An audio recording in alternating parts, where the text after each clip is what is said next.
I was always fascinated in how we treat employees, fairness, and in commercial law, it was challenging at varsity, and I wanted to prove myself that I am better than that qualification.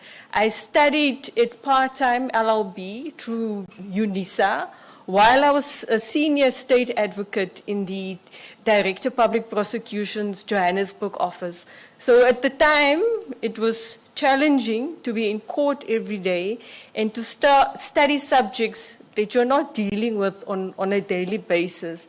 But knowledge is power, and that knowledge has come in very helpful in my career as it expanded. I studied LLB and BA Law at the University of the Western Cape. It was challenging days, but I learned a lot of practical experience. I deliberately chose Western Cape because I grew up here in Gauteng, very sheltered environment where everybody knows you in a close-knit community. So I wanted to experience freedom, what it means to change the era that we were in the early 90s, to be independent and yet contribute to where we were in the country. Then the LLM, that was through UNISA that I studied. Quite interesting as well. So link that, because you're saying to us that you also deliberately wanted to make sure that you've got the practical experience. Yes. And I'm seeing here, as you say, you corrected that you've been public prosecutor from the 1st of May 1995 to 96. Then you became the state attorney, state advocate from April 1996 to 99. And then you became senior state advocate 1999 to 2000, deputy director public prosecutions 2004 to 2008, deputy director public prosecution 2008, or that one was junior, then you became a senior one until 2022, director public prosecutor acting 2020-2022, and then since 2022 to date, you've become the director of public prosecution. Do you think out of this work you've gained enough experience to be able to lead the entirety of the NPA with various divisions, the NDPPs? Like the law says, you can appoint 4 as an NDPP maximum, and all these provinces and all these offices. Let me start with answering by where it started in my career, in the era in which I was appointed. I have been in service as a prosecutor for the last 30 years, a public service, a public servant. I have seen and served through the NPA through all its many seasons of transition. When I joined the NPA, it was still the Attorney General's office. Soon thereafter, in 1998, the National Prosecuting Authority was established. Transition, great excitement. We were placed in positions as a female of color. I was fast-tracked, but I had to show that I can do the work, that I've earned my seat at the table, that I can prosecute, In those days, it was difficult. I think some of us have forgotten, if you're new, if you're a female in the institution. Many of the judiciary and council had not seen women of color being in the High Court prosecuting. So you had to earn your stripes. You didn't even have to work hard. You had to work extra hard to prove that you're up to the task. As I was sitting outside, I was thinking, I always find myself when I move into a new position in this era of transition. And what I can say about myself and the NPA as well, we are resilient. Despite the obstacles that there is, we ensure that justice is done every day. But by looking at me, when I took the position of the director in the Western Cape, many of the senior management had retired, the support that the office had relied on for a long time. So there was an opportunity for me for growth, recruitment, recruiting people of potential, developing them, and also keeping the staff morale high. I've worked through instances where we couldn't recruit in the NPA for years. But what did we do? We used it as an opportunity. People were placed in acting positions where we could mentor them. So if the opportunities opened up, they were ready. Am I ready to serve the entire NPA? Yes, I've got the benefit that I've worked in two of the largest divisions. For the last 5 years, I've been on the national management of the entire NPA. My division is huge. We deal with multiple crime types, and we rely on all our stakeholders to do the good work.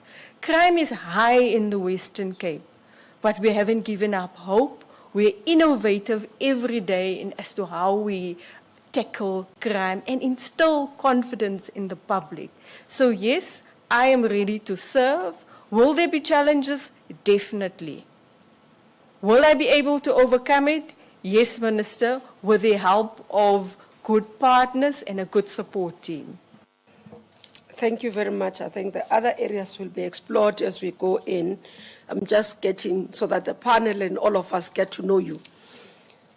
Now, going into the area of your court experience, I noted that one of the issues that we were looking at, do you appear, and I know that DPPs don't have to appear in court, it's optional. Is there a particular reason you just decided not to appear?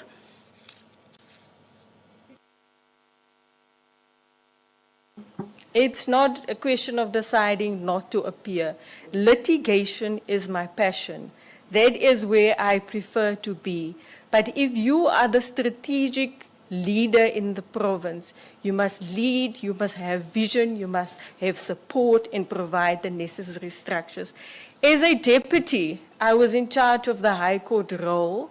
My predecessor, because of the portfolio, did not always want me to go to court, but I would slip in opportunities to go to court.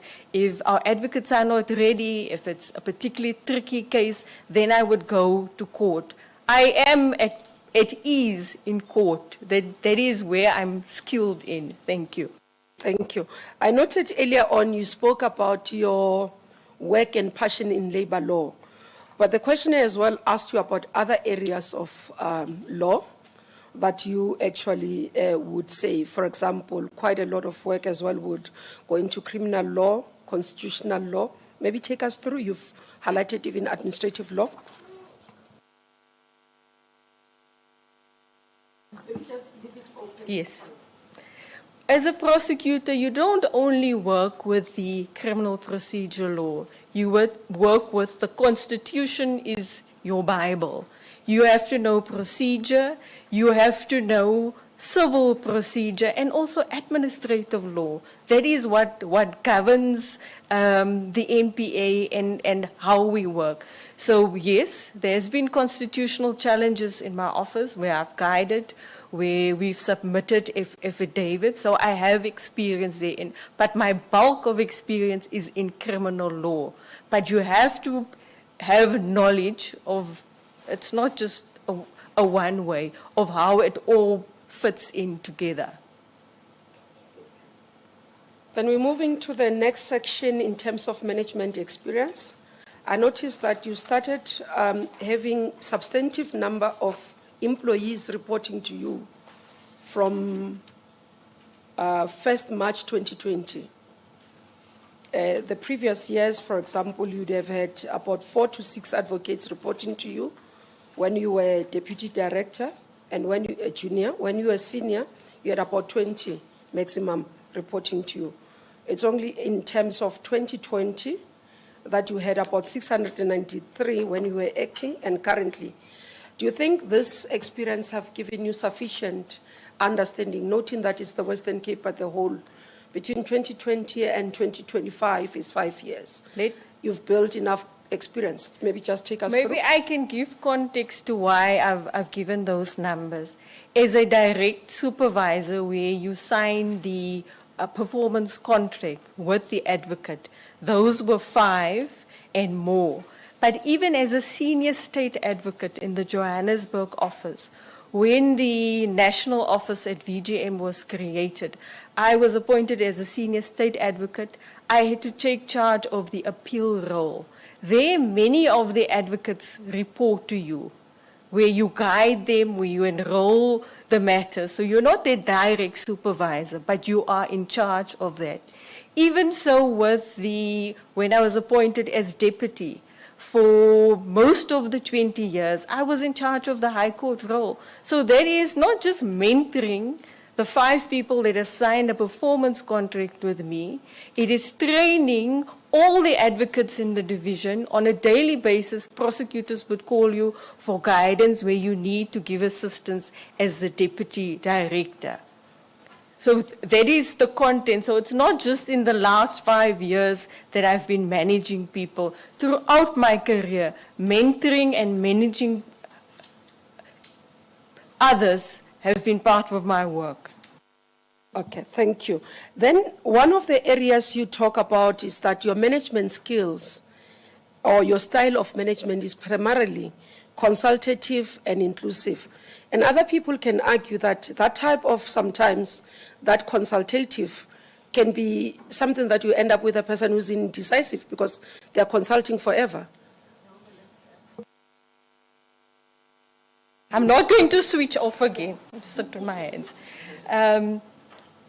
It is important to hear all the voices in the room, even the dissenting ones, for people to feel accountable and part of the decision maker. But as the leader, the final decision, the accountability lies with me. So it's inclusive, but I make the decisions. In the difficult moments, it rests on me to make those decisions. But you have to have your team on board. You have to listen to them. You have to listen to all the views. The Jocelyn Smith matter was one case in particular, where it had huge reputational damage, where not everybody was convinced in my office that we had a reasonable case. Some were concerned about malicious prosecution, and they had valid arguments for it. And then there was voices that said it's community interest, it's not malicious prosecution. So I had to sit, listen to all the views, and then make the final decision. So that is what I mean by being inclusive. But the decision has to be made, and it has to be made swiftly, and you must be accountable for the decision made.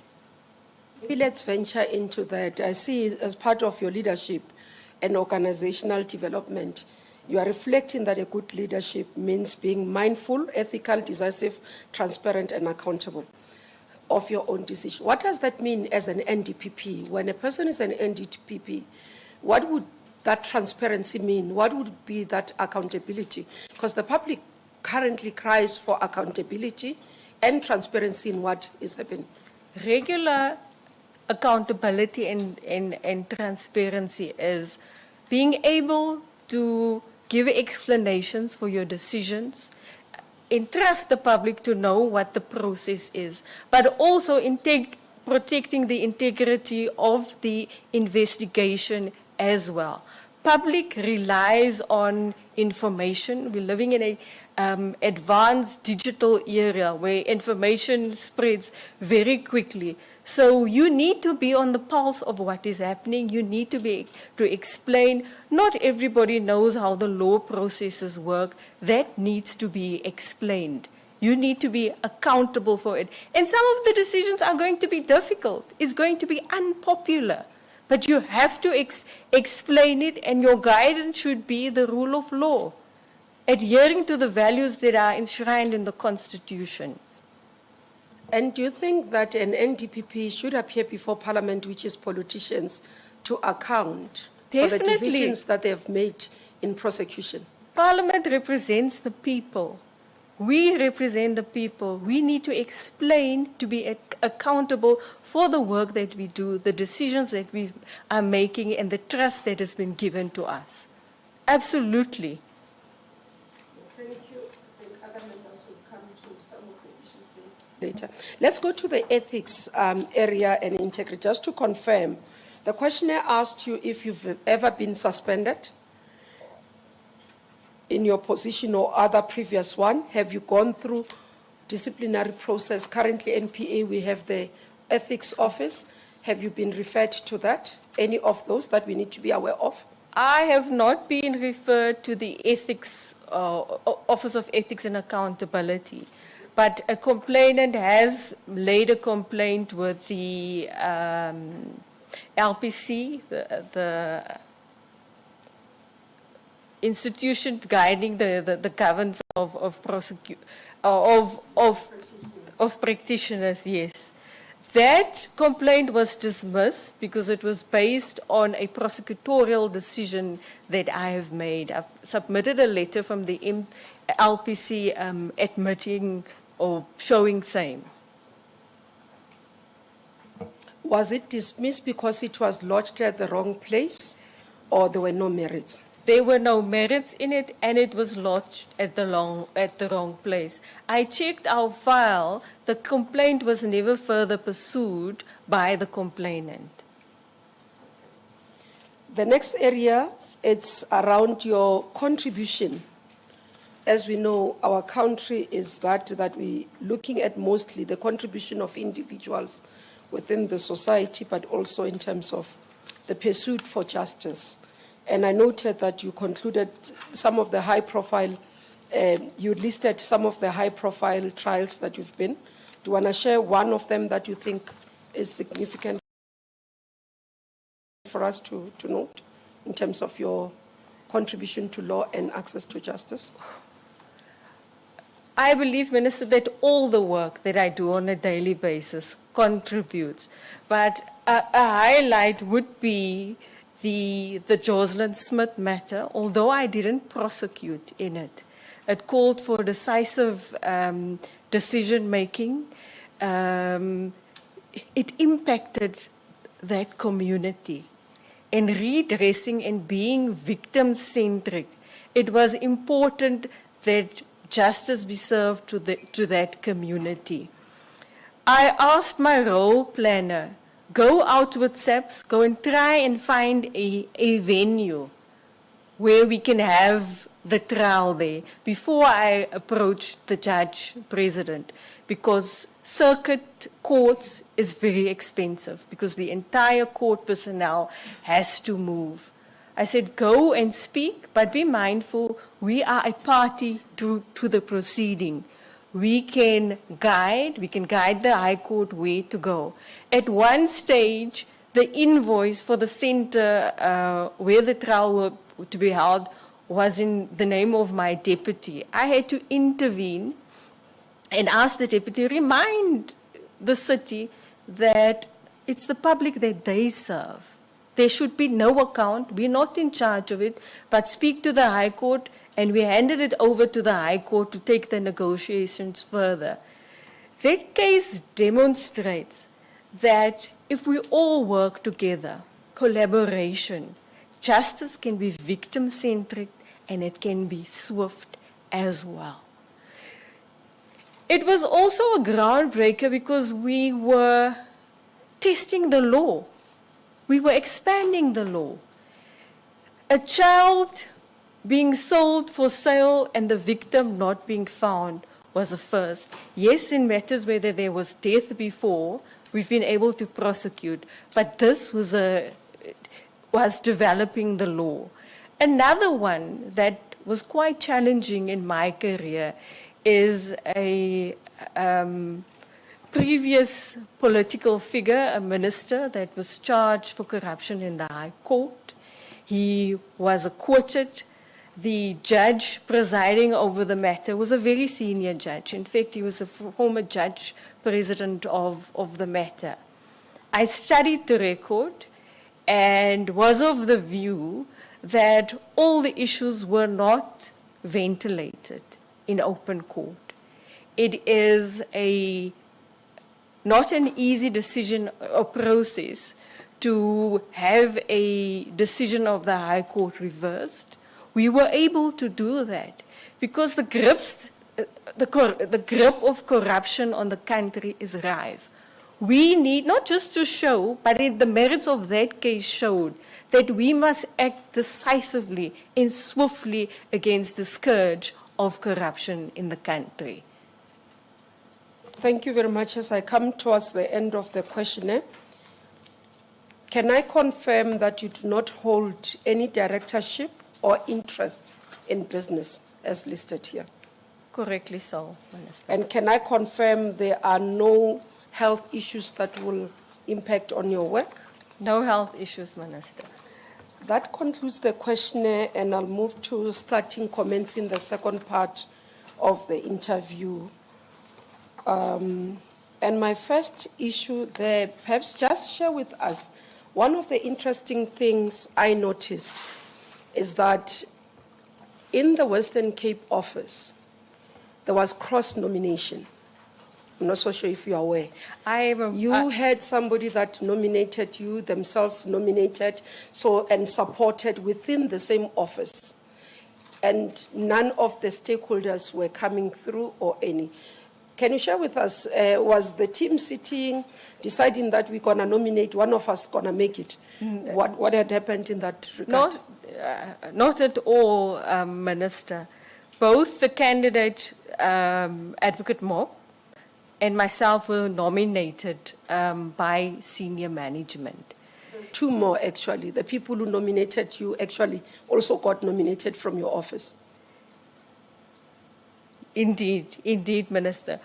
We were concerned as to the candidate, Mr. Mob, and I, as to we didn't want rivalry in the office, but because of the team that we had built, the leadership that our leadership team was fine. When I took office, was fairly new. It was transferring skills, developing, and encouraging them that we need different views, whether you're matured, older, whether you're new in the province as well. So the management team have found their voices, and they're very strong about it. And I was reminded that, and this is what I tell prosecutors as well, we are in service. Servant leadership, that is what we do. Whenever I go to prosecutors, I tell them we are the people's lawyer.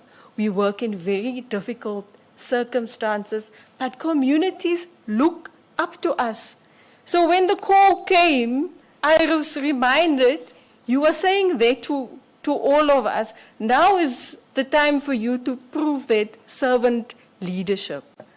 I always saw my role. So you guys discussed it as an office with the senior managers? No, I didn't know. I only heard when the nomination process was already. I was approached by two senior deputies. I did not know that they had spoken to each other. I asked for an opportunity. It was a Friday afternoon to reflect on the possibility of being nominated. The Monday, I was reminded. I said to them, it is a huge responsibility. We need to support as management whoever is appointed. The Western Cape has always been vocal, have been innovative, have been challenging. So for the division to make various nominations should not surprise anybody. There's always a question, what is the Western Cape division, the senior management saying? We are, whether it's a case happening elsewhere in the country, we give support, we give advice. We see ourselves as part of the leadership of the Western Cape, of the entire country. Thank you very much. Prof. Fikeni has a follow-up on that. I just want to check advocate if there was no moral discomfort with the discussion of cross nominations within the office? Between the candidates? Yes. Yes, there was, that it would cause division, that others might feel that they are pressurized to make the nomination as well. But the emotional intelligence that both I and the other candidate have reassured us that for us, I was concerned about the office, what happens after that. But we've put good structures in place, good processes where we hold each other accountable. So yes, I felt a little bit uncomfortable. Two of us are being nominated. It's a huge honor to be called to this interview and to be of service. And we recognize that responsibility. There was also a concern that if you don't put up your hand, who else will be? I was reminded recently in a training session that you are the leader that you're waiting for. So nobody else might answer to the call.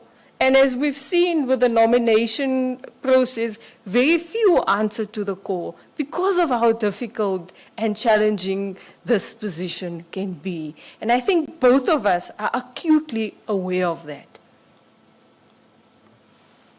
Thank you very much. I'll move to the next area. You just spoke about the challenges. Take us through what becomes your vision and what are those challenges that as the NDPP, should you be considered, you will have to face and how you're going to deal with it. What will we see of the NPA under your leadership?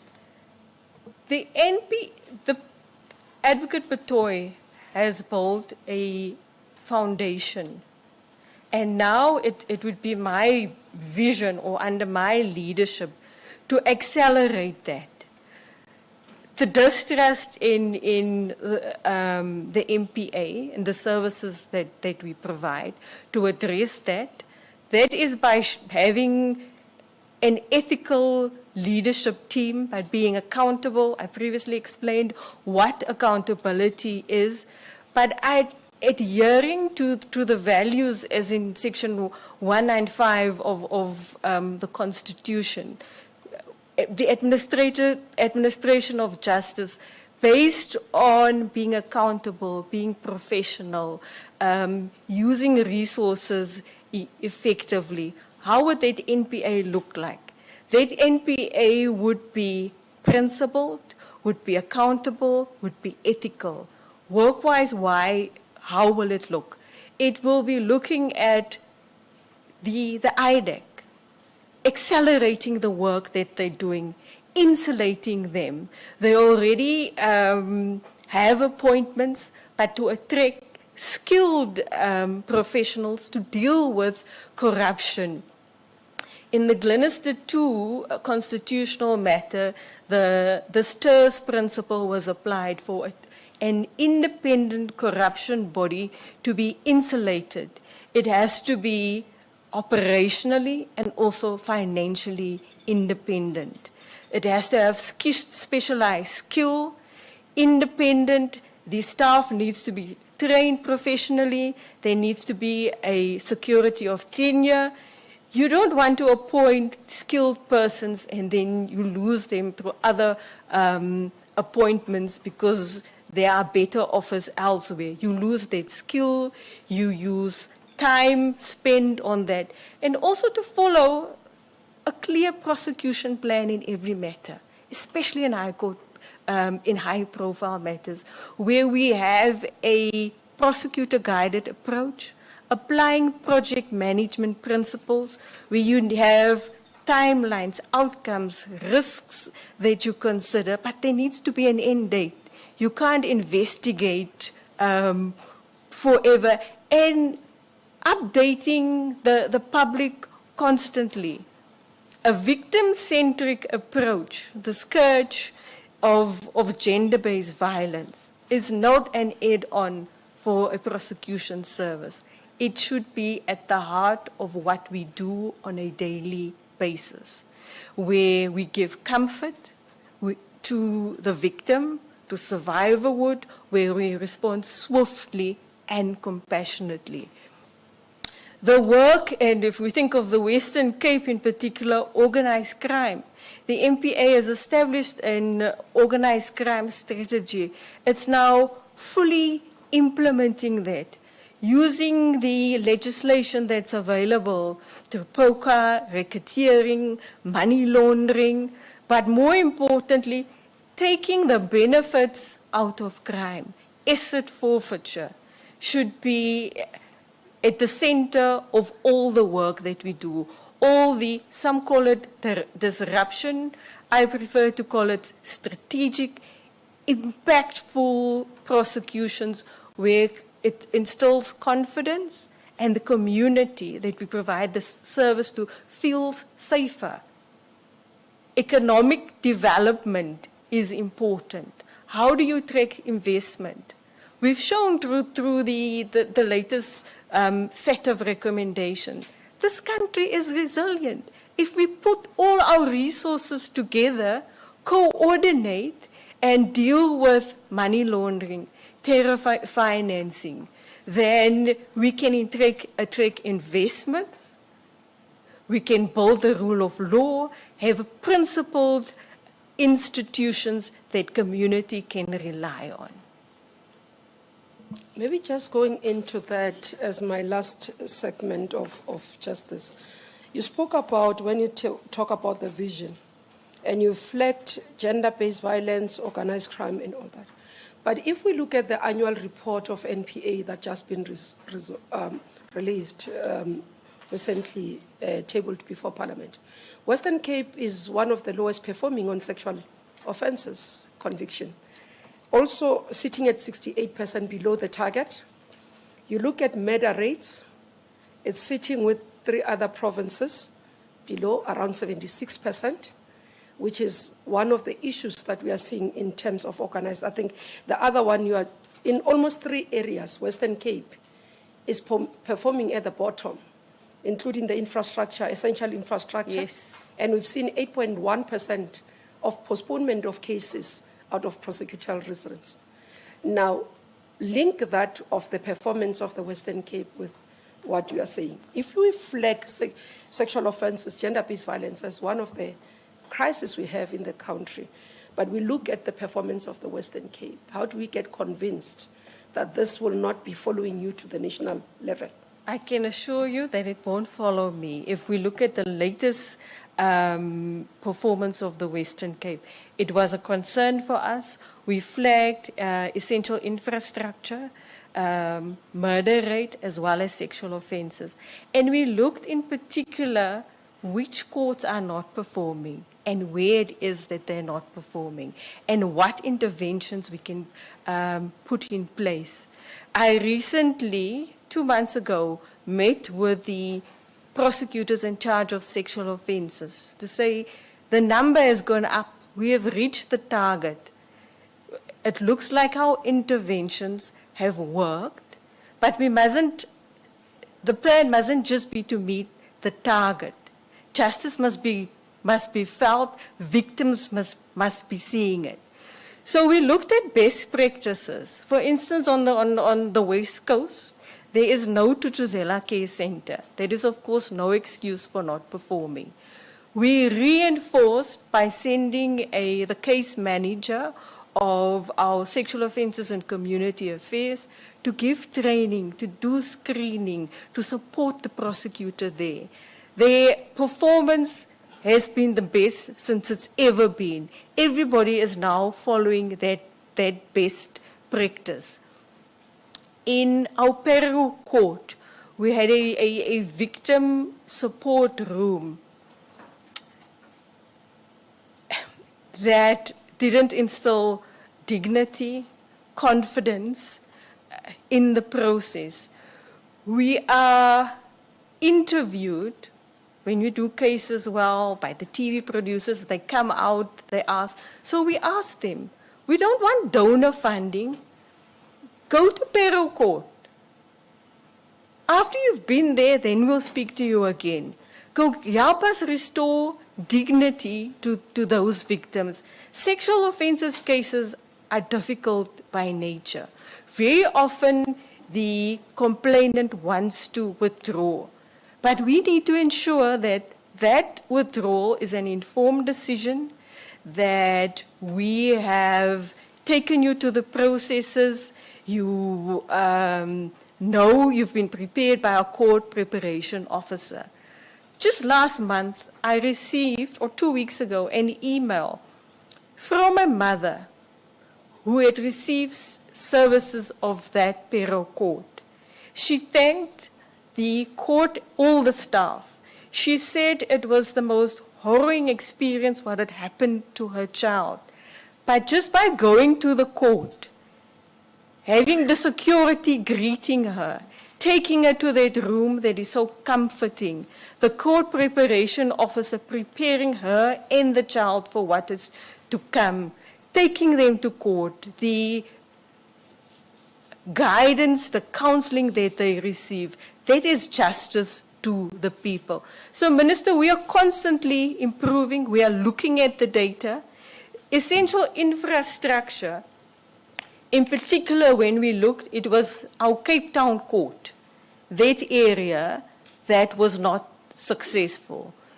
You start with introspection first. Do the prosecutor need training? Are we not presenting the evidence correctly? And we found multiple factors.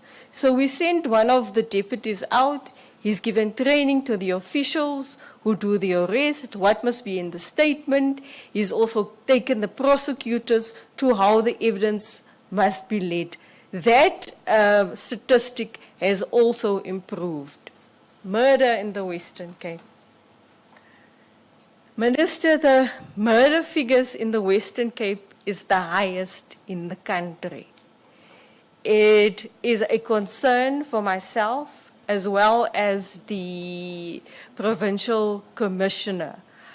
I have dedicated an advocate, a senior in my office, to screen all murder matters, to see what we can improve and where we can improve it. The community started to complain. Witnesses are scared to testify. They are afraid. There has been several shootings at the court where people have been called, have been killed. That causes so much damage to confidence in the criminal justice system. To convince a witness to come and testify, put your life at risk. Yes, there's witness protection, and witness protection in the NPA does a sterling job. But communities are fearful.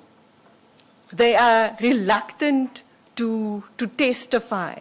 Just last week, for the second time in 2 months, I had to go out to Athlone Court, where I had to speak not just to the prosecutors, but to the staff that services their court, where the prosecutor had moments before the shooting happened, passed the shooter.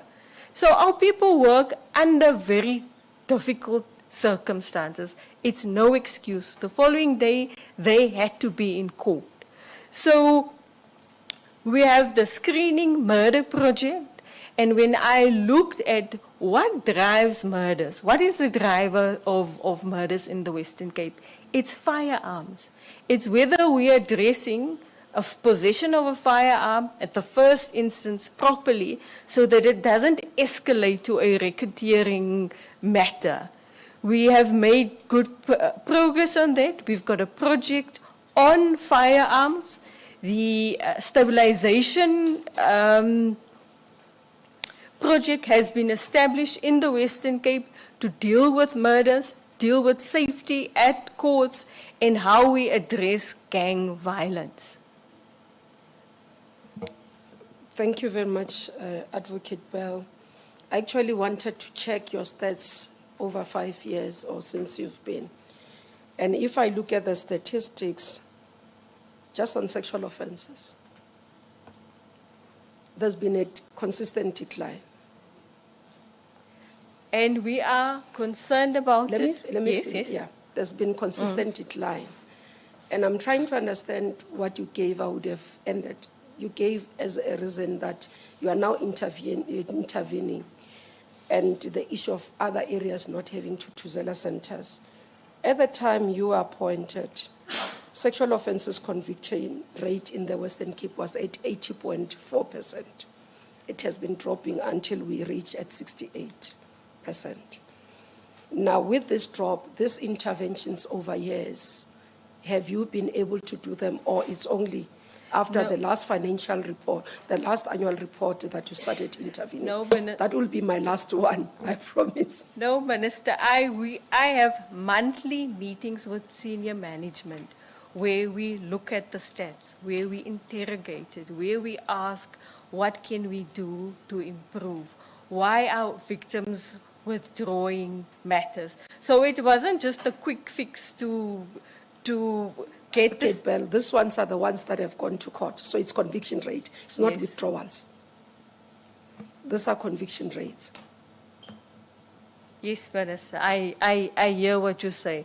But for a witness to testify in court, it's difficult to explain to the court, to bare your soul of something intimate that has happened to you. We take the witnesses to the process. We've got court preparation officers.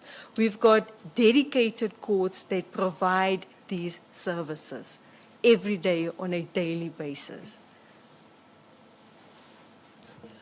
Okay, I've got follow-ups on the matter. Let's start, Mr. Mavundlela. Thanks. Good morning, Advocate Bell, right? Good morning. Thanks. I am interested in this part in particular because recently there's been a declaration of the GBV as a real problem in South Africa. And then we are sitting with the Western Cape, as the Minister just said, probably on a sliding slope, which I'm sure we all do not want to see. And these stats that we're talking about now, it's only about the Western Cape. Can you at least find an imagination of what it would do to South Africa if that statistic is to somewhat find space into all the other areas in the country? Can you just for a moment reflect on what that would do to our fight about this thing? And also just 1 second, I'm just giving you an opportunity to explain it from where you see it, because from a strategic vision point that you're looking at from an NDPP position, you would have to then worry about this stat all over the country. And it would come in handy for the panel to understand it from your perspective. Can you at least just take me through that? It would be devastating to the fight against gender-based violence. But also in the screening of our cases, we don't just look at whether it's a stat that would have a positive outcome. We apply the law, whether there is reasonable prospects of success, and we enroll all of that. For us, it's important that the voice of the victim is heard, that although a court might find a difficult finding, but there's reasonable prospects of success, we take you through the process, your voice is heard. Justice is not just always in the outcome. Yes, the outcome instills confidence, but it's also about being heard, about treated with dignity and humanity. That is what justice is. Mr. Mutlu. Thank you, Chair. Advocate Bell, out of the concerns that have been raised in as far as the declining statistics is concerned. And taking from your responses, it would appear that there is more of a reaction to the challenge that your division is facing. And if this impression is correct, then it's concerning. Because at the heart of performance management, and for it to be effective, there has to be regular monitoring and evaluation of performance. And I don't see this coming from your responses, particularly taking into account that this challenge has been going on and recurring for quite a long time. And what I get from you is the interventions that were or that have been implemented. And the impression is that these interventions have been put in place recently and as a result of reacting to this challenge. It is, thank you for the question and the opportunity. It is not just recent interventions. The statistics, especially of gender-based violence, is monitored nationally as well. So it is not just like in the last year we've given interventions. We've raised conviction rate at the regional court forum as well. And there, a presiding regional court magistrate is chairing a forum just dealing with sexual offenses, the challenges arising. My office sits there and make inputs and interventions as well. So there's been constantly addressing us looking introspectively. Are we not dealing with the matters properly? Is it our case backlogs that take too long? So we've considered all of that in addressing it. And it's not just in the last year. We looked at capacitating those courts where there are sexual offenses, to train prosecutors better, to have experienced prosecutors that can do proper consultation with the witnesses as well. Witnessing? Thank you, Chairperson. Good morning. Good morning. Just follow up on a few questions. The first one is, it's linked to gender-based violence. It's the whole issue about domestic violence. And there was one prosecutor in Wynberg that refused to withdraw cases because it comes on... Oh, put it close. Okay.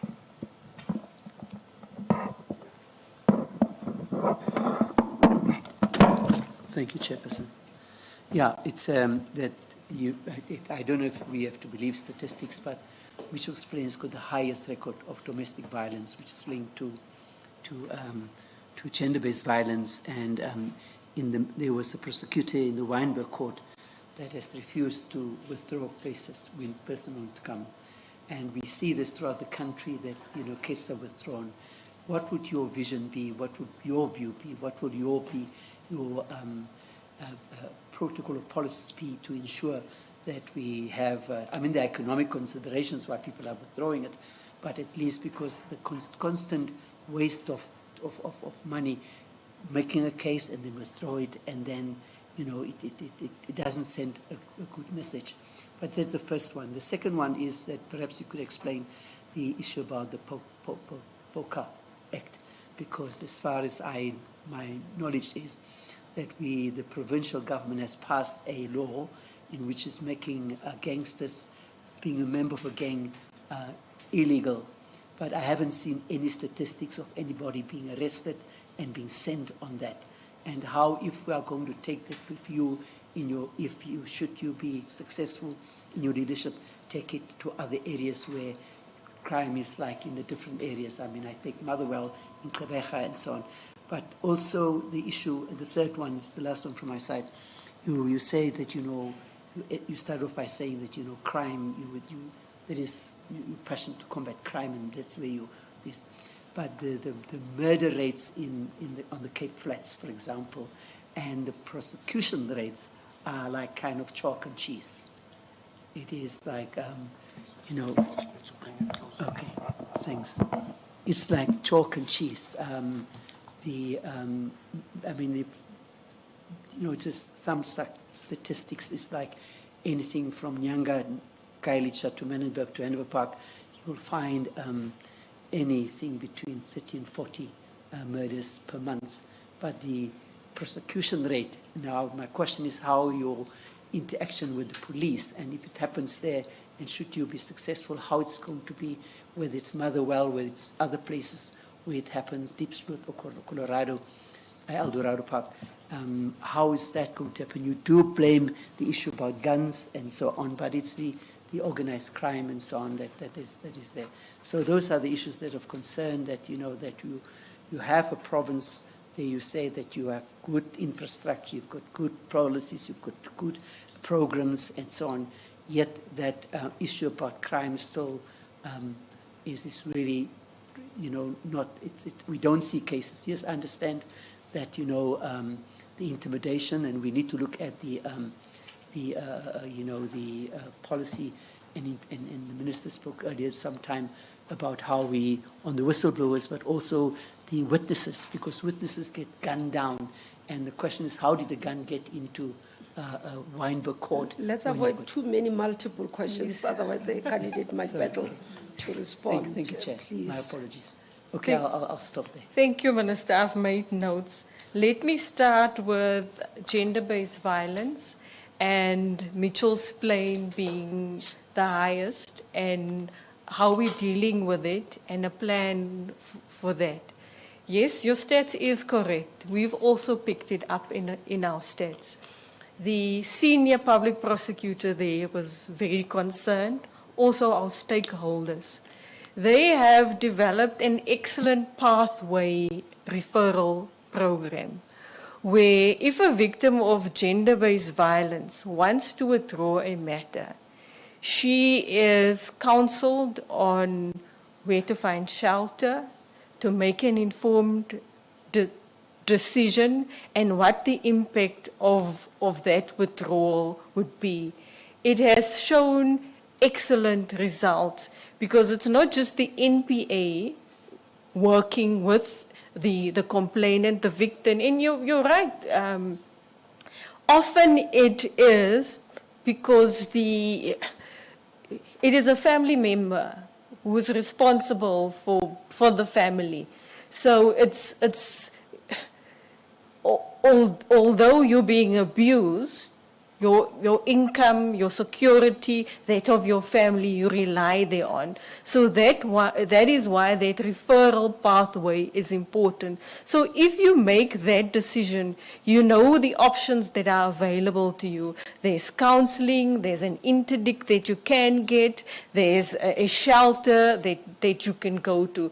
So, and we piloted in Mitchell's Plain. It has shown excellent results, and we are hoping with the work of our stakeholders that we can replicate it throughout the province. The prosecutor in the Weinberg area refusing to withdraw gender-based violence matters, that is correct. Not all prosecutors can withdraw matters. The senior public prosecutor is in charge with doing that. There are strict MPA guidelines on that, because we've seen today you withdrawn the matter, next week you're a femicide case. We want you to make an informed decision. We want you to be aware that there are services available where you can be safe. Your question on the high, let me start with your poker being a gang member. And whether it's criminal and whether it can be prosecuted. The Commissioner of Police, in all our meetings, have asked that we develop the law in this regard, that we put a case forward and that we also advance for the change of the legislation as to how that is being applied. In the stabilization project, that is one of the issues that the team will be looking at. You're correct, the murder rate is high in the Western Cape. But when we looked at the statistics provided by SEPS, and also from our own experience, there are 10 or 12 police stations that contribute to 72% of crime in the Western Cape. So it's quite, and it would be your crime of murder, robbery, extortion. So if we address those 10 or 12 police stations, we will be addressing 72% of crime in the Western Cape. But that's not something the NPA can do on our own. We can support SAPS in their work that they're doing. They're following intelligence on this, and I can't speak too much about it, but to bring stability to the province, to look at targeted interventions, to instill confidence, because to prosecute, and to prosecute successfully, we need evidence. We need witnesses to come forward and to testify. Witnesses are scared. It's in all our reports why we cannot reach the conviction rate. And it happened at time that as soon as a witness has left the court, they're killed outside court.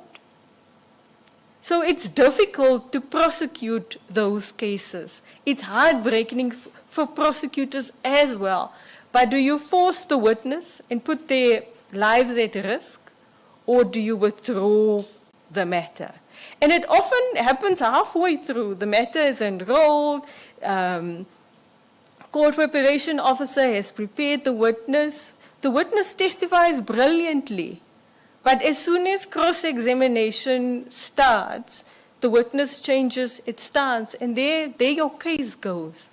So it's of equal concern.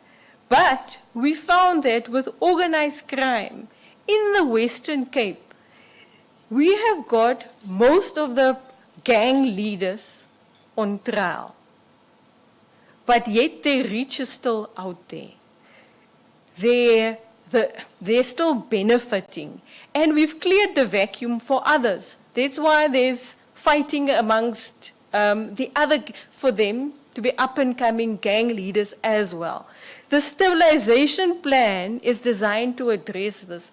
Your top high level, your masterminds, and also the runners who are doing the shooting, to address them, to be able to get stability in the province. So it's of great concern to us. I hope I've answered all your questions. Thank you. Thank you very much. The last one is Advocate Mkhali. Thank you. Minister, there are a few follow-ups, but I'll be to the point. When you started, you said in the early 90s, your experience was that of being, what can I say, parachuted, for the lack of a better word. I know you didn't use that word, to be where you are today, and you have had to work doubly hard. What does it look like? What did you see yourself being parachuted, and in what forms, and how would you use that now if you were to be NDPP in terms of transformation? Let me just give you all of them so that I don't hoard the space. And then you also said the leader in the province must have a vision. What is your vision currently as acting leader of the Western Cape? What is your current? She's permanent, she's appointed. Oh, appointed. Oh, apologies for that. As the leader of NPA in the Western Cape, your current vision, if you can break that down for us. And then you said also, you are at ease in court. That's where you're skilled. Now, I want to know how then would you manage a situation that just requires your understanding of what is happening in the courts, but your skills would have to be in strategic leadership, in management, dispute resolution, problem solving, everything else except being in the court, although understanding the court dynamics would help. And then the last part one, you mentioned the Jocelyn Smith case. And just now, you've actually, as you were responding to Mr. Nissen, you actually said that difficulties in terms of how people come forward, they get murdered sometimes after testifying. How then did we end up with a situation that from afar, for us as the public, was so sloppily handled? I'll tell you why I say sloppily handled. There were parties of people going every morning with Jocelyn's mother and others to go and look for Jocelyn. What was the sanctioning around that? Where were the police around that? What was the role of the NPA to manage that process? Where did it end? You know, that kind of situation. More so that up to now, as far as I know, I'm open to correction, Jocelyn has still not been found, you know. So it was worrying. You also mentioned something about people, you have not been referred in any way to the ethics office or ethics committee or found wanting in that regard. I just want to know if you have, throughout your career, have had experiences where there has been a team member who reports to you who has had ethical challenges that you have had to deal with, or you know of and have had to give an opinion, and if so, how have you dealt with it? Thanks, Minister.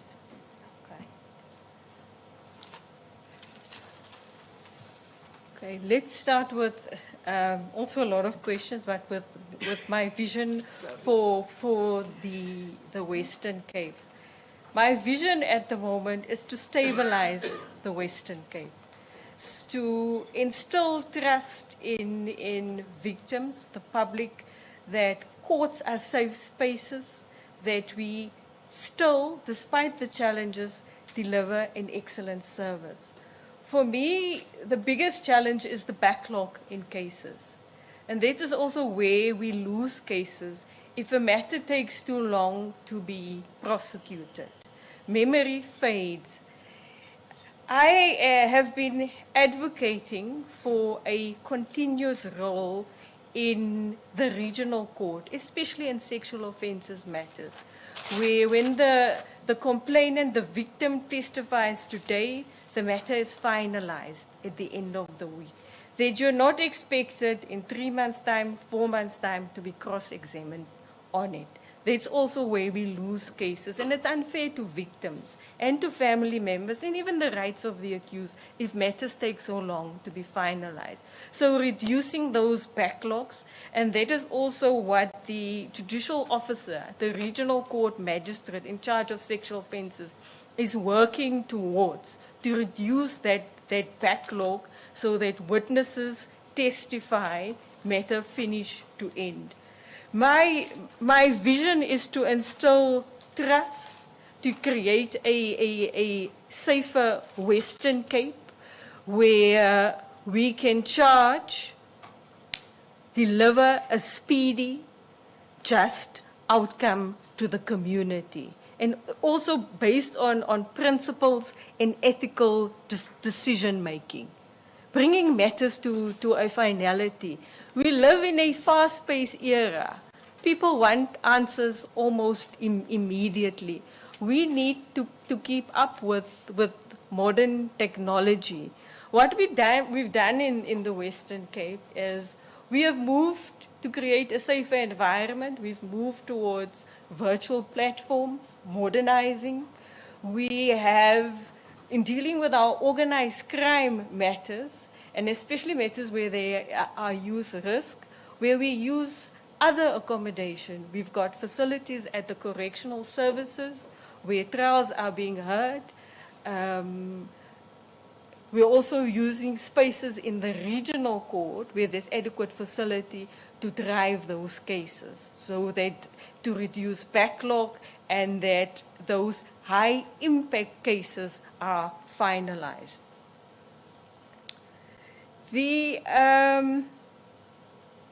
What I said on being accelerated in my career, and maybe I should expand upon it.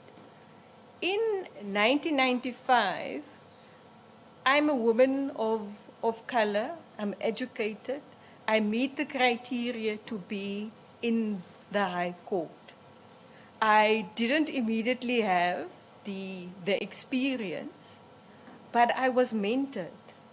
I received the necessary training. There wasn't an aspiration, prosecutors, ATP aspiration. Words fail me now. But there wasn't the program. So it's on-the-job training. That's why I believe in paying it forward, mentoring others, so that they don't have to struggle. So that is what I mean by being acutely aware of being accelerated early.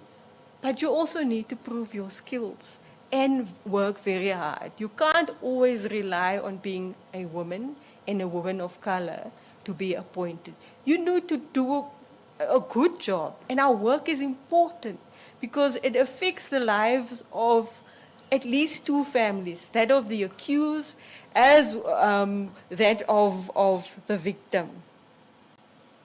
I hope I'm answering all the questions. The sloppy, what you refer to as the sloppy handling of the Jocelyn Smith matter, that was a huge concern, both to the prosecution and the investigation, because suddenly everybody had become a detective. And they're interviewing witnesses, it compromises the case. Yes, you want community involvement. It is good that we haven't become jaded, that it's a concern to everybody if a child is missing. But it must be handled responsibly.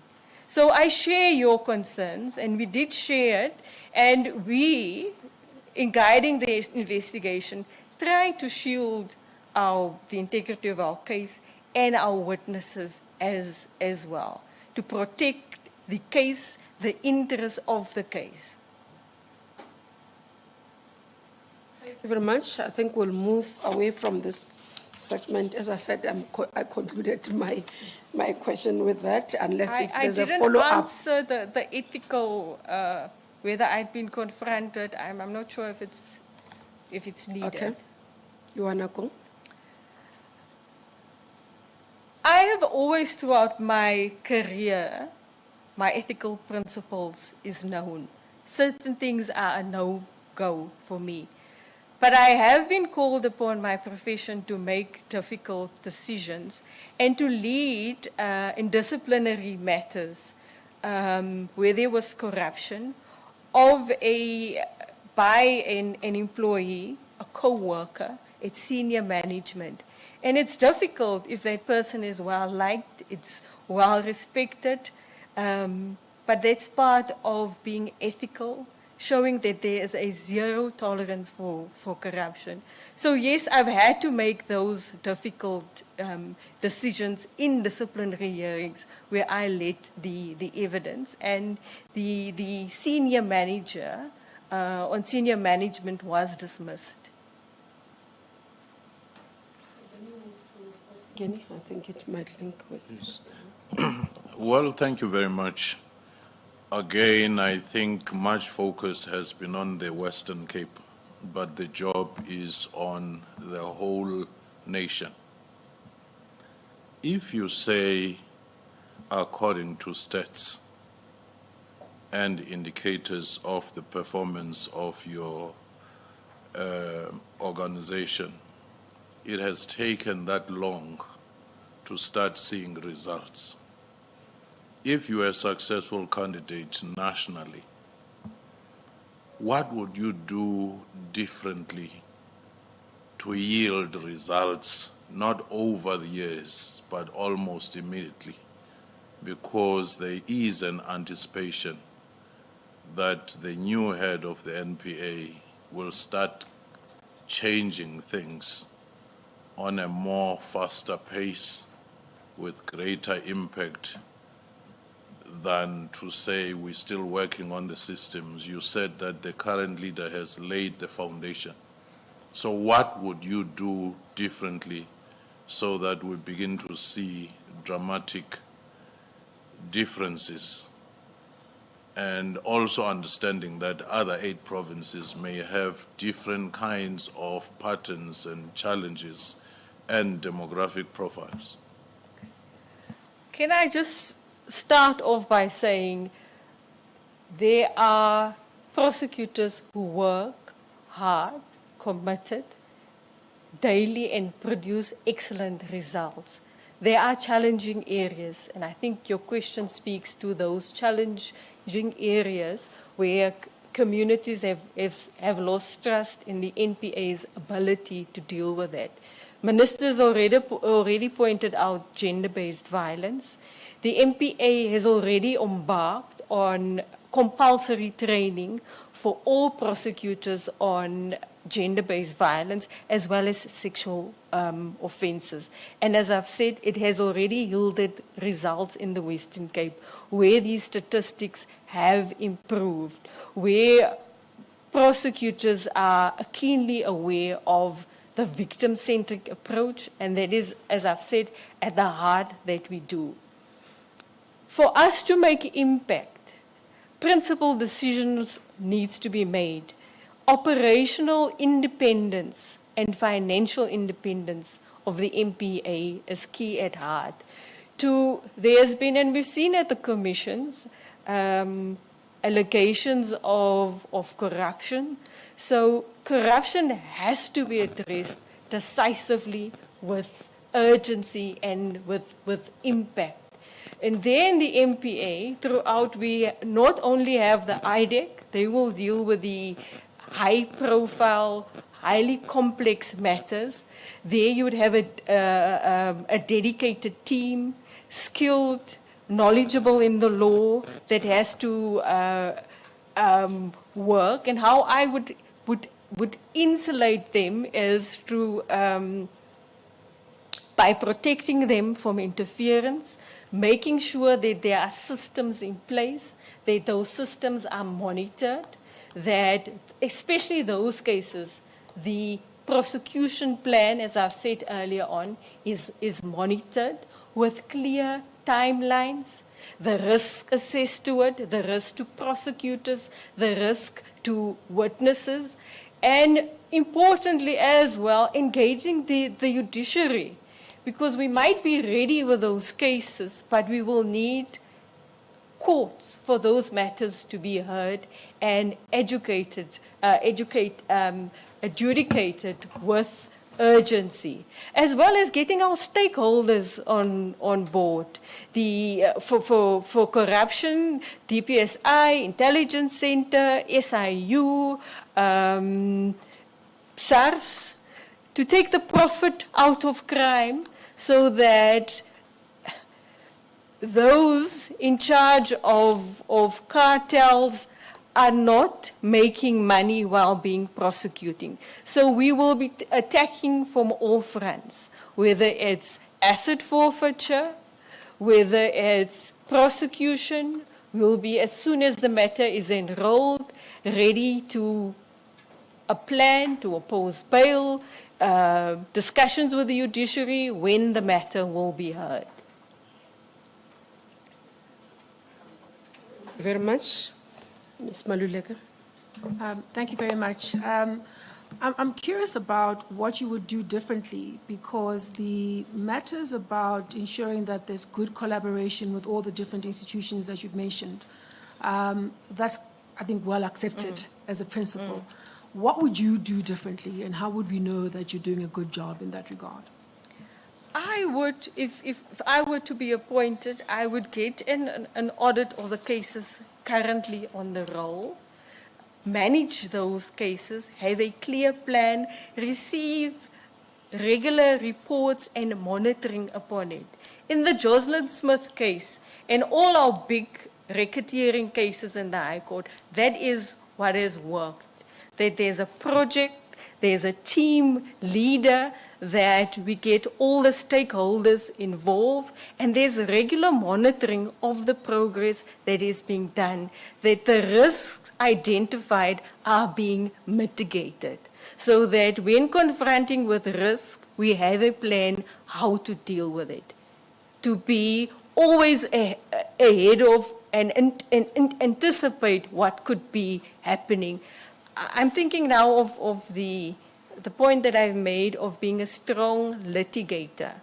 That skill is important when doing when being the strategic advisor. You must have vision, and you must be agile and adaptable as well. And you must be able to motivate the team, change management at times as well. And you must be able to pull resources together to be innovative. So this being a good litigator also means that you must be able to be a leader, to be strategic, to motivate and keep the morale high, especially when it's a difficult province like the Western Cape, where your staff don't feel safe in the work environment where they are, but they're still doing the job. Every day they're there. They're showing up. They're doing good work. And I'll come back later. Okay. Proceed, Mr. Mdau. Thank you, Chair. I hope I'm not elaborating the point and overflogging the horse, but I think the issue around how would you do things differently, strategically, to change the situation around, expecting that paradigm shift. But what I get from you is what is currently in place.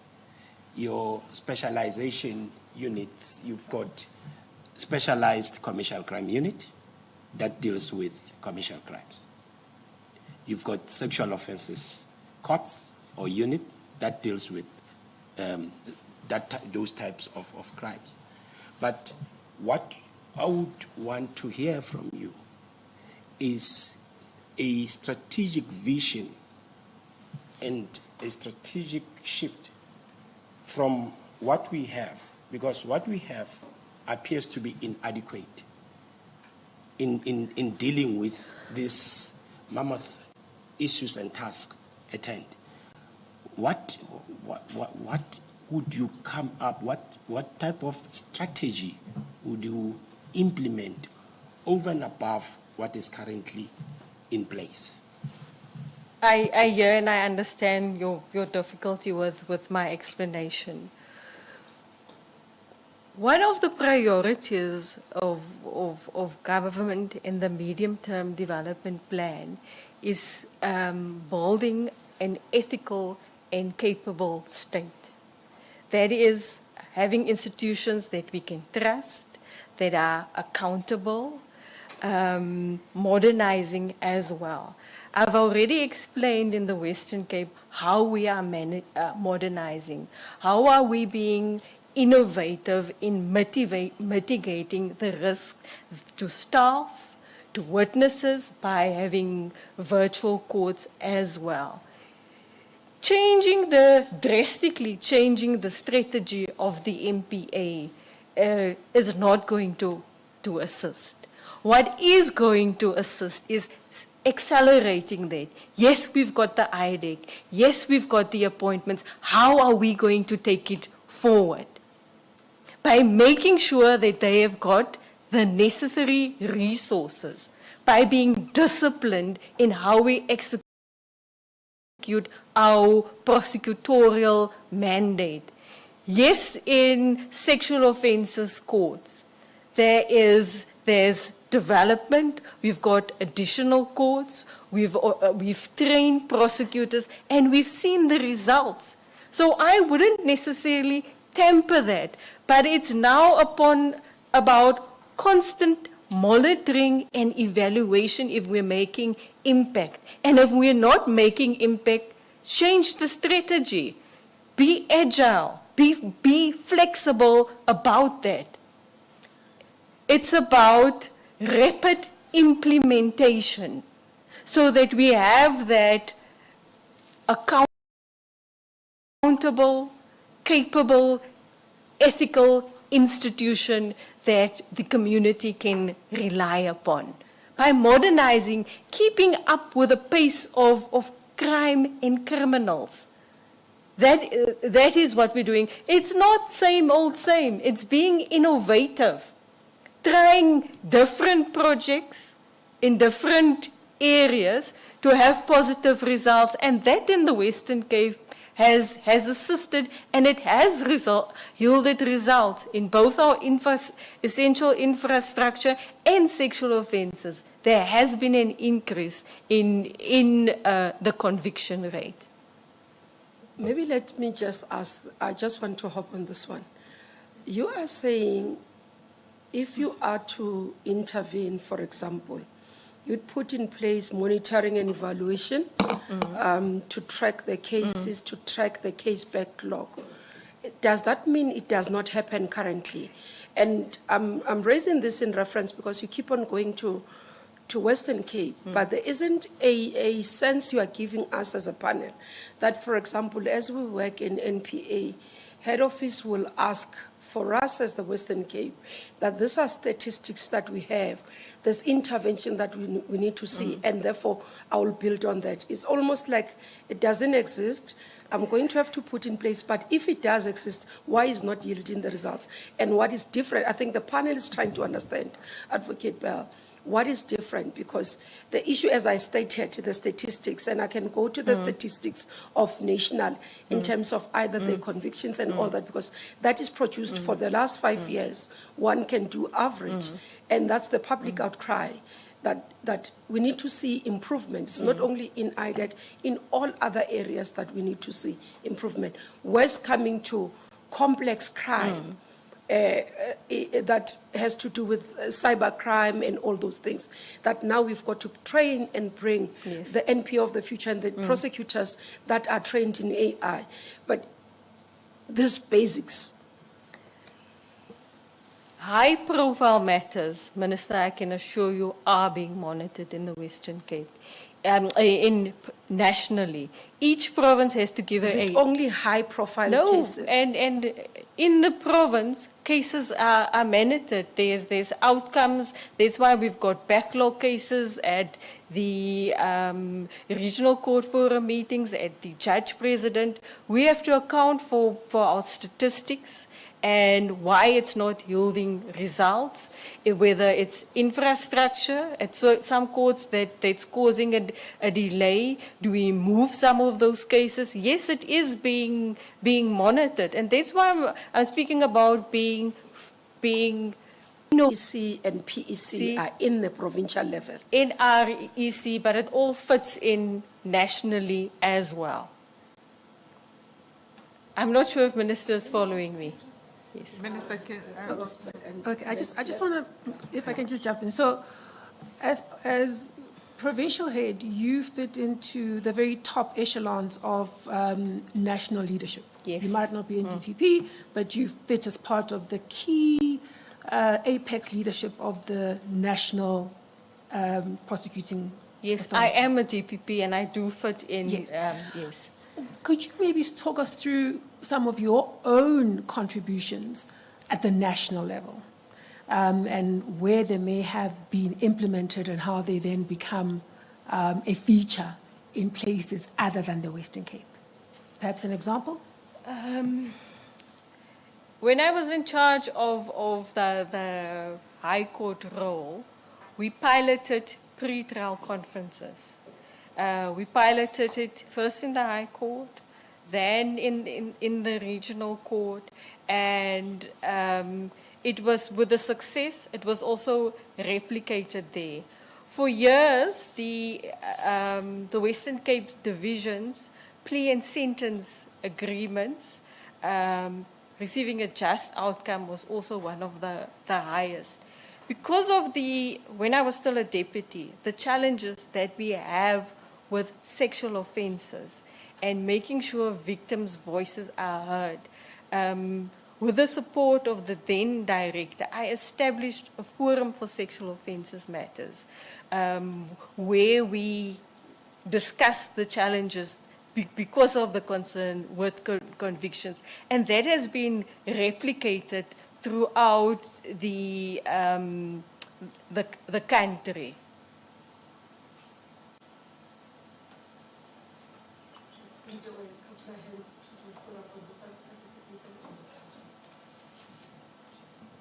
Thank you, Chairperson. It's the question about, nationally. Yeah. And one of the things of the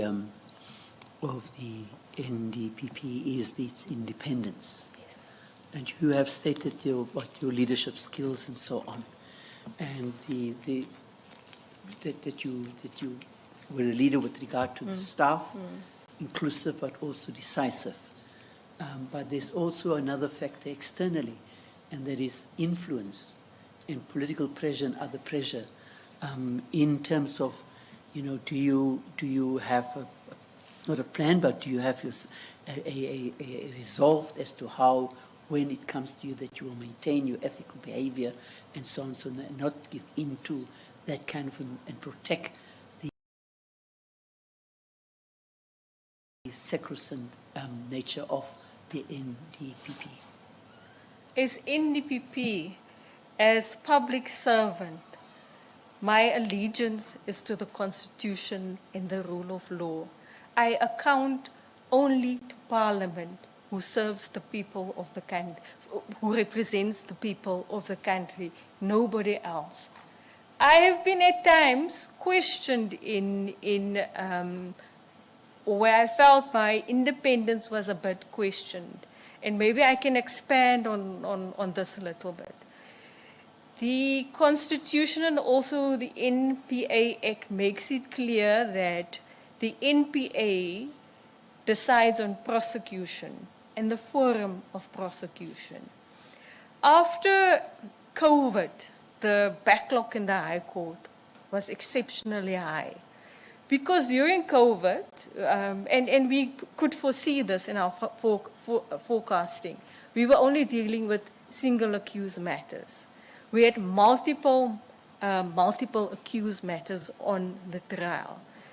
There was a new management in the jurisdiction of the judiciary.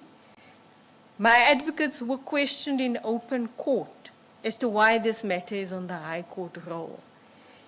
It affected, of course, confidence in the NPA in the area as well. Do we not believe in the victim's case? Have we not made a good decision?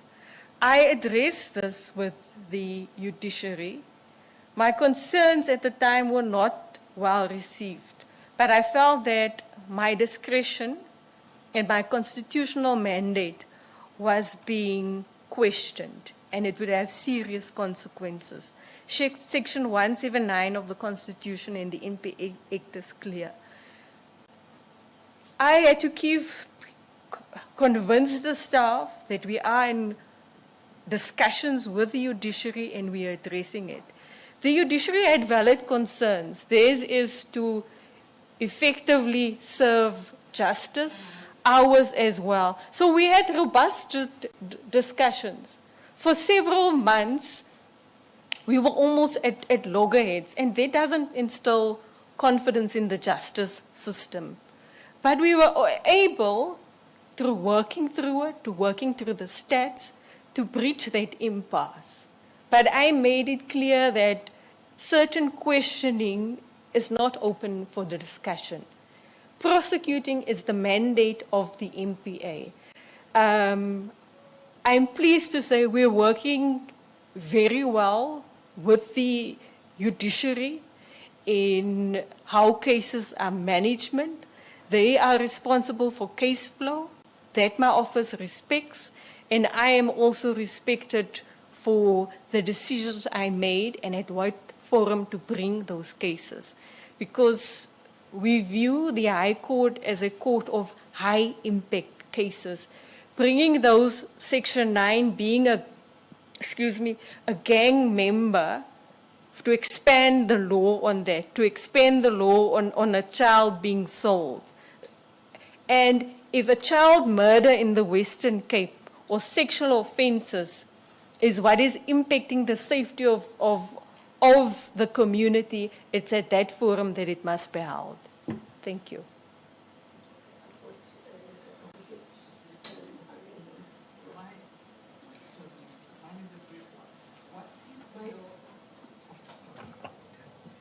I was going to say mine is a brief one. What is your definition of high-profile cases? I've heard you a few times say high-profile. High profile is perhaps a wrong word.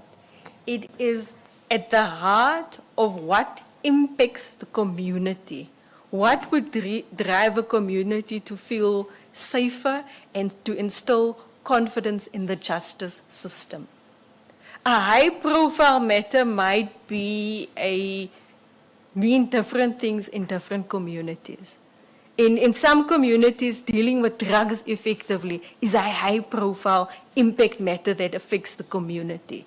So it doesn't necessarily mean who the accused is, but it is how it impacts that community that the service is being delivered to. Prof, again. Just for the record, you said you sit in the senior leadership of the NPA.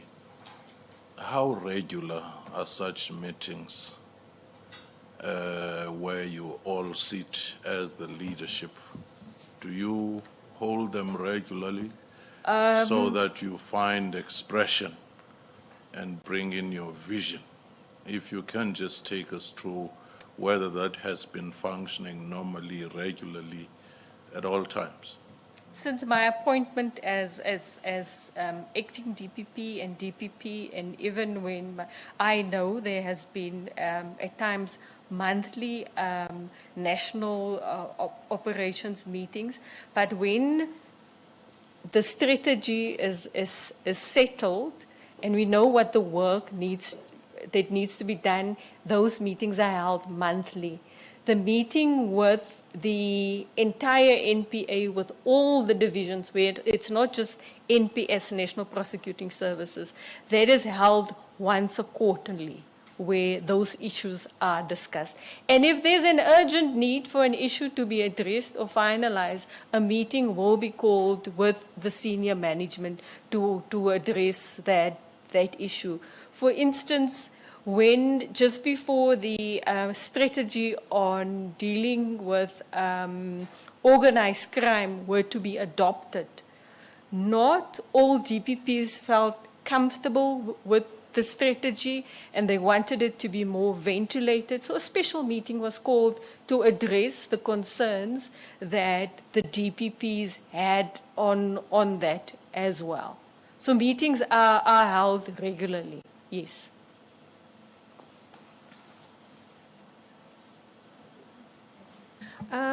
Advocate Bell, you spoke quite a lot about trust. And in many respects, you were referring to it in terms of the trust that victims would have, right?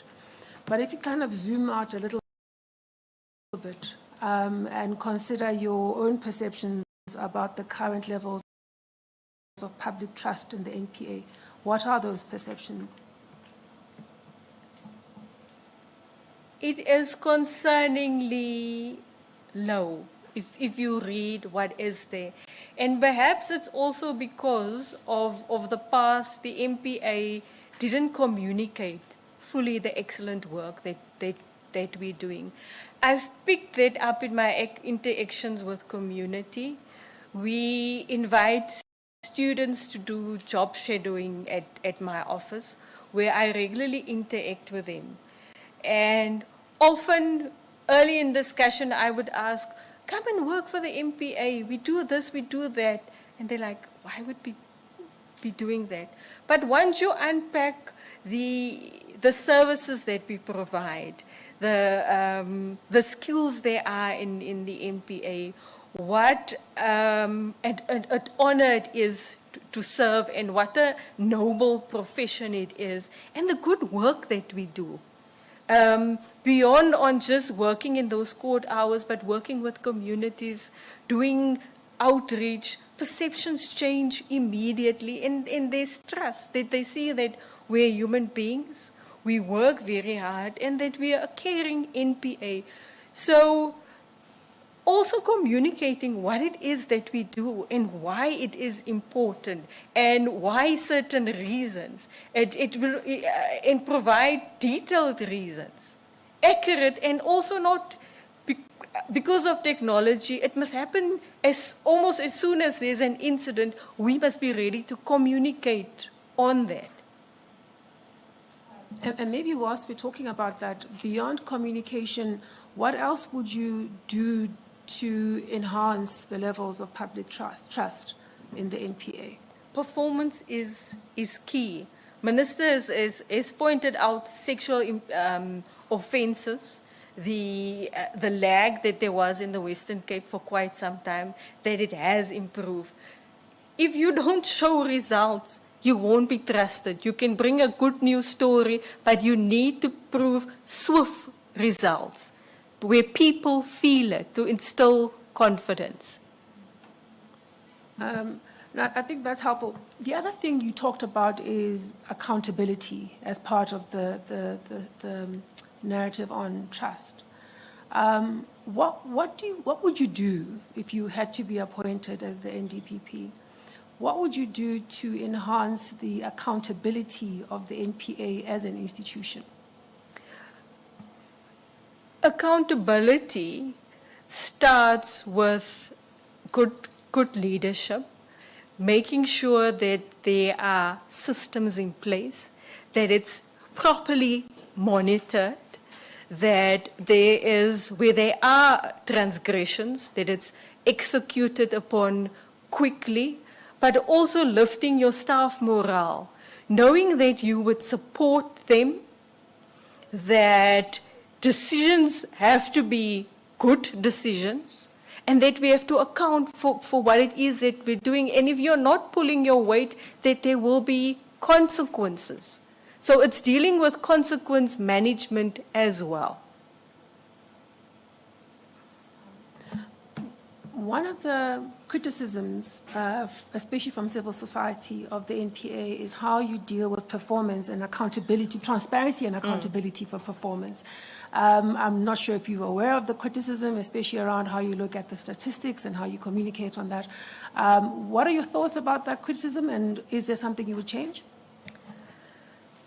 For me, it is public education is also important. How we manage our stats as well. Stats and performance is important, but more importantly is that we are reaching the victims. We are not just statistics driven. We are about that your voice is heard, that you're treated with dignity and respect. We are not putting on the cases purely on the court roll because we will have a positive outcome. We make sure that there's reasonable prospects of success as well. And sometimes that is an acquittal. That is how the system works. But we need to be able to explain to community why there has been an acquittal. Okay, no, thank you.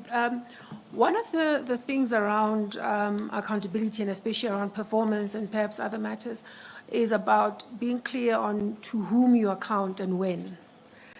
Could you maybe share your thoughts on whom the accountability partners would be and how you would engage with them?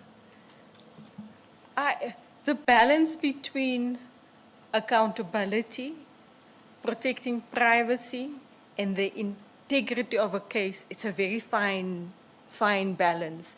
And I think as prosecutors, we rather shy away from saying too much, and that might cause concerns about that we're not truly, or we're seen as to be not truly accountable. The NDPP was recently confronted before the commission when she didn't want to give details about a particular person. That is that balance of being accountable and protecting the integrity of the investigation as well. But we must be mindful of where our accountability lies. As I've said several times now, it lies with Parliament as well as with the public, that we are able to explain our decisions. Thank you very much. Let's move to Mr. Mvundlela. Thanks, Minister. I think to a large extent I'm covered. I wanted to just understand from you, Advocate Bell, that currently there's been an outcry, and I would call it an outcry in South Africa, that we have seen commissions comes and goes and all those, and people have been wondering to what extent is the NPA actually then taking these matters forward, and we have not seen, at least to a greater degree, perhaps the NPA from the head office point, and that's where you aspire to go, I believe. That's why you're sitting here with us. So how do you see yourself improving that environment, if at all perhaps it may have been discussed among senior management, as you have answered my colleague, the AG? Yes, there has been a lot of commissions. Commission on state capture, corruption, and the NPA. What is the NPA going to do? I believe that my view is that the Zondo Commission, as well as the NACAC, the National Advisory Commission on Corruption, has laid the basis for what must be done to tackle corruption in the country decisively. The NPA now has the IDEC. The IDEC was established only last year. They now have the digital tools. They're trying to attract more skills, as I said, more investment to insulate them, to be able to prosecute. But the NPA cannot do it alone. There will have to be reform as to how corruption is decisively addressed in the country. Certain law enforcement agencies has competing mandates, how that is being addressed. So the NACAC's recommendations is key to implementing corruption, and all the stakeholders working together and even consolidating some of the mandates that there is. How the NPA will work is and we've seen it, asset forfeiture must be at the front of everything that we do, and we do it with urgency. Whether it's in your organized crime space, whether it's in your corruption space as well. And also having dedicated courts to hear these matters. In the Western Cape, we only have one commercial court. We've recently established a footprint in the Southern Cape. Those cases by nature takes long, and it causes a huge backlog. So there has to be dedicated courts where these matters will be heard. So it's the NPA, yes, leading, but everybody else must give support in us getting a case, because and what community often forget, these recommendations from the commissions are but recommendations. It has to be investigated. It has to be credible, admissible evidence before court, before we can take it to court. And the pockets of these suspects are usually deep. They come up with Stalingrad tactics where we need to change. That's why I talked about agility and flexibility. We need to be on top of it, change our prosecution plan, have the best of the best. The IDEC should be the center of excellence in the NPA. And that would be where I would drive, making the IDEC fully insulated, independent, and operational, as well as all the other forums where corruption matters are heard. There must be a clear plan how we're going to deal with those matters. And we must have, and there's the skills enhancement, the training has now commenced for our prosecutors to deal with cybercrime, money laundering, having the necessary technology available. We must be able to keep pace with the modern challenges that crime, especially commercial crime, has confronted us with. Thanks. Given the big institution the NPA is, you now sit at the top and you have all this hierarchical flow of the institution itself. You are currently the head in the Western Cape. There is the head in Limpopo, Mpumalanga, and all over the places.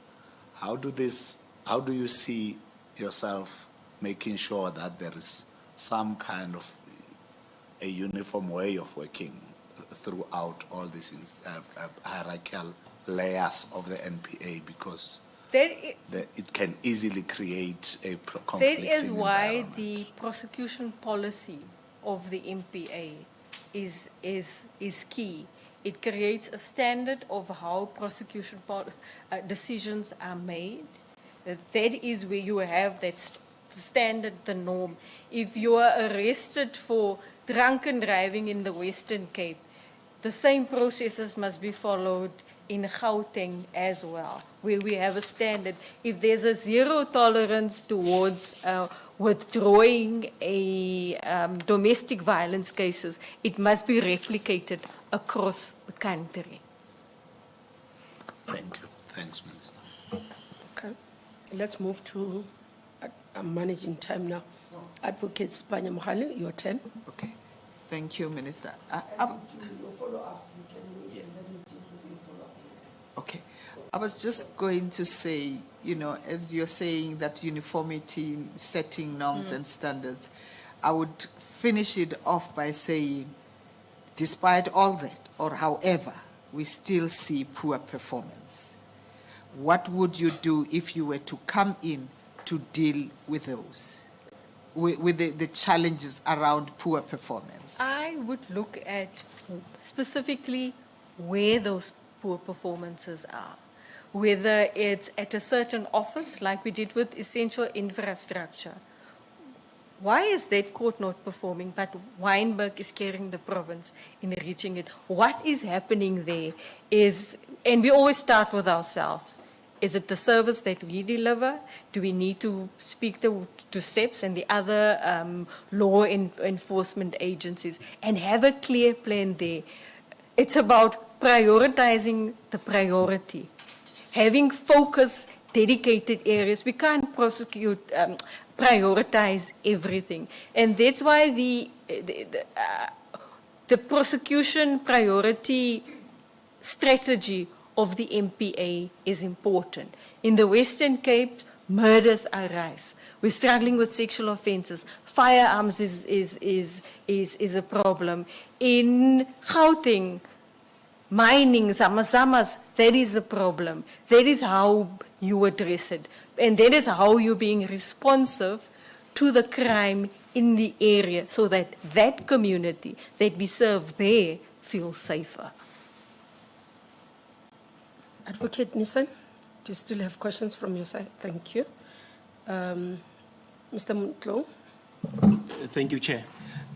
Advocate Bell, now in response to challenges that you are facing in your division, there is a specialized court that you established in Khayelitsha. Did you establish? The priority court? Yes. It worked wonders, but it had certain challenges. That court is no longer operational. The priority court initially started off as a drug court. The scourge of drugs was very high. Then it evolved to a court dealing with organized crime matters in the regional court. It was the same magistrate dealing with the same criminals. I am advocating, and I'm so glad you're asking that. So I'm hoping that my counterparts in the province will hear that we can replicate that in the bigger centers. I've spoken about the 12 stations that serves those courts, that we have a priority court at each of those centers to deal with the priorities of the community of that court services.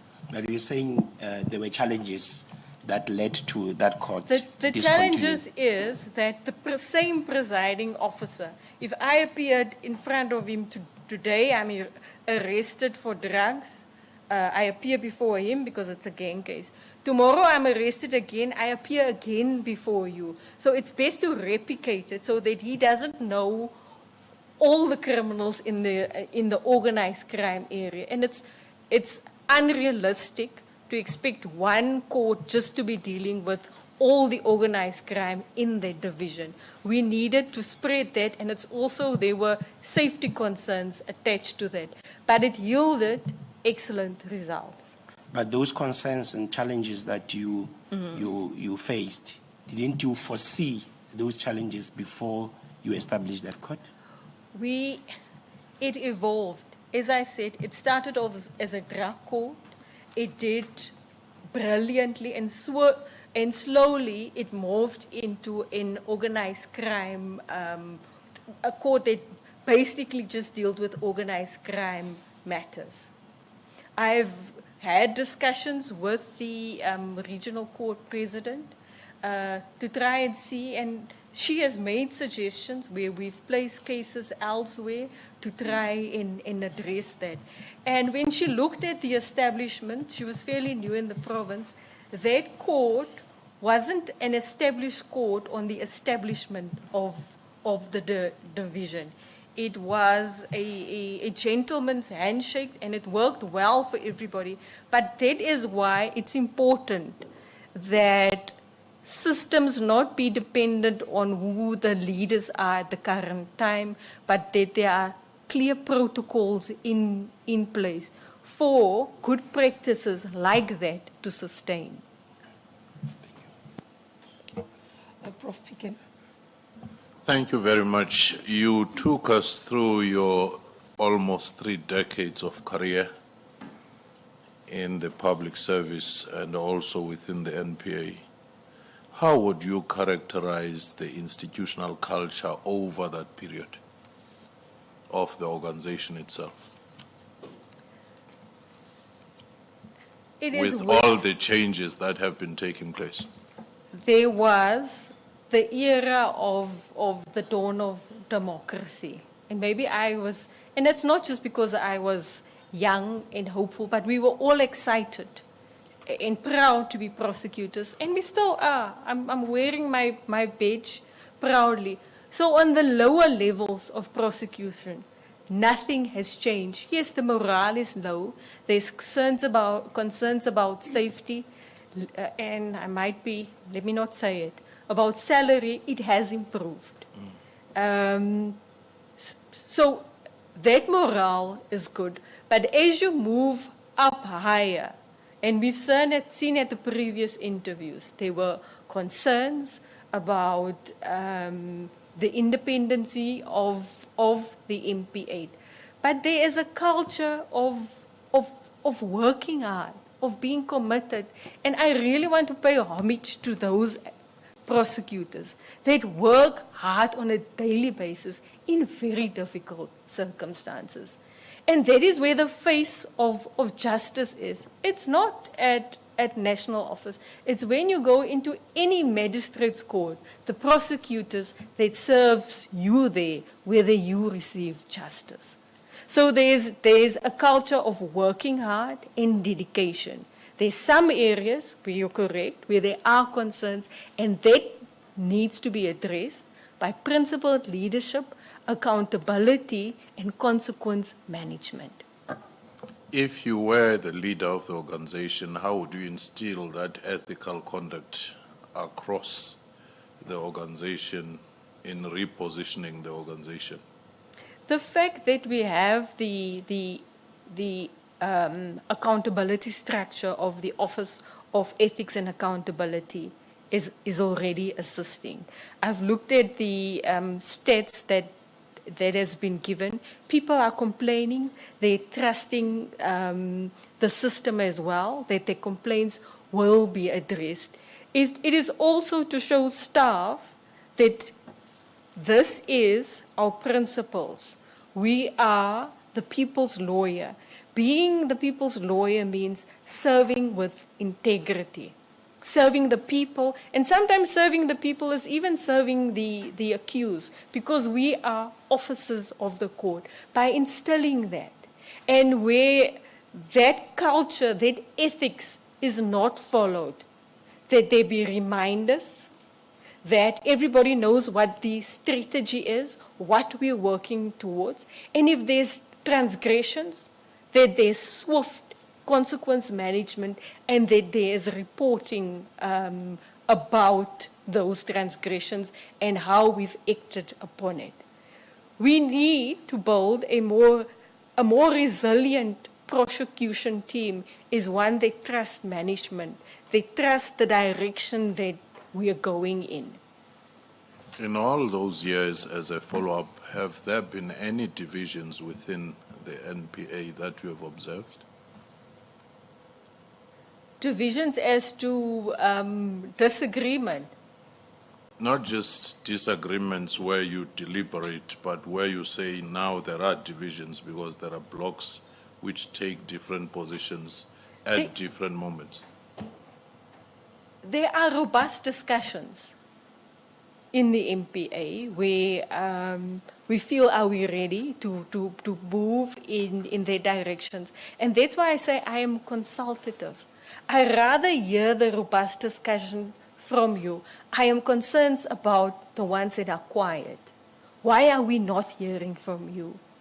Are you following our direction? Are you being ethical and accountable? Maybe let me follow up again. Have you observed during that period divisions, not robust engagements, which are rather professional, where you say during this period, I think I can observe disagreements within the organization, or you have not witnessed any of that? There has been at times when certain policy decisions or discretions from prosecutors have been taken away, that there has been disagreement, where prosecutors question certain decisions. Disagreement on, for instance, and an explanation about how the TRC cases were managed. Previously, the TRC cases were managed in a dedicated capacity within national office.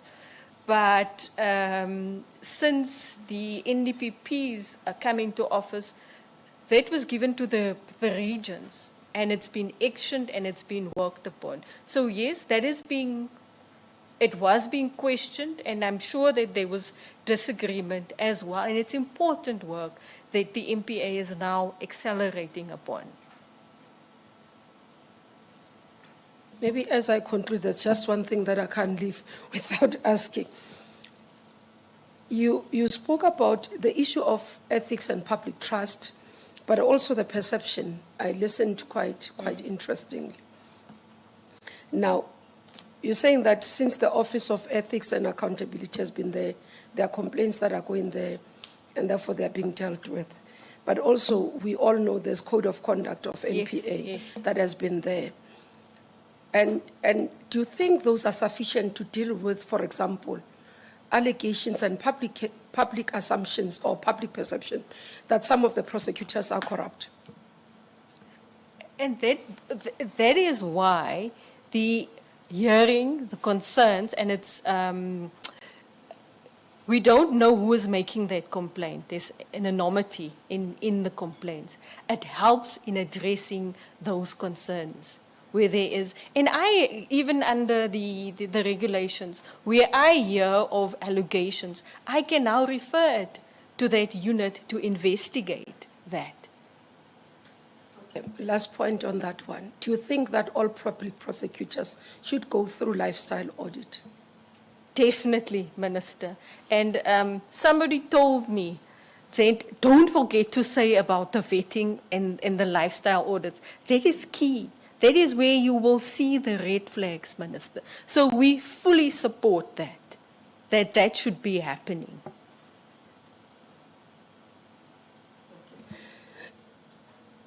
Let me hand over to Ms. Mmamoloko to take us through your public comments. It's your last segment Thank you. of your questions. I can see you are relieved. Thank you, Minister. Advocate Bell, you'd be delighted to know, as you've seen, that the 9 comments you received from the public were generally in support of your candidacy. So there's not much to engage with because you've seen them and you've also had opportunity to reflect on them. I will use the time just to check on something with you. You talked earlier on about your triumph in having the dismissal of the case against Bongo reversed, right? Sometimes we try to learn from our losses and we neglect to learn from our wins.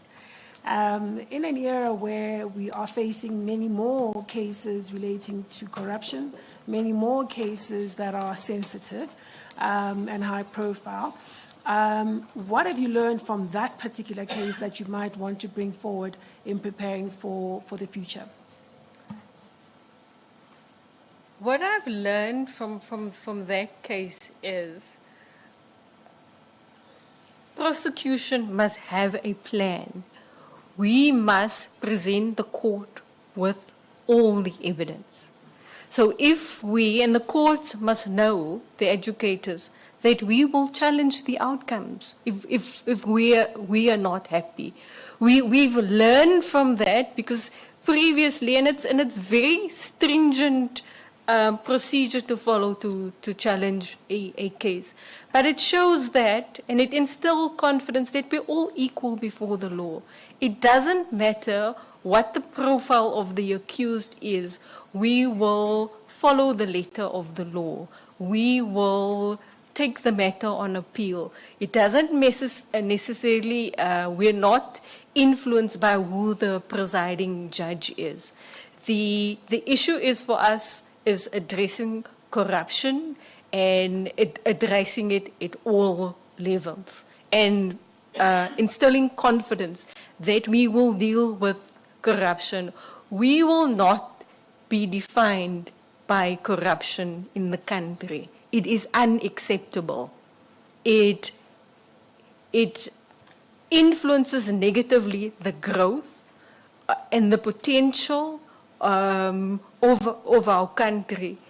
And it steals others of opportunities, especially the youth in our country with a high unemployment rate. Thank you very much. I'm pleased to announce, Advocate Bell, that we've come to the end of your session, interaction with us. And thank you very much for availing yourself for this process and also for the work that you continue to do. I just want to thank the panel for the opportunity. I am grateful. Thank you. Thank you very much. Thank you.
proceed to the LLB. Thereafter, I did the LLB, the Bachelor of Laws, dealing with the full spectrum of courses required. And that is obviously the pathway into the legal profession. And so that served me well in terms of getting into law as a practice.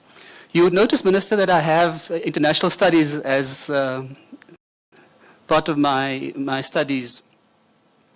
Just to explain that, I always thought if for whatever reason the law didn't satisfy me, I would want to go into the diplomatic corps and serve South Africa in the diplomatic corps.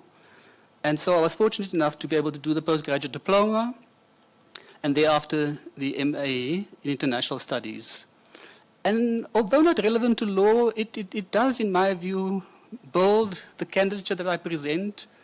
One has to conduct research in doing that. It's different to law, it's a different field. And it broadens one's horizon, and it certainly contributed to my development. Fortunately, I haven't had to use my international studies. The law as to date has satisfied me, and so I'm still committed to the law.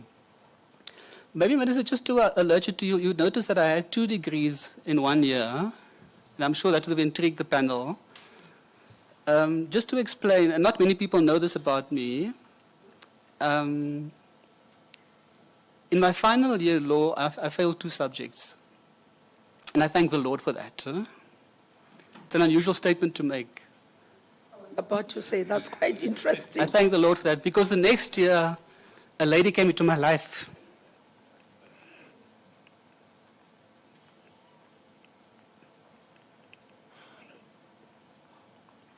And she's been with me for 35 years. Yesterday, we were married for 30 years, and I couldn't be with her. Fortunately, she understood my commitment to the country, my dedication, and my desire to serve. And so she agreed for me to delay my departure.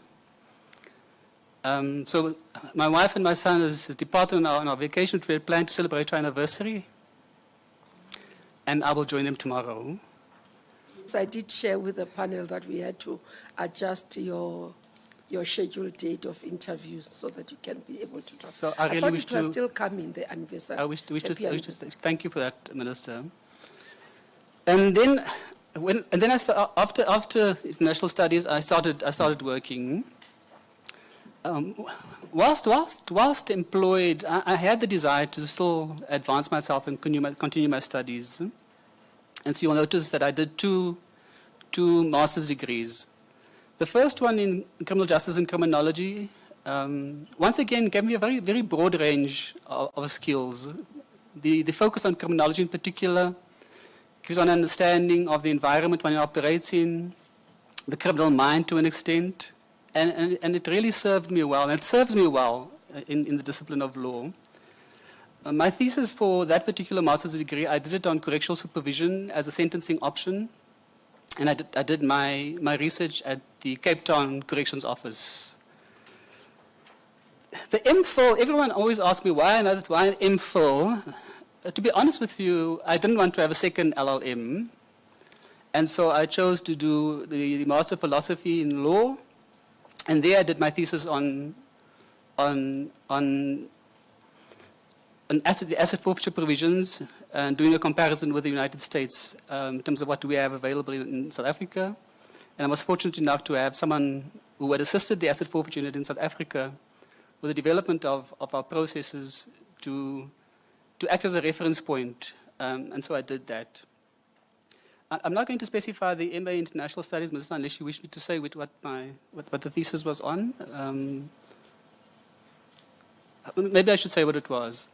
I did my research on the African National Congress as a non-state actor at the United Nations, covering a broad period from the 1960s up until just before the dawn of democracy. In that period, and I tried to draw on the experiences of non-state actors at the United Nations and the role that the ANC played in that regard. That was my thesis for the MA International Studies. So, Minister, coming back to your initial question, I think all of those qualifications have contributed to the person that I am, to the candidate that I present. And so, yes, in each in its own way, is a constituent part of who I am. Thank you, Minister. Thank you very much. With that, moving on, looking from the qualification, because we're trying to ensure that we get to know you as the panel, but also the public gets to know you as well. Certainly. Your experience as a prosecutor.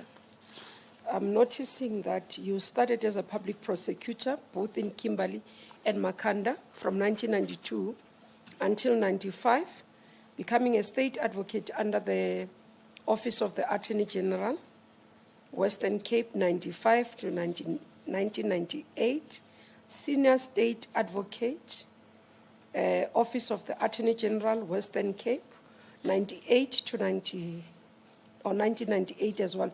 So it's July until October. And then you became, as NPA was established, became senior state advocate in the ID Investigating Directorate, Organized Crime and Public Safety, in 1998 to 2001.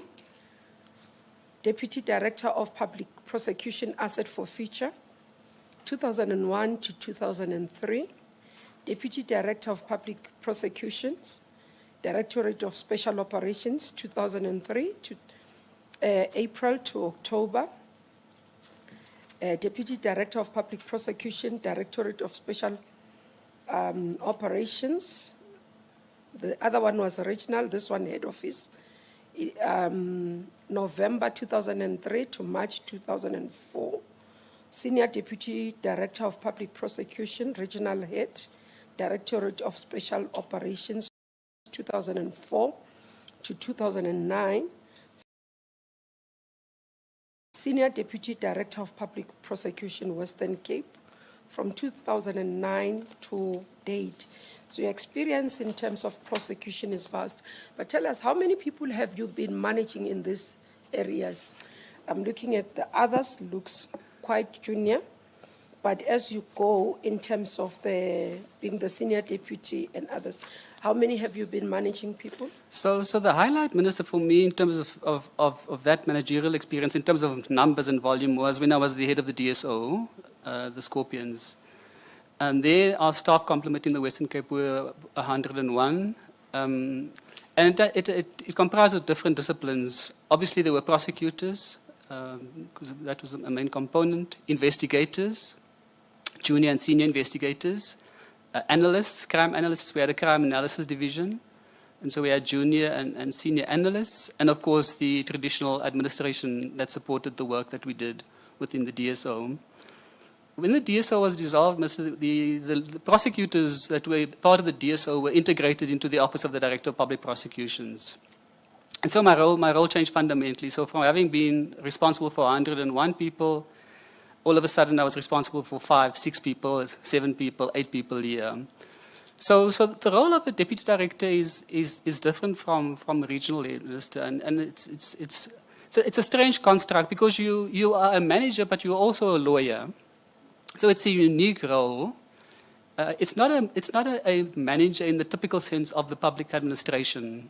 Of if you're at a particular level, if you were deputy director, you will have X number of people below you, director. It's different, and even describing being in charge of the people, it's a bit of a misnomer, because you may have someone reporting to you for performance information purposes, for performance reporting, but you may see only a sample of their work because of the checking system. The checking system is one where when files come into the Office of the Director of Public Prosecutions, normally 2 people are assigned to it, a junior and a senior. And so even though there are seniors who report to me, I might not even see that file. It's just the way the system is structured. And so I always try and illustrate the point that the fact that you don't have a large number of people reporting to you doesn't diminish from the role that you play. Because firstly, the role of the deputy, in law, you have the same power as the DPP. Obviously, the DPP is the head of the office and gives guidance. But your role is a critical one, supporting the activities of the Office of the Director of Public Prosecution. And that role does not require or necessitate you to be responsible for large numbers of people. Because when we try and set up what we do as an organization, you don't direct the 6 or 7 people that are part that report to you. You direct the operations across the board within the organization. And so the fact that I've, in the recent past, only managed a lesser number of people, I say with respect, doesn't detract from my candidature. Huh? Currently, how many do you manage? It's about 7 as well, Minister. Senior state advocates predominantly, 1 senior public prosecutor, who's placed in the DPP office for a particular purpose. It's not usual to have a senior public prosecutor in the office of the DPP or the Director of Public Prosecutions. This individual has been appointed to deal with the Community Prosecutions Initiative. And because it is still novel in the organization, in consultation with the DPP, we decided to keep the person at the DPP office, working under my supervision, until the initiative matures, until we form a particular view on how to expand the initiative or reconsider our position on the initiative itself, depending on the practicalities. I got intrigued by where you reflect that you are a member of the National Joint Task Team that was overseeing the aspects of transition to a new structure from the DSO. Do you want to share that with us? Yes, certainly, Minister. And I'll say this in context that NPA is evolving over time with the introduction of IDEC and all this. So there's transitions that are happening. So if you can share with us. Yes, certainly. And sometimes it feels like a bit of deja vu when I see the IDEC coming back into being. Certainly, Minister, look, that the decision to dissolve the DSO, and I say this in the questionnaire, was quite an emotionally charged one for many members of the organization. And I think I was fortunate to be part of that process. So our leader, the NPA had a leader of delegation, as well as team members. I was a team member, and Advocate Willie Afmeyer, or Mr. Willie Afmeyer, he always reminds us he was always missed because he was an attorney. He was our leader. For the police, General Inchue was their leader, and together with various members. And essentially what we tried to do was to try and envision as the collective what we thought the new structure should be. It was clear we had made peace with the fact that the DSO was no longer to be, and the idea was to try and ensure that how do we dissolve one institution, one structure, create something new, but not lose anything in the process. So that when the new organization sets in or kicks in, it's a seamless transition. Obviously, we were concerned that some investigations were still pending, and so we tried to manage that. A key part of that process was the change management. In particular, what would happen to investigators. As I said earlier, as the lawyers, not much changed. A lot changed, but not much changed, if you understand what I mean, Minister. For example, my office didn't change. I remained in my office. So simple things like that didn't change. But for the investigators, for some of them it was a daunting task, because the DSO, panel members will recall, was comprised of senior investigators who had spent a lot of their career in the police and had been brought in for their expertise. But we also tried something different. We brought in university graduates, mostly black, skilled, excited, wanting to contribute to the safety and security of our people, and they were confronted with this dilemma, but going to the police. Because for many, it's inconceivable for them to have wanted to be in the police. The DSO represented something different, something aspirational, and they did not see themselves in the police. Some of the senior police officers as well, or former police officers, they themselves had concerns about going back to the police. Because you'll recall, Minister, there had been some tensions between the police and the DSO, and many of them were fearful that going back into the police environment, they would be victimized. So these were the kinds of concerns that we had to try and address, sought assurances from the police that wouldn't happen. And eventually, I think with some success, we were able to manage the transition. Of course, we, as the DSO representatives, we were negotiating. Truth be told, we were negotiating on the back foot because we were the ones closing down and the police were taking over the DPCI. But we tried to to bring some of our thoughts, our suggestions, and it was for them to accept. All we could do was we could offer the advice, reflect on our own experiences, and share with them what we thought should happen in the new structure, but ultimately it was there. So, and as I say in the question there, it was a taxing time, Minister, traveling through the country, confronting people, looking them in the eye, and trying to give them assurance. And I think the key thing there was we were honest with our people. When I say our people, are the DSO members, because we couldn't give them some of the assurances that they wanted. Because as soon as the one door closed and the other opened, we had no control. So we gave some honest reflection, and ultimately it was for individuals to decide to join the new structure.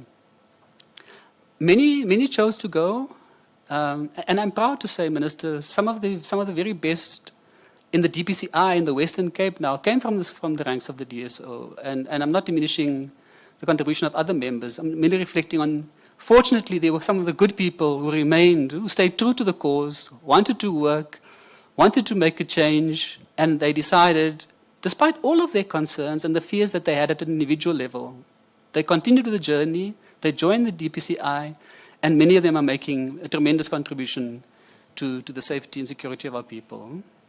Thank you very much. And moving on your leadership style or management style, you describe it as a style that is inclusive and consultative, grounded in the belief that people deliver their best work when they are meaningfully engaged.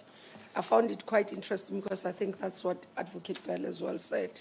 Maybe share with us. So Minister, mine is grounded in my background, and I won't go all the way back to school where I served as deputy head boy. But at university, I was fortunate enough to form part of organizations where the culture was one of engagement, reflection, striving for the best, and that has remained with me. It's also my nature. I am never one to pontificate. I am never one to assert a title.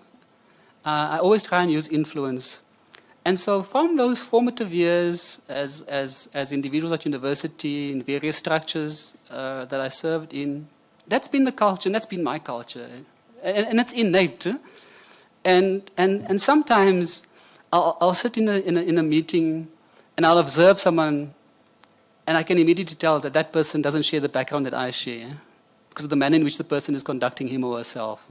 Doesn't have that sense of how you engage with a group of people, how you try and build consensus firstly, ensure that people's views are respected, because that's empowering. If you create a platform where people feel that their views are heard, respected and valued, that's empowering. And often you find that some of the best ideas come from individuals. And so if you shut down dialogue, if you close that door, how are you going to do all the best amongst us? And it's part of my style. It's what I've always done. It represents who I am, and so I don't turn it on and turn it off. It's there. It's a permanent feature of my being. So of the 33 years as a prosecutor, 24 years have been in management. In management, that's correct, Minister. Correct, okay. Now we move forward into the next segment of that, and we deal with the issues around that. If I can confirm that you do not have you've not been taken to a DC, nor are you currently facing any inquiry or investigation by the Office of Ethics and Accountability? Not at all, Minister. Not at all. But you have been reported. There's been a complaint. Take us through previously. That's correct, Minister. So as you read from my background, Minister, I was the head of the DSO, and the DSO, as I said earlier, was dissolved in 2009. And so we transitioned into the Office of the Director of Public Prosecutions. At the time, the DPP was Advocate de Kock. So in 2013, I received a letter from the chairperson of the disciplinary committee, the Bar Council, alerting me to this particular complaint. So firstly, obviously surprised, read through the complaint. I noticed that it reflected incidents that happened in 2005, 2006. So obviously I immediately presented this to Advocate de Kock. And I then went about preparing a response to him. So just for the benefit of the panel, what had transpired is a member of the public had complained to the Bar Council asking for me to be investigated.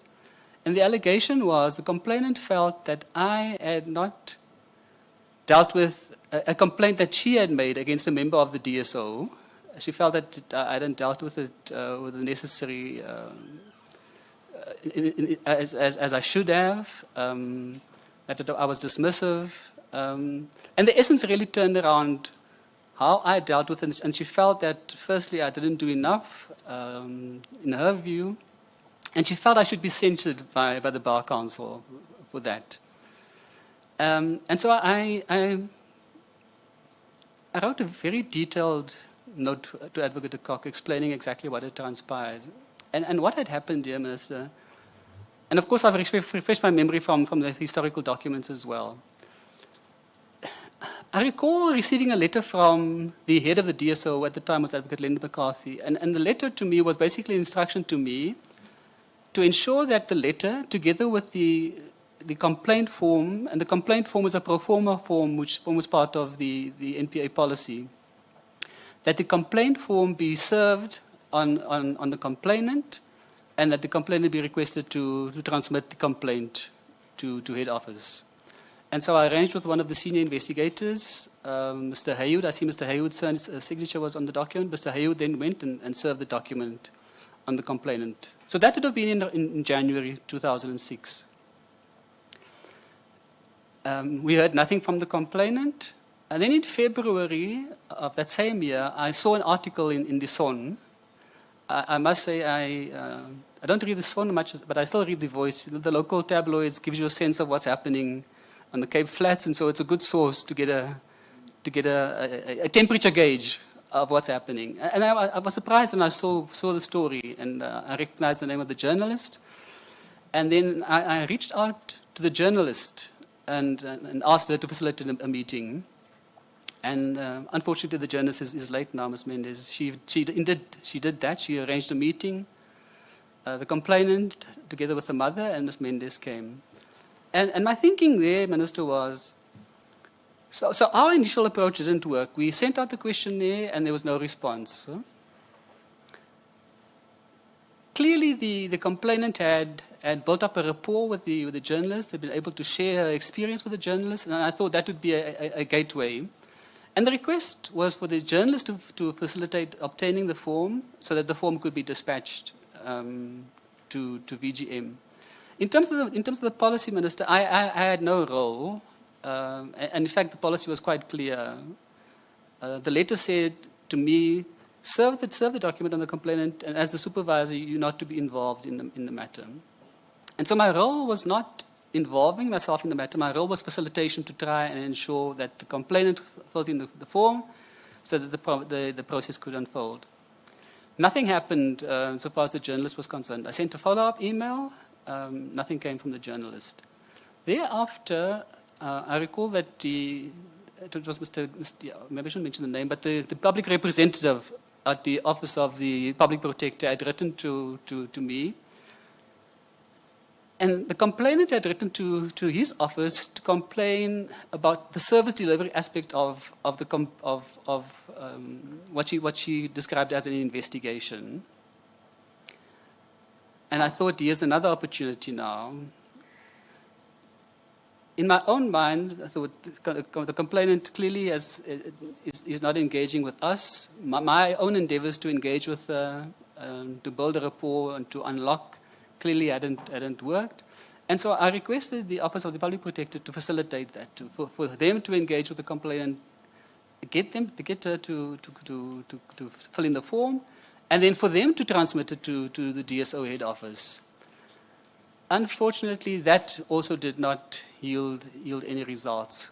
And and so that, yeah, that was the end of it until I received the complaint in 2013, some 7 years later.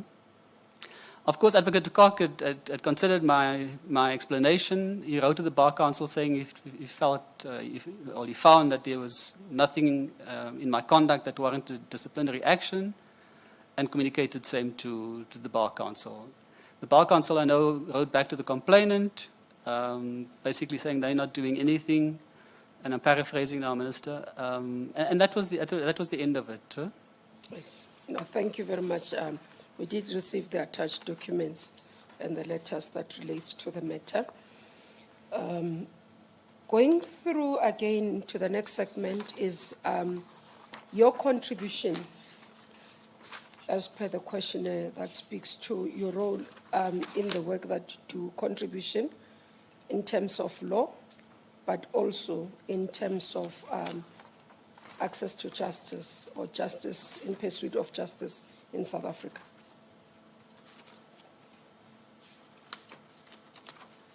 Any project, I see you've got quite a number of them that are written under your work as a leader,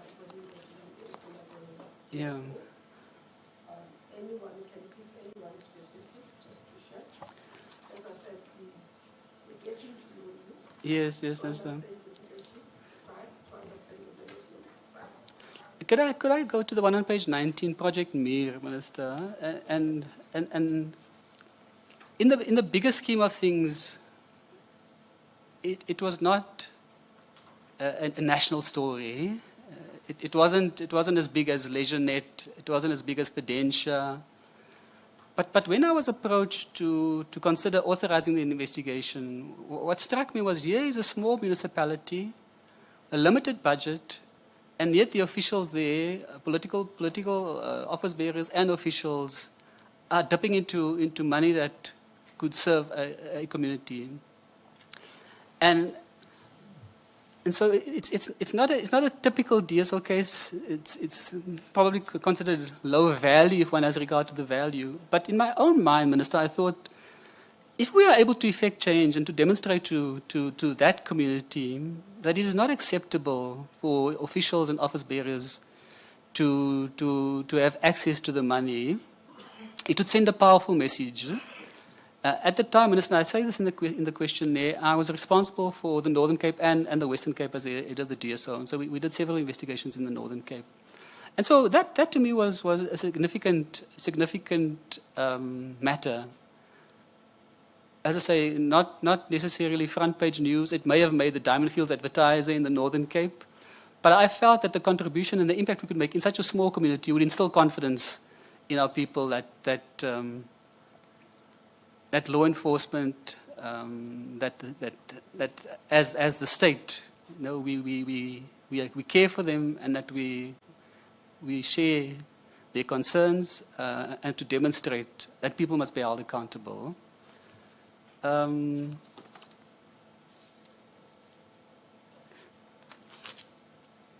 James as well. Maybe I can talk about James, Minister. And James. Of course, there was a lead advocate. I played a supporting role. I was involved in some of the negotiations. But there again, we were able to, as part of the process, to ensure that workers, maybe just for context, so the union and the union leadership were channeling their members to a particular company to take out loans. And of course, the interest rate was exorbitant. And let me say the allegations were that there were kickbacks. So, in our discussions with the company, eventually when they settled on, firstly, made peace with the fact that they were going to admit guilt, we were able to ensure that 60 million rand went back to workers. And because we had records, as part of the investigation, we had uncovered the records. So they knew, for example, Mr. ACM had received a loan of X amount. We were able to calculate the interest that the individual had paid. And we were able then to work out that Mr. ACM would get back, say, 20,000 rand. But cumulatively, it amounted to 60 million rand that was returned to working people. And so there again, a case where we were able to demonstrate that we are able to affect the lives of ordinary people. not just the big names. Of course, the big names are important, and the fidentia is important. Fidentia, Minister, was finalized or concluded after the DSO was dissolved.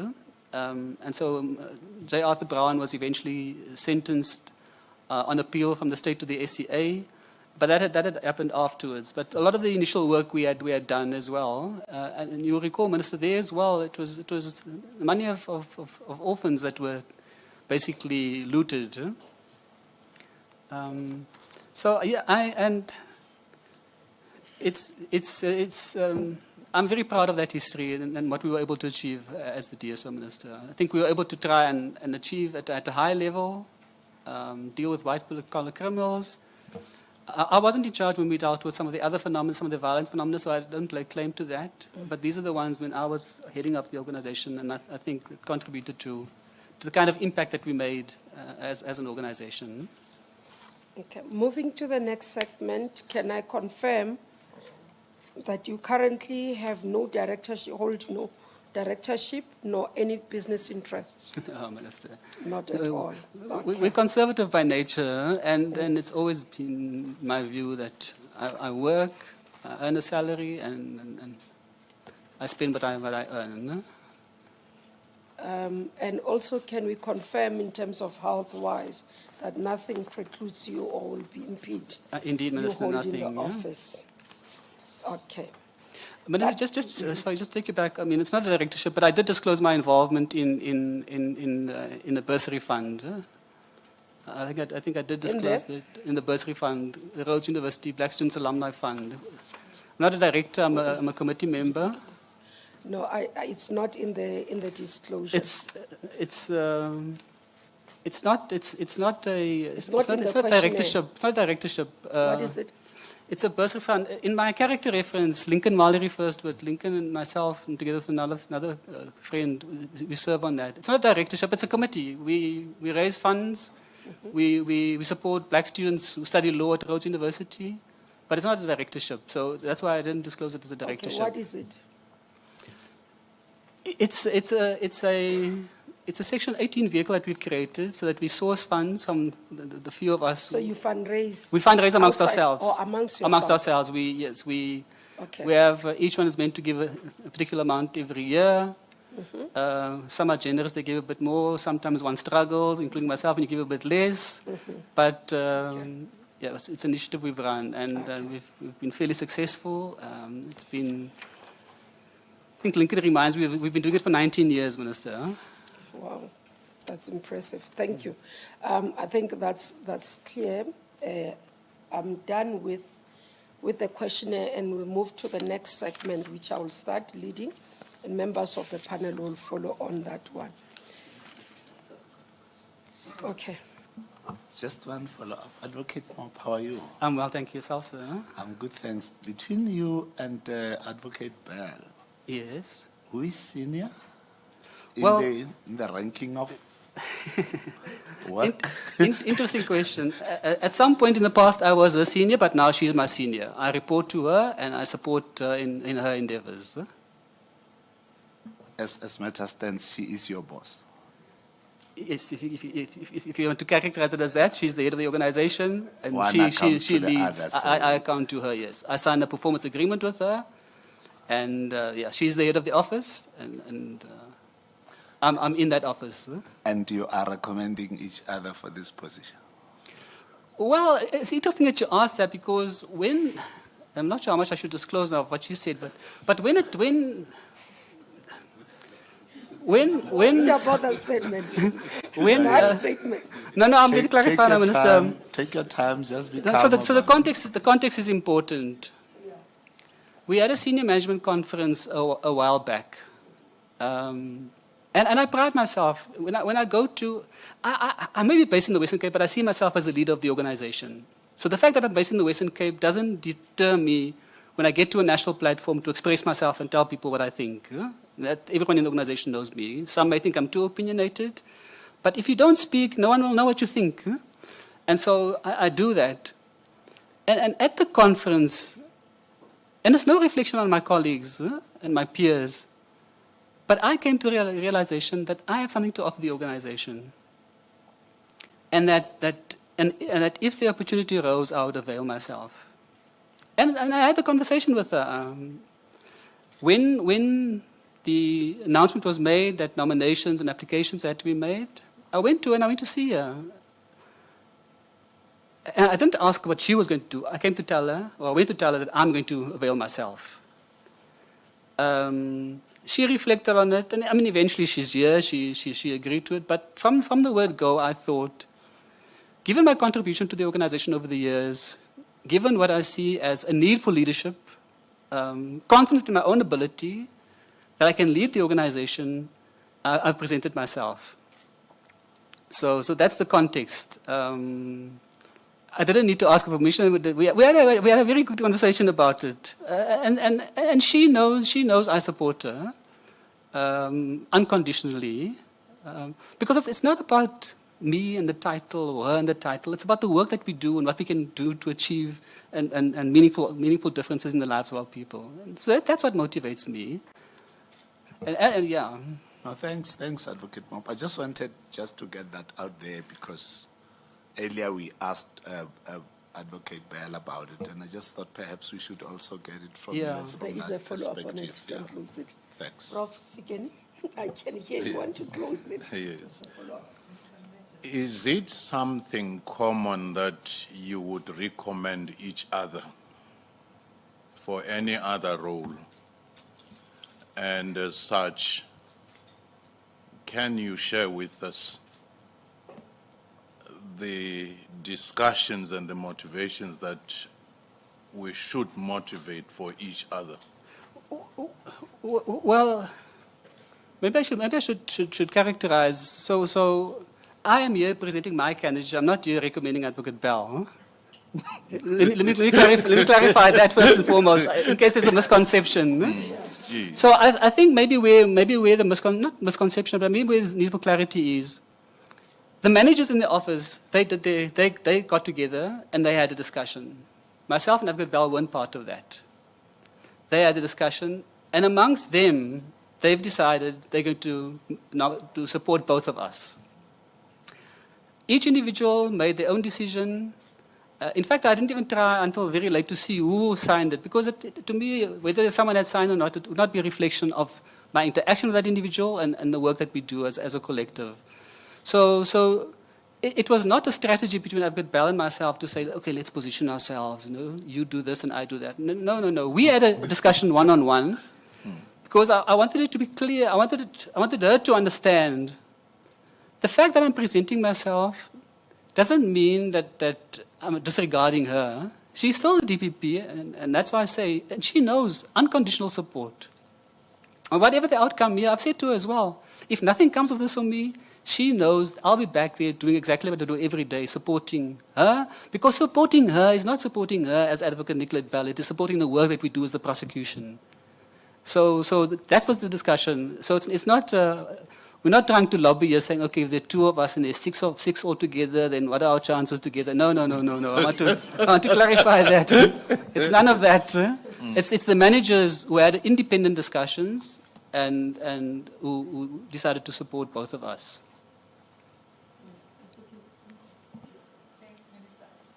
Thank you, Minister. Mine is just a point of clarity. You were a state advocate in the Western Cape office 1st of May 95 to 30th of June 98. And then, this is senior 98, but for senior state advocate, it was 98, July and October. So you were senior for 3 months, and then senior for 3 months, that's fine. Could I just clarify that for you? If you could clarify. Mr. Panyamagolde? So I became a senior in the AG's office, as we call it, the Attorney General's office. Okay. But then the transition had happened, the NPA was formed, and we used to call it IDOC, the Investigating Director on Organized Crime and Public Safety, that opened up. And Percy's son had been a deputy in the office, Deputy Director of Public Prosecutions. I think the panel will recall the legendary Frank Khan used to be the Director of Public Prosecutions, and Advocate Percy Son was one of his deputies. And then when the NPA was formed and Mr. Nguka became the NDPP, he drew Advocate Son into the Investigating Director on Organized Crime. So that structure opened up, and I essentially transferred in the position of a senior from what is now the DPP office to the Investigating Directorate, and continued as a senior in that environment. So no longer in the what we call the DPP office now, but in the Investigating Directorate. And there, different to the Scorpions, there we were prosecutors from the NPA with police officers who were seconded from the police. In other words, they were part of the police. They had a police commander. At the time, they had which is the equivalent rank of a brigadier, who was their commander. And so that was the difference. The police, we worked together, but the police had their own command structure. We had our command structure. And then when the DSO was formed, there was a single command structure. And in the case of the DSO in the Western Cape, I headed up that component. Thanks. Mr. Mtlo. Thank you, Chair. I'm covered. Thank you. Oh. Okay, we'll move on to the next segment. The first one I want to raise is, because this position is national, and looking at your CV, your footprint is only in the Western Cape. Mm-hmm. How would you be able to ensure the organization in terms of exposure to deal with all the issues that relates to the provinces, different priorities in terms of those in those provinces, and your understanding of the challenges that we currently experience nationally? Minister, and I am a humble person, but I must say, I think it would be seamless. I think I've been fortunate in that the roles that I've played at a provincial level has given me lots of exposure. It's not something new for me to have meetings with ministers, national ministers. I've been exposed to that. Provincial ministers have been exposed to that. It's not new for me to be exposed to the National Commissioner of Police, senior police officials at a national level. I've been involved in those kinds of engagements, or certainly have been exposed to that. Maybe not formal meetings with the National Commissioner. I don't want to overstate that. But when Commissioner Tim Williams was the commissioner, just to give you an example, I had a conversation with him about the provincial commissioner in the Western Cape. Sharing my own views and my reflections on the provincial commissioner, telling him that I thought that particular commissioner was one of his best commissioners. So I'm not going to be starstruck coming to the national scene, Minister. As I said, I'm confident in my ability, and I think I can interact well with people, and I say humility because it comes back to my leader's philosophy. You must be able to speak to people, engage with people, build a rapport. And of course, it's not to become friends, but it's about the professionalism, each one exuding their own professionalism. And ultimately, it's about the work that we do. As I said, I've been involved in national engagements. I've been involved in national task teams. I've been involved, I didn't put it in the CV, I've been part of national investigations, myself, a member of state security, and a member of police. I did an investigation many years ago. So I've interacted with people at various tiers. And I'm confident that it's not a step too far for me to do that. In terms of what the issues are, Minister, I lie awake at night worrying about the future of our country. I'm sure many South Africans do. I've now resorted to listening to a podcast at that time of the morning to try and get myself back to sleep. But I'm concerned about the future of our country, concerned about the threats that we face as a nation, the threats we face as the criminal justice system. And I'm in the prosecution because I want to make a difference. And that is why I'm availing myself, because I think I can make that difference. I can be part of that positive change. What I represent, I I think I can do that. If one looks at what's happening at the Commission, Matlanga Commission, what's happening at the ad hoc committee, the picture is not very good of the criminal justice system as a whole. And so we need to change that, Minister. We need to change that fundamentally, because our people must have confidence in our ability to effect the change in their lives that they want. But it's not just about talking and explaining that to them. It's also about demonstrating to them that we are able to do that. And that is why I think the imperative for all of us in the criminal justice system is to get ourselves, to get our house in order, ensure that we have ethical, credible leadership who are committed to the cause and only to the cause, no other considerations, because there's work to be done. And some of these issues are detracting from the good work that is done every day by good police officers and good prosecutors. And so everyone is tainted with a particular brush. And so that's why it's important for the leadership to change that narrative. You know, Minister, I said earlier we're conservative by nature as lawyers. And I've been one of those who've been very reluctant to engage the media too often. But even I have come to the realization that we are being overrun in that space. We're being overrun in the space. People are saying what they want to, they're spreading falsehoods. And so there's a need for us to change tact. And I'm one of those, maybe belatedly, but I think we need to claim that space. And it starts with the good work that we do. Now, the media, if I can just speak a bit about that, it's contested space, because sometimes we do a lot of good work and you see none of that. So we do 9 good things, none of it's in the media, 1 bad thing, and that's front page news. So it is about trying to get the balance. And we've got to find ways of communicating directly with our people. One of our senior colleagues suggested in our meetings when we discussed it at some point, but why don't we take out adverts ourselves? Take out 2 pages on the newspaper and tell the good stories. Not a bad idea. I'm not sure what it would cost, but that maybe is an option. But I know there's youngsters these days, or young people, let me say youngsters, young people these days, they consume media differently. So maybe there are other avenues to explore for us to try and ensure that where we do good, people hear about it, they see it, and where we don't do well, we explain what happened. Because that will also instill confidence. At least if we acknowledge we've done wrong and that we intend to correct that, that should inspire some confidence as well. Yeah. You've reflected on one area more around communication, and I want to maybe package it together, because what I'm trying to get is your vision for the NPA. What is it that you're going to do differently? You've highlighted the challenges, the commissions that we are seeing, the ad hoc committees, but also one wrong thing done is in the... What would you do differently? So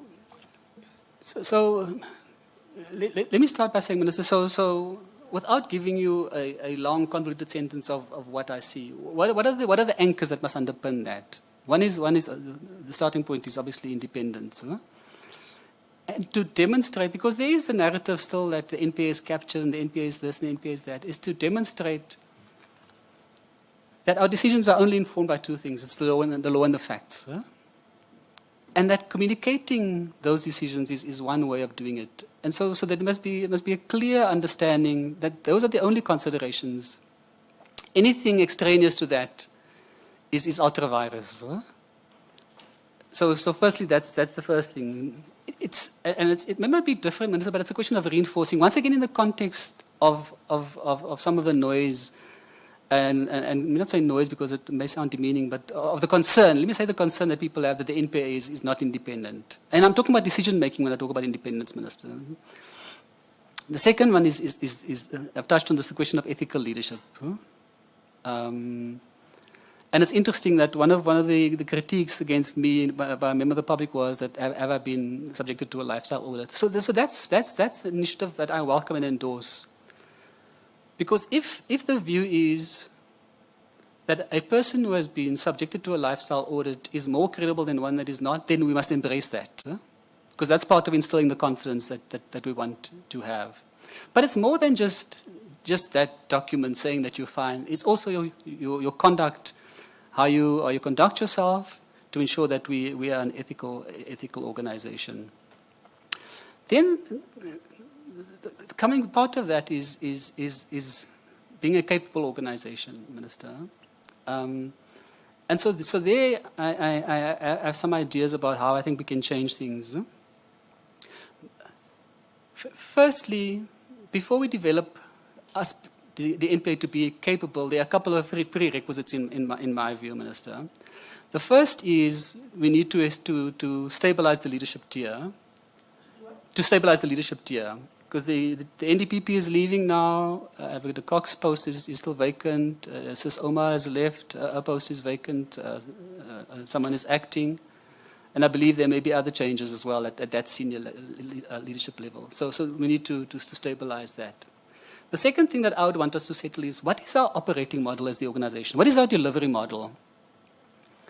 We thought we had settled this question a while back, but there's still murmurs in the organization about what is our operating model. And what do I mean by that? Where does delivery take place in the organization? In my view, the delivery vehicle of the organization is the office of the DPP. That's the delivery vehicle. So prosecutions result under the DPP, and so we must reinforce what happens there.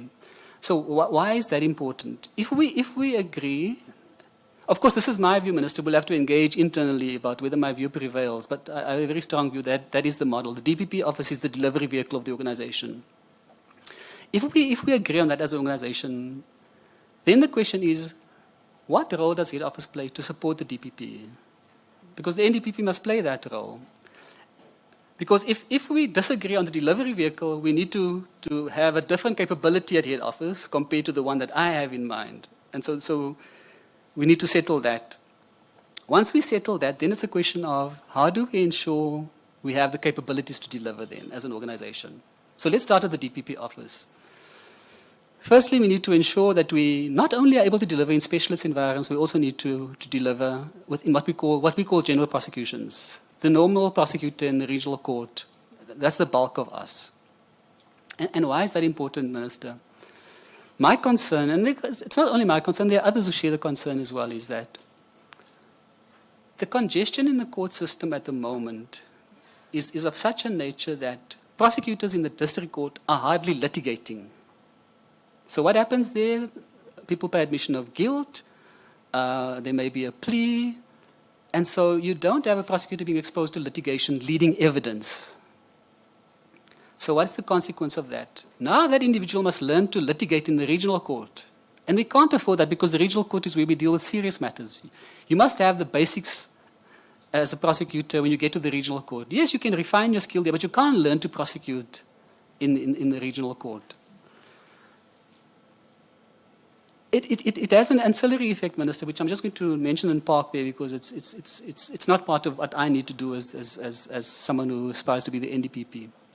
If a district court magistrate is not litigating, is not hearing evidence, and goes to act in the regional court and has to hear evidence for the first time in the regional court, it has consequences as well of the quality of decision making you get into in the regional court.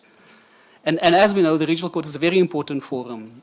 The High Court may get all the glamour, but the regional court is really the engine room of dealing with serious offences in the country. So it has that consequence. So one of the things that we are doing as an organisation is we're bringing back the tutor, and the tutor will play a role with the aspirant aspirant prosecutors. I want to broaden that role to see to what extent. Explain it more, because we do have currently the aspirant prosecutors program. So yes, maybe just to give it a bit more detail, Minister. So the panel know that we have the aspirant training program. So I'm not suggesting that I'm bringing that in. That is there. It's individuals, law graduates, members who've been at legal aid, who are absorbed into the program, into the prosecution on the basis of an aspirant program. It's a 12-month period, and thereafter they may qualify to become prosecutors. We're able to absorb most of them. But not all of them, not all the time. So in the past, Minister, we used to have what we call a tutor, and the tutor's focus was to upskill the aspirants. Then for career pathing, it became a bit of a cul-de-sac for some of the aspirants and for the tutors, and they felt they didn't really see a future for themselves because they were stuck in that position and there was no career path.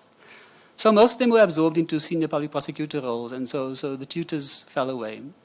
But the tutors are being revived now, and so I see the tutors playing a role, not only with the aspirants, but also with the district court.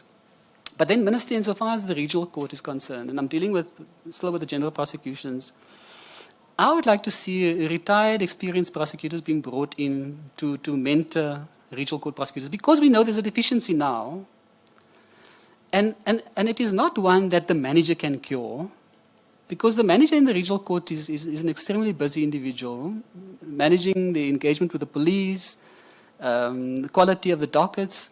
So it is very rare to find a control prosecutor or an SPP being able to go into a court and to observe what is happening with a particular prosecutor. So my idea is to get retired colleagues who have the necessary competence to play that role. And that you almost do an in-person assessment of every prosecutor in the regional court. What is the shortcoming here? This person is fine. No, we know he or she can continue. This individual needs a bit of work. And so that is quite an intensive job. And that is why I'm saying, Minister, it's not something that the normal line manager can do. It has got to be an additional initiative for that to happen. And so that's my vision for the regional court, because once again, I repeat myself, the regional court is a critical forum and we must succeed in the regional court. And so putting a mechanism like that in place, or an initiative like that, will really ensure that we have the people that are able to do the job. Now let me deal with the specialist environment. So there is a capability initiative now to ensure that we have the requisite skills in the specialist environment, and so we are fortunate. We have some colleagues, I believe, who are abroad this week as part of that initiative as well, to try and see how do we put together a framework that capacitates the individuals in the specialist environment. And so we'll have to reflect on that. What exactly does that mean, and how can we do that? The other thing, Minister, if I can just talk about prosecutions generally, is and sometimes the middle managers tell us the young prosecutors don't want to read anymore. Huh? They want to watch TikTok videos. They want to do, and I say, but you can't do law without reading. So one of the things, Minister, I think we should consider as an organization, because look, we have training. But I like the idea of this continuous professional development, to compel you to do something. And don't tell us you want to do something which is miles away from where you are, that it's a nice to have. Let's look at where you are, what are you involved in, and let's try and build a framework where you can ensure that, because that forces you to upskill yourself as well. Can I just say this, Minister, when I speak to prosecutors, and I normally speak to the aspirants as part of my governance portfolio, I always suggest to them that the pinnacle of prosecution is being at the DPP office in the High Court. But when I do that, I do not demean the regional court, nor do I demean the district court, because some colleagues find their space in the district court and they're happy to remain there, and they choose to remain there. Some choose to remain in the regional court, and we respect that. But we need to ensure that the individuals in those tiers are capable of delivering. So that's on making sure that we are able to do our work as an organization. Then in terms of leadership, Minister, sometimes I think it's a bit of hit and miss. Because there's this fear, I can't say who my successor is going to be. And of course that's important, because that's not acceptable.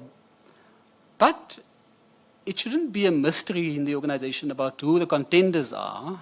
It shouldn't be a mystery.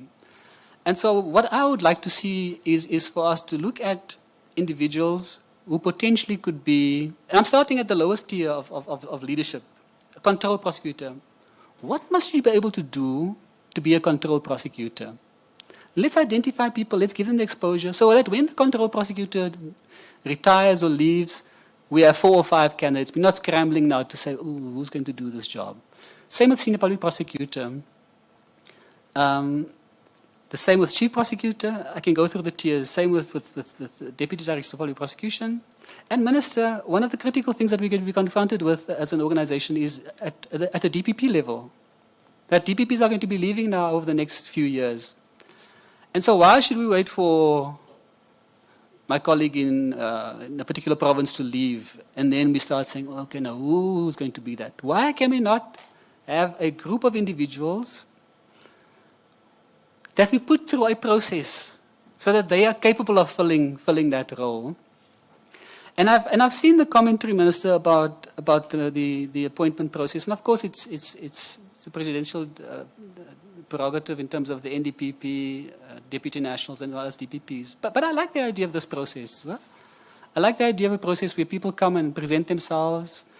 Because for some, I'm not including myself in that, but for some, they may never get an opportunity to present themselves because they may not be noticed. Huh? They may be somewhere in the organization and the head office doesn't know about them. So it will afford that opportunity as well.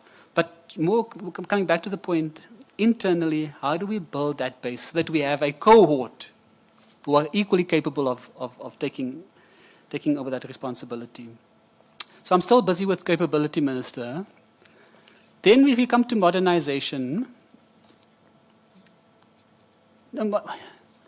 everyone is talking about the phase we are in terms of the transition in the digital environment. Everyone's talking about the use of AI. But Minister, I'm not sure if you know, but we still use Excel to do performance reporting. And the age of Mmamoloko will know that many of the findings are human error because data is captured at a local level, at a court level. It's consolidated at a court center level. It's consolidated at a court, the cluster level, and then it goes to VGM. So there's lots of scope for us to make errors. So as part of modernization, of course we must leverage technology. IJS. IJS. Exactly. Yeah. But Minister, before we even get to that level, I want to try and see what can we do so that a prosecutor doesn't have to fill in a sheet at the day and there be a consolidation process, so that we can try and ensure that as a manager, you don't have to wait until the end of the month. You have a dashboard, a weekly dashboard of what is happening in your environment, what's happening at a particular court center. Because that will not only benefit us as the prosecution, it will also benefit the presiding officers. I must park that, Minister, because that's an entire topic on its own in terms of our engagement and at the court center level. But to come back to the modernization, so certainly I would want to see that. I know the current governors believe in the ECMS, Minister, the current governors in the NPA. And so we've done quite a bit. We've engaged with the Office of the Auditor General to try and see how we use ECMS as the primary vehicle, but we also supplement with manual stats. And what that process means in practice, Minister, it's prosecutors doing that. Not support staff doing that, it's prosecutors doing that. You know, Minister, I'm part of a group, it's a WhatsApp group. I'm maybe a bit of a voyeur, I don't contribute, but it's the ECMS group. And it's the ECMS group. Okay. Prosecutors engaging with someone at head office who's trying to assist and to facilitate. And it pains me, truly it pains me, when I see people are writing late at night on weekends, there's this problem with the system, I can't get on. So the system, in my view, is not what it is intended to be. And you'll recall, Minister, we are in the center of the value chain. So the police load, if the police load, we can't do anything on ECMS. So we rely on the police to load. Then we must play our role in the ECMS. And I must say, there are many offices where DOJ officials are assisting us, Minister, because the prosecutors just cannot get to that function. And why is that function important? Because the outcome in court is not going to be captured. I have another view, Minister. Maybe I can just share this now. The NPA is not responsible for court information. The NPA is responsible for performance information for the NPA. And often it gets conflated. And we get asked to explain what the court outcomes. I know the DOJ is undergoing a transition, and my own idea is, if the OCJ takes responsibility for the entire structure, my own view is the DOJ can become the vehicle that is responsible for court performance and the outcome of court performance, and to engineer itself so that they drive that process, the DOJ. It's just an idea, Minister, to play that role, so that we can focus on NPA performance, so that we manage the performance of the organization. So that was modernization. Of course, I spoke about independence earlier. I spoke about capacity, professionalism. Professionalism, And perhaps even going into, are you saying these things are not done now? Because we're looking at the future. I'm looking at the future, Minister. I'm saying we need, as a country, we need an institution that is responsible for court performance. Because the OCJ, if you look at the OCJ report, No, I'm meaning the whole thing. Everything about leadership, about independence, about capable organization. Some of it we are doing, Minister, and that's why I emphasize some of it we need to reinforce. Some of it we need to reinforce. So I'm not suggesting that all of this is novel, but I think my ideas about developing the next tier of leadership, doing that now, the role at the regional court of having retired individuals, those are my ideas about how I think we can build that cohort. Because that speaks to the professionalism that we have. That we have people who are able to and are capable of doing the job as well. Yeah, and because people, I want to link that to performance. You sitting in Western Cape, and I said this to the previous candidate, which I'm going to flag with you, and we look at the conviction rate. For example, performance or postponement in courts due to prosecutors is sitting at 8.1. So I take you are part of the management in the Western Cape. So you would work together as a team to look at performance of NPA within the province. So postponement of cases is 8.1. And I flag it because we should have 0 caused by NPA. Coming to the other, let me finish the stats. The other issue, we look at performance. In the statistics of performance, as per the last annual report, and then we can go to the last 5 years that I've done, because on the sexual offenses, I've gone to the last, and others I've looked.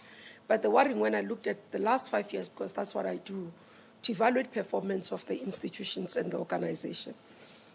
When you look at essential infrastructure, which is critical, I mean, this is infrastructure that we need as a country, where it has been damaged and we need conviction rates, you find that Western Cape together with Free State are at the bottom. We're sitting at 73%. And I'm going to go to the 3 where we are at the bottom, and I think it's quite too much for me to have a province having 3 areas where they are at the bottom.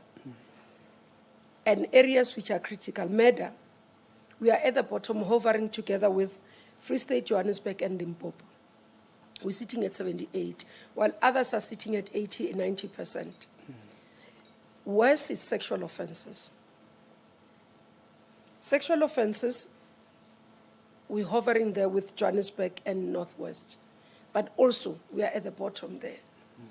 Now, with sexual offenses, and this is what I was saying, because, I mean, this is one of the critical areas where even President declares it a national crisis. But you look at our performance over years, looking at, you've been in the Western Cape for some time, for almost all your careers. The last 5 years, we've been dipping in terms of stats. Now, as a candidate for NDPP, the public wants to know, are we not transporting one problem from which could be contained in one province to becoming a national problem? Because if the interventions are not working or the ideas are not working in Western Cape, how would they work when it becomes complex with difference in cultures and languages and all those diversities across the country? No, thank you for affording me the opportunity. If I can start with infrastructure, we've discussed this in great detail in the division, and we've as a consequence of that, we've tried to work out remedial action. If you look at what causes us to have that level of conviction rate, essentially it is the quality of the evidence. So in the initial phase, if you look at when we debrief, what is going wrong with essential infrastructure? Because it should be obvious. Huh? The written reports we get, so these are not people just telling us off the cuff. Written reports we get it's the quality of evidence. Explain that. So the police officers... Because police would say that you guys blame them unnecessarily when it's you who are not going to win cases. Maybe explain. That's why it's always important to have us in the same room at the same time, Minister. Unfortunately, in this case, I do not have that opportunity, but take us through. But just to come back to that, so it's the quality of the evidence. So sometimes an individual is arrested with a piece of infrastructure, And when they get challenged as to why are they saying this infrastructure belongs to Eskom, to Telkom, whichever, they make concessions that no, they're able to. There are no markings on the contraband. We've had cases where the police have mingled some of the evidence, and so the SAP 13 record. So it's normally a question of qualitative evidence. So what have we done, Minister? And that's the important part. We've said, but let us engage with the individuals who will do this work.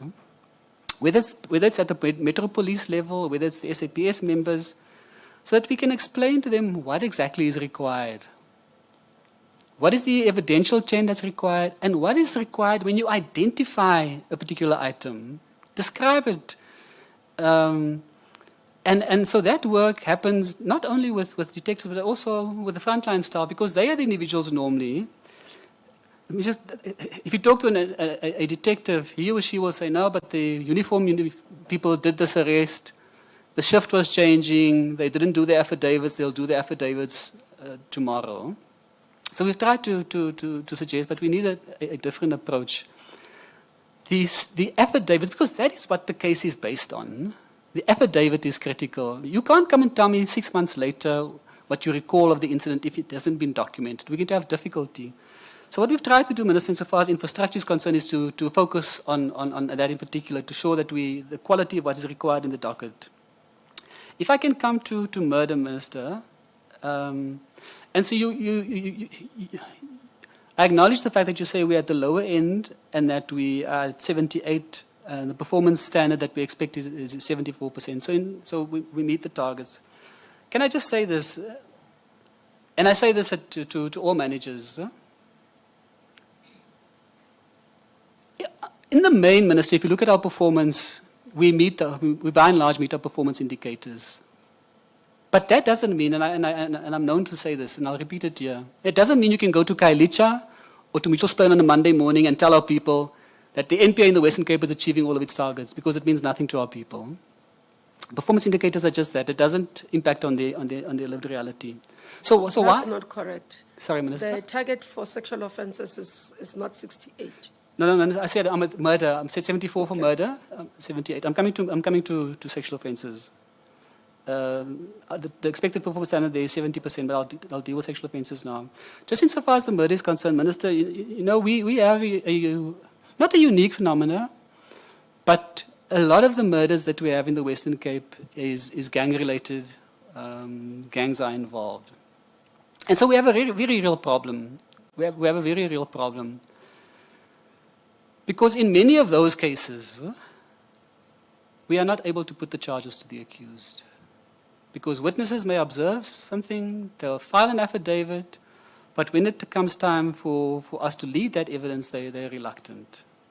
And that's if we're lucky that we get to a stage where we have a docket and we are able to identify an individual. In many instances, there's just silence.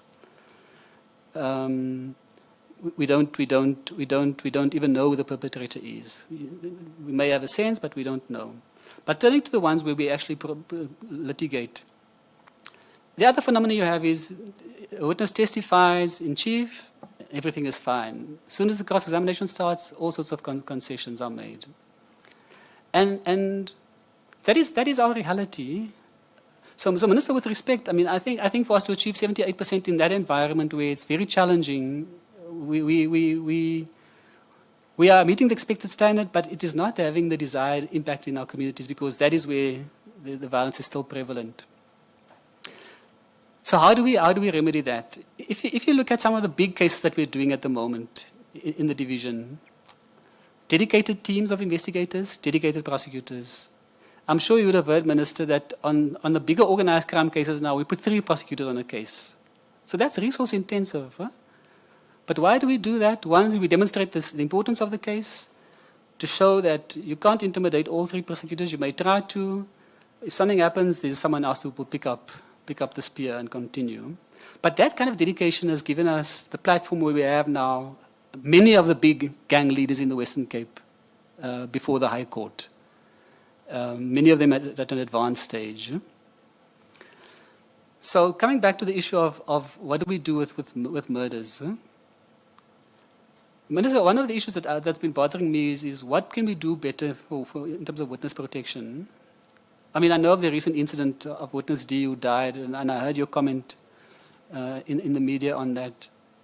And that is what happens in practice. I've always I'm not originally from the Western Cape, so I can make fun of them sometimes. Although my wife says I've been there for 30 years now, I'm one of them. But I always found it amazing that individuals in the Western Cape do not want to go onto the witness protection program and be relocated. For whatever reason, we have difficulty with that. And I've been asking myself the question rhetorically in my own mind, what can we do to make it not appealing in the sense that there's some benefit to be had, but what can we offer our people so that they have comfort that if they access the system, we are able to look after them, look after their families. And I know all of this costs money, Minister, but we have to do something as a country. We've got to find a way of saying, in an environment where we need witness testimony to ensure that we deal with a particular phenomenon, in this case, gangsterism and murder in this instance that we're talking about, we've got to offer our people something. And so I would really want to engage with witness protection to see what can be done to have that. I know people have romantic notions. They watch movies and they think we can do all sorts of things. And so there are limitations. But if you look at some of the key cases we've had success, Minister, we've had people on the witness protection program. So the program is not unimportant. It is an important vehicle or tool that we can use. So with respect to my colleagues in the rest of the country, different phenomena that they're dealing with, ours is slightly different. And I did say, I qualified that statement by saying we're not the only ones. I appreciate that there are other parts of the country that are experiencing similar phenomena as well. Sexual offences, Minister. Sexual offences is, as we all know, a very difficult environment. So we meet the expected performance standard, but that, once again, is not ringing the bell and celebrating, because we know that there's more to be done. So we meet the expected performance standard, and I must say, Minister, we invest a lot of time. So the expected performance standard is 70%, Minister. Huh? 68%. Yes. Okay, well we just short then. But we invest a lot of time in sexual offences, Minister. We have, I'm sure the DPP would have spoken about this, we have structures that focus exclusively on how do we deal with sexual offences. Once again, when we debrief, when we ask for written reports, in most instances it's a question of quality of evidence.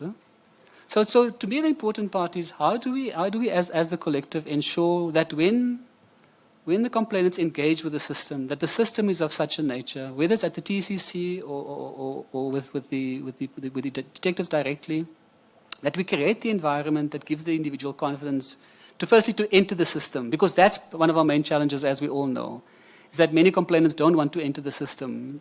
They may go to the TCC, access some of the services, but not follow the path all the way through to the court system. They'll follow the path, go from victim to survivor with all of the support services, but elect not to do that.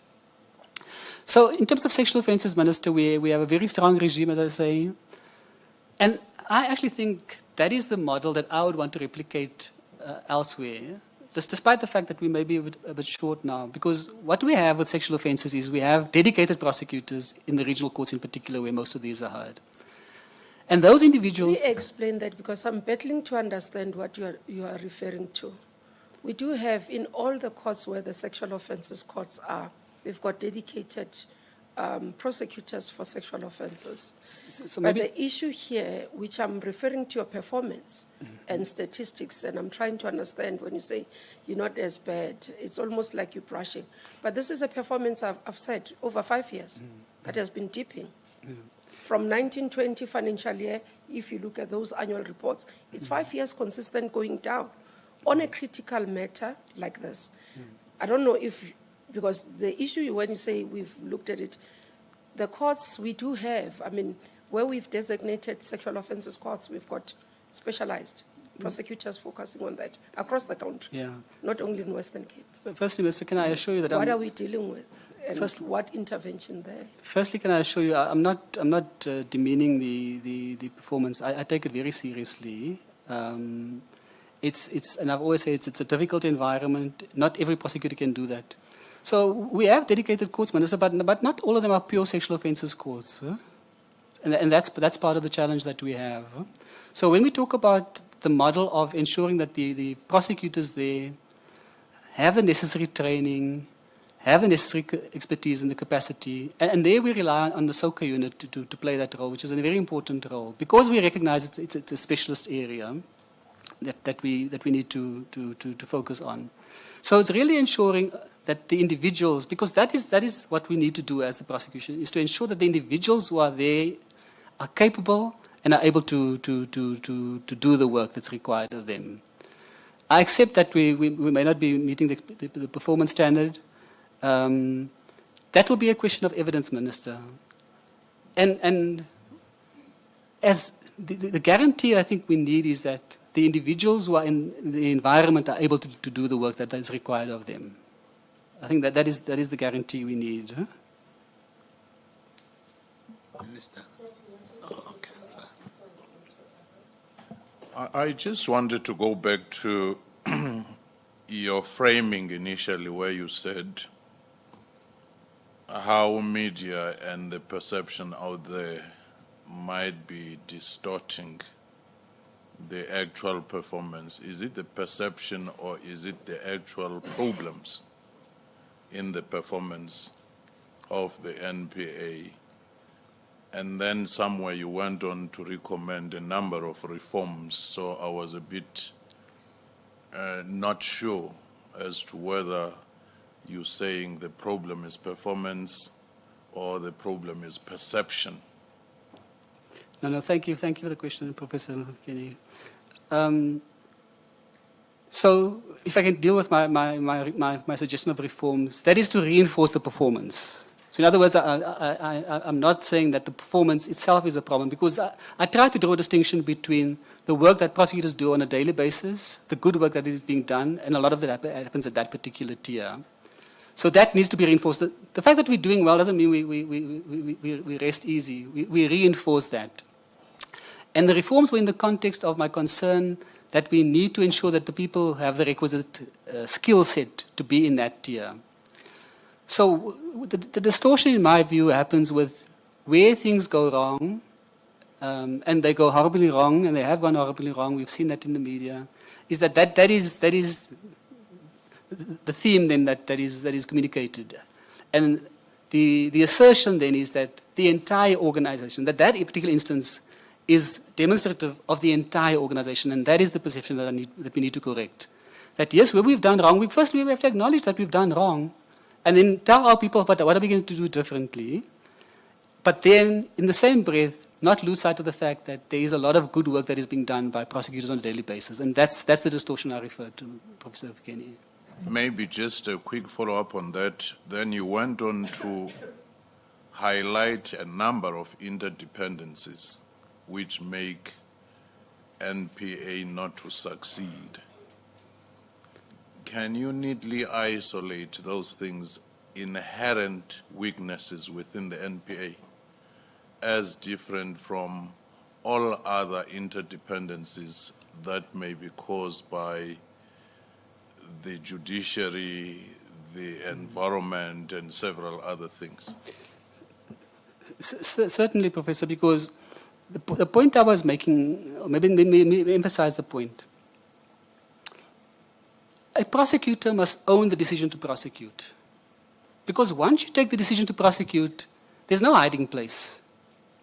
Because once you've decided to prosecute, at that stage you must be confident, firstly, that the facts supported, the law is on your side, and that you have the prospects of a successful prosecution. In those instances, it doesn't help then to come and say afterwards, no, but the case was weak because of so and so and so. So I'm with you there. So that you distinguish that, because that you must address up front. In other words, once I make the decision, I own the process now. So and that's the point I was making. To be able to own the process, you must be a skilled prosecutor to be able to present your case to court.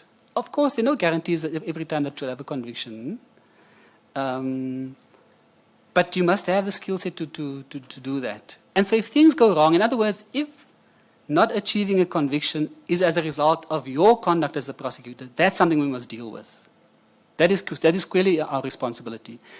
A silly example, if you don't call a key witness in a case, you close the state's case. There must be consequences for those kinds of things, where you do things which are obviously wrong. So our job is to ensure that we have the capability to present the case. I'm not talking about beforehand, and I'm not talking about finalizing the case, because there's also challenges there in the delays in getting the cases finalized. That's a separate process. The process I'm focusing on now is owning what we present as the prosecutor. That is our responsibility, and we must stand and fall by that responsibility. Maybe just on that one. So you are going back, because I think what the follow-up is about is when you made a reference, when I said the statistics, and you said it's because the investigation has not been, and that's why I made a comment about the police, and you said that that's why you need us in the room. But now you're acknowledging that the responsibility to take the case to court is that of a prosecutor. Yeah. And therefore you can't blame the police, because you'd have made a determination that this case is ready. Therefore, the conviction rate of any of those cases can be the fault of the police. I'm with you, Minister, and we're on the same page. Just maybe if the impression was I said that we blame the outcome, the point I wasn't doing that. I made a different point there in terms of the investigation. You'll recall I even made the point that sometimes we don't even get the individual, so we discard those cases completely. So I'm unequivocal. And I think I'm consistent, Minister, that when we decide to prosecute, there's no one else to blame. It's our responsibility. I think I'm consistent there. But then what becomes the reasons? Because what we are trying to understand is that your understanding of the difficulty, and as I said, because it originates from what I said, that you're sitting with this performance in the Western Cape, and the nation is watching and saying, are you not transporting the problem there? And we wanted to understand, do you understand the complexity of these cases, why we've not been able to have the success rate that we would want to see, and the percentage that I've named? Murder rate in the Western Cape sitting at 76. It means we are not able to prosecute the others in the rest of the cases. And I can name the number of cases, because it's versus against a particular number of cases, as you know. The issue of sexual offenses. One woman raped is one too many. Now, we are not able to prosecute. So it can be the issue of investigation, because you would have determined that this, and what we are trying to understand, what is the cause and what interventions have been done? Would that translate to national? Will you be able to assist us so that we don't dip in terms of statistics? No, I'm with you, Minister. And that's why I spoke about the interventions at the prosecutor level, to ensure that the prosecutor has the legal wherewithal to be able to present the case. I made the point earlier about quality of evidence. That is an important factor, the quality of evidence, because sometimes the quality of the case that you present deteriorates in cross-examination. That is a reality.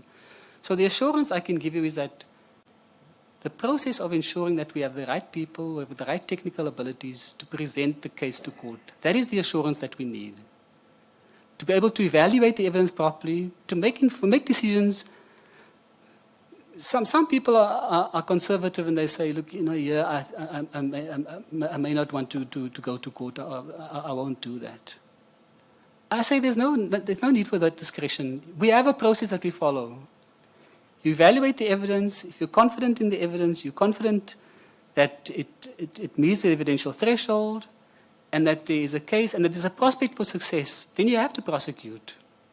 And I think that is the assurance I'm giving you, Minister, to say that is the responsibility of the leadership, to ensure that the individuals who are in the field, who are executing those responsibilities, are capable of doing that. Because if they are not, that is a disaster. Mr. Mavundlela, and then you'll come. Thanks, Minister. I wanted to understand from you, Advocate, do I have to understand you to be saying the system is not holding? That the prosecutor-led investigation process is actually not yielding the results we would, as a country, ordinarily aspire to have? Should I understand you that way? Or that we don't have adequately trained or capable prosecutors, as you say, who are able to own the decisions that they make to prosecute. Just so that we are all clear, we don't misunderstand you, and we then understand where are the fault lines. And if you were to be appointed, you would then be able to go and correct those fault lines. Because I can tell you, whoever is watching these interviews is interested in that question. Yeah. No, thank you for that. So firstly, I'm not suggesting that prosecutor-guided investigations is not working. That's certainly not my thesis. That works very well, and we have a number of instances where that work. Of course, we have the model with the specialized commercial crime prosecutors, who in many instances are co-located with detectives, and so that model works. We're talking about the general prosecutions now and the regional court, and so that model doesn't always apply. So by and large, those dockets are ones that are dealt with by station detectives. So that's the distinction I'm drawing. And let me also clarify, I'm certainly not being alarmist and saying that we have incompetent people in the regional court. I'm not saying that. I made the point earlier, we have prosecutors doing a lot of good work on a daily basis. I'm talking about ensuring that we have the pipeline, that we continuously have that expertise at that particular level to reinforce that. That is what I'm talking about. It's maybe a different proposition. But certainly, I'm not diminishing or demeaning PGI. It works. It's a model that has been well documented in South Africa. So I'm certainly not doing that. Yeah. If you were to be appointed, sorry, Minister, just one question. If you were to be appointed, and I want to take you back, maybe 2-3 questions back. You have said that, and I hope that you said that, maybe in passing, that whoever wants to sit there, let them stay there, quote unquote.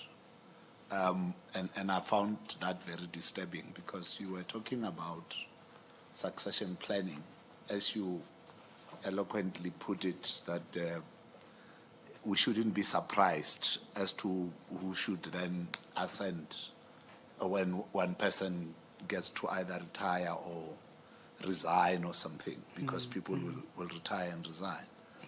What should I take out of that? Should I take it that we may be sitting with management that says we will motivate those that wants to be motivated, but we will not put in place measures that would make everybody want to be motivated?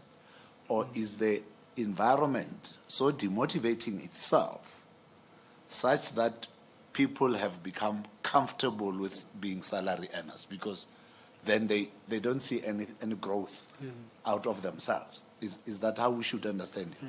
No. And I'm trying to contextualize the stay there.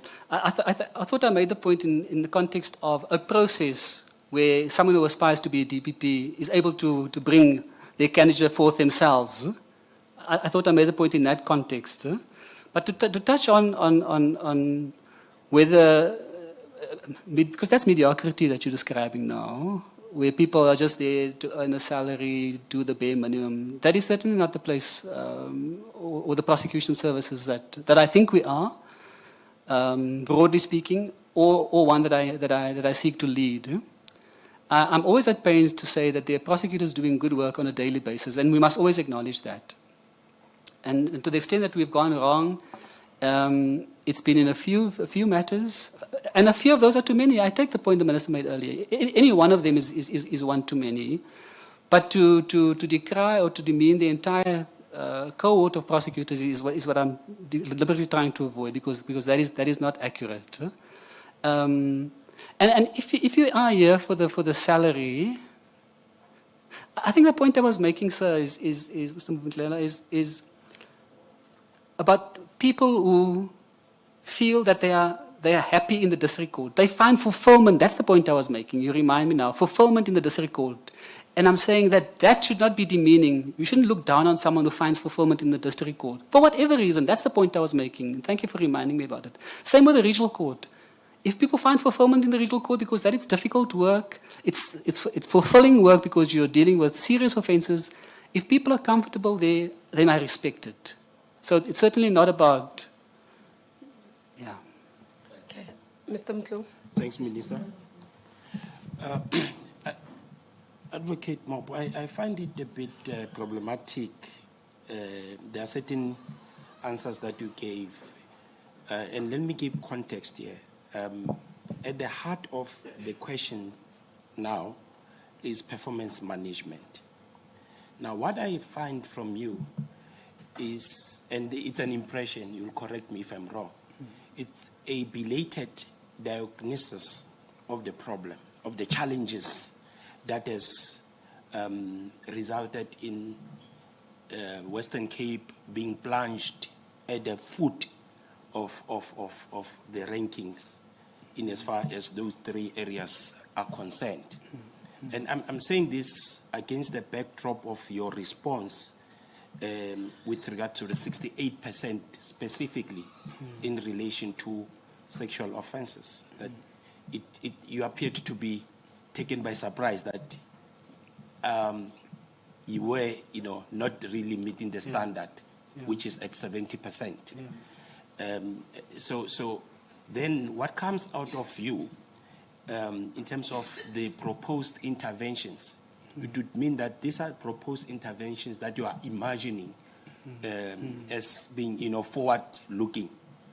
It's not something that you, having diagnosed the problem or the challenges at infancy stages with your team, because you are a manager currently, that you put in place such interventions. And if you did put in place such interventions, you should be taking us into confidence in terms of what measures did you then put in place and what was the success of it, because this poor performance has been going on for quite some time, and we don't get to hear from you those type of interventions. So at the heart of this question is performance management, meaning you should be able to demonstrate monitoring systems as well as evaluation of performance at acceptable intervals. No, thank you. Thank you for that. No, we certainly do that, sir. I was surprised at 68%, you're right. I didn't think we were at 68%. But that's another matter. I accept the figure. So we do exactly that. That is why we have monthly meetings. That is why we have a component. We have a deputy director of public prosecutions that manages what we call the sexual offences team with the senior prosecutors from those individual courts who sit and they go through that very process. What is going wrong at a particular court centre? What can we do? What can we do differently as the prosecution? We have that in place. And so I am surprised that it hasn't translated into 70%, because the figures that I last saw was more than 70%, but I accept the figure the minister gives, and you're right, I was taken aback by it.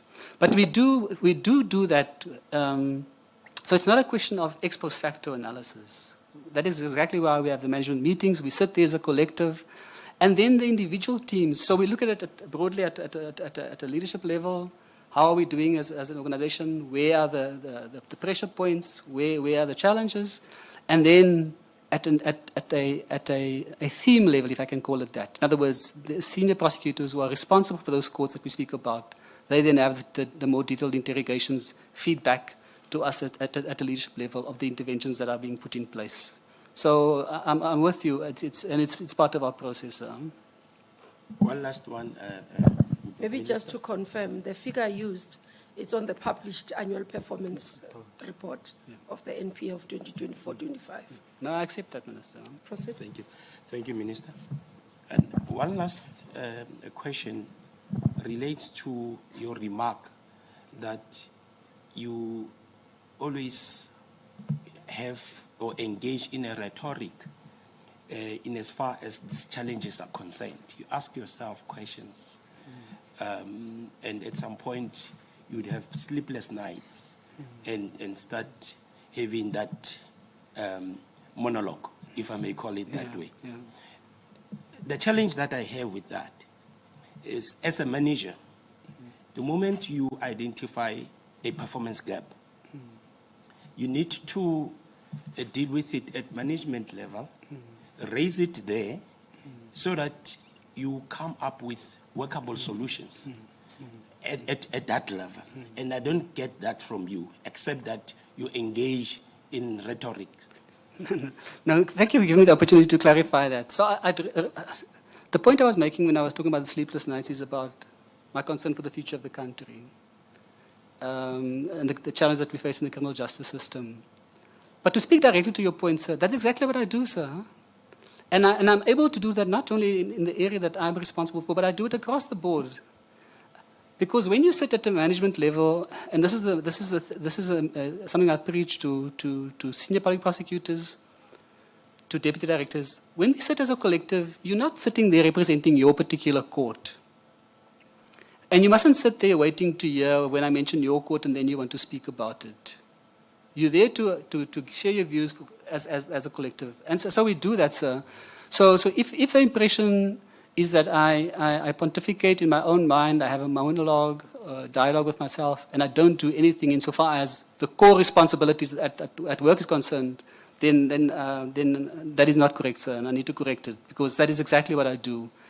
My style is to share with colleagues, share my ideas, because the vantage point of the governance coordinator allows me to do that. So thank you for allowing me to correct that. Fundis. Thank you, Minister. Good afternoon, Mr. Mock. Good afternoon. There is a view, real or perceived, about the mistrust in the criminal justice system. And you have proposed in order to address some of the perceptions out there through a media campaign. And you have mentioned, taking out ads and also maybe with the newspapers. But if in the event that you're elected, would there be a media strategy that would not only be a media strategy, but an engagement strategy that will bring in all sectors of society and across the country for people to understand, the work that's being done? Because media, a paper, you read it today, tomorrow it's forgotten, but engagement with people and then do that. But it must be underpinned by real work being done and work that people can trust. And what would your strategy be on that? That's the first question, Minister. And the last one, very shortly. On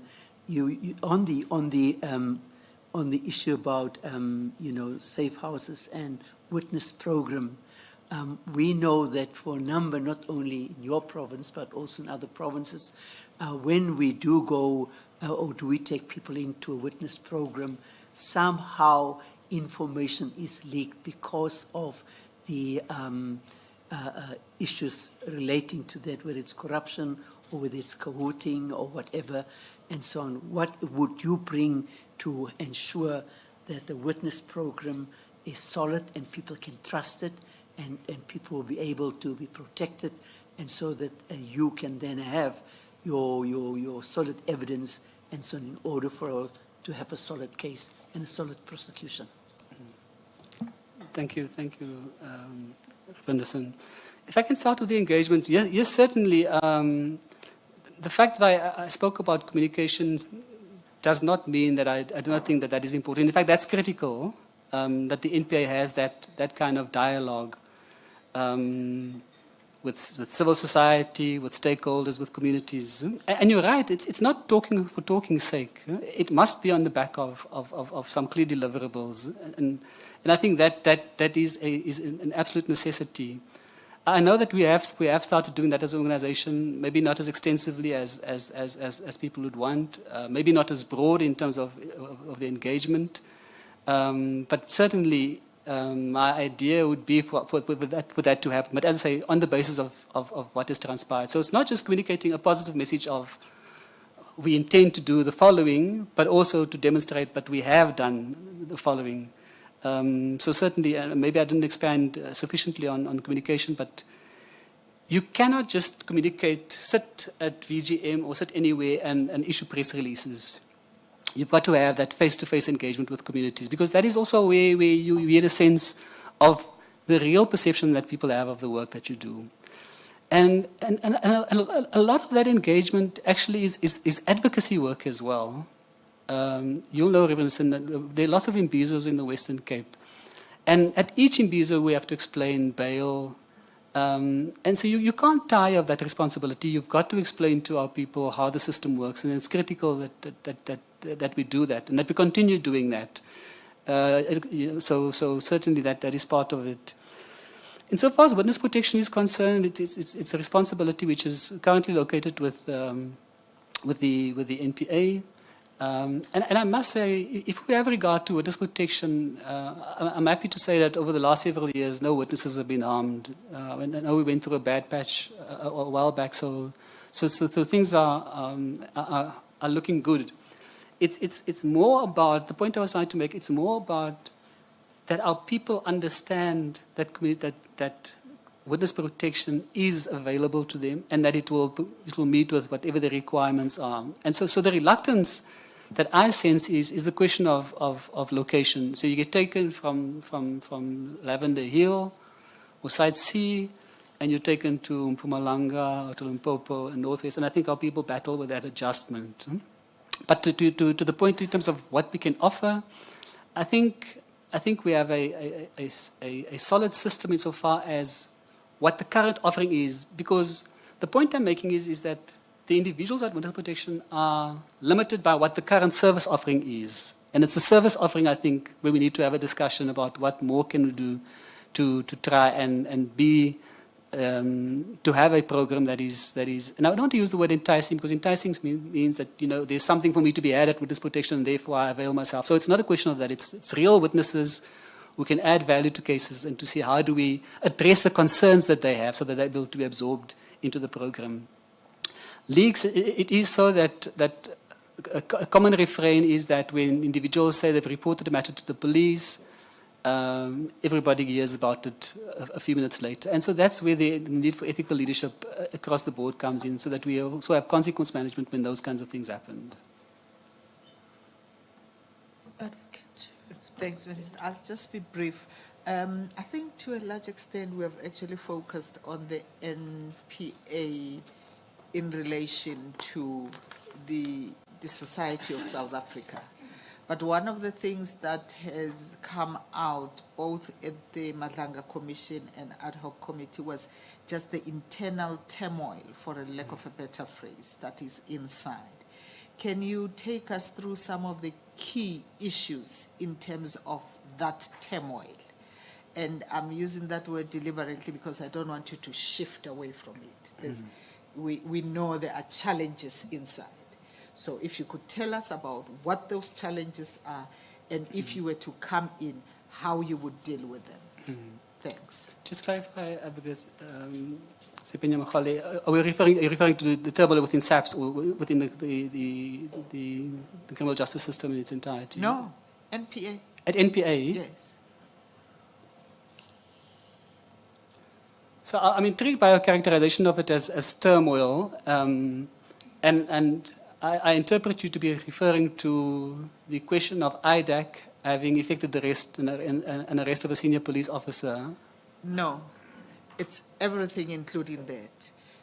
Let me remind you that the current incumbent, when he went to the Madlanga Commission, actually, was it Madlanga or ad hoc? The ad hoc committee. Ad hoc committee actually said she underestimated the I don't know what to say, but the challenges internally. And why I'm raising it with you, you've been there for close to 30 years or something like that, and I'm not hearing you mention them, and I'm wondering, is it not because of this glossing over the cracks that makes the cracks to deepen, the water to seep further, and then it becomes a culture of the organization. That's why the limited impact.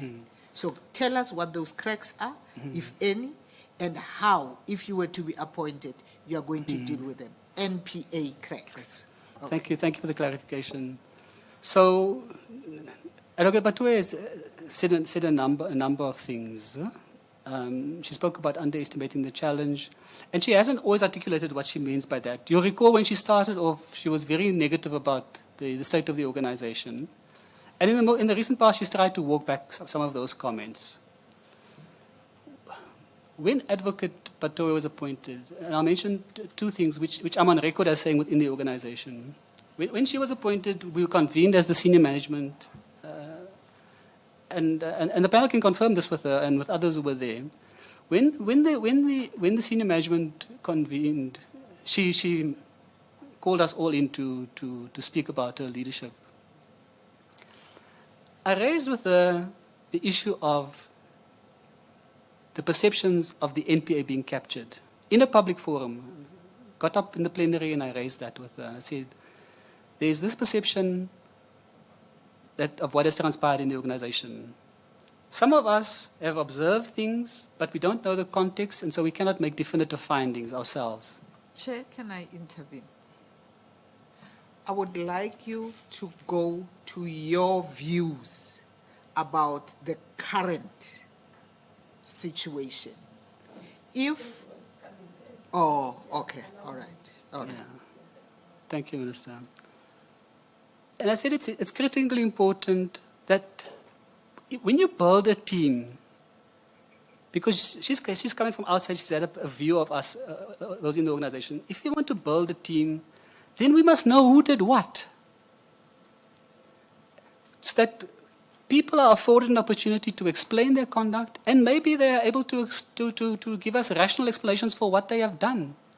But at a perception level, we may be thinking, there are a few individuals. In my own view, I always thought there's 6 or 8 people who did things wrong in the organization at a distance, not the entire organization. And if people spoke about the NPA being captured, in my view, I thought there were 6, 7, or 8 people who had to account for what they did. I raised that at the very first meeting with Advocate Batoe, and I said it's important for us to go through that process because we need to have that process so that we can build a team once that is done. So let us know who did what, let them explain themselves, then we can build a team and we can move together as a collective. At the SMS conference I spoke about earlier, the one that we concluded, I think it was October, I again got up in the plenary and I said, the one thing we haven't done as an organization is we haven't amongst ourselves spoken about what state capture was and how it manifested in the organization. And I lamented that fact. And I said it's a critical step that we have missed as an organization because there's a very strong perception that the entire NPA was corrupt. There are many of us who feel, like I do, there were a few individuals, and I'm not saying definitively they were part of state capture, I'm saying that they needed to explain their conduct so that we could all understand what happened. And so that didn't happen. And I think that was a missed opportunity. Because now, as you say, ma'am, we are still being characterized as being in turmoil. And this is how many years after the fact. And so if I become the NDPP, that is something that I would want us to do as an organization, to have an honest discussion amongst ourselves and say, what exactly is this, the turmoil that we speak about? Advocate Batoe spoke about, initially she spoke in the media about, she's concerned about the elements who do not respect the rule of law in the organization. I was alarmed by that statement. It bothered me. When she was asked to explain that, she referenced one instance. And there again, it is critical for us to have a proper understanding to diagnose the problem properly. Are we talking about 1 or 2 individuals who are anti-constitutionalists, who are anti-rule of law?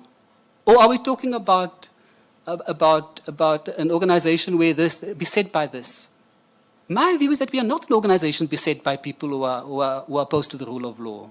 We are not beset by people who are anti-constitutionalists. That is my view. And so I would want to interrogate the assertions and the evidence that people who make that statement.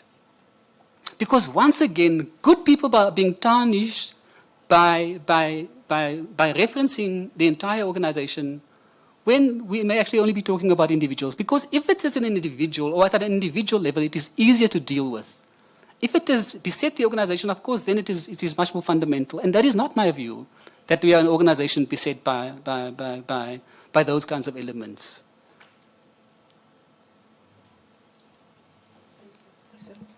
Thank you. Thank you, Advocate Mop. Just to stick with this for a moment, is it then your assertion that the gap between where the NPA is and where it should be in the minds of the public, for it to be trusted, right? For it to be trusted, the gap between it, where it is in reality, and where the public sees it, is attributable to mere perception? If you look at the matters around skill, matters around ethics, matters around actual performance on the mandate, I just want to be clear, is that what we should understand from in terms of how you see things?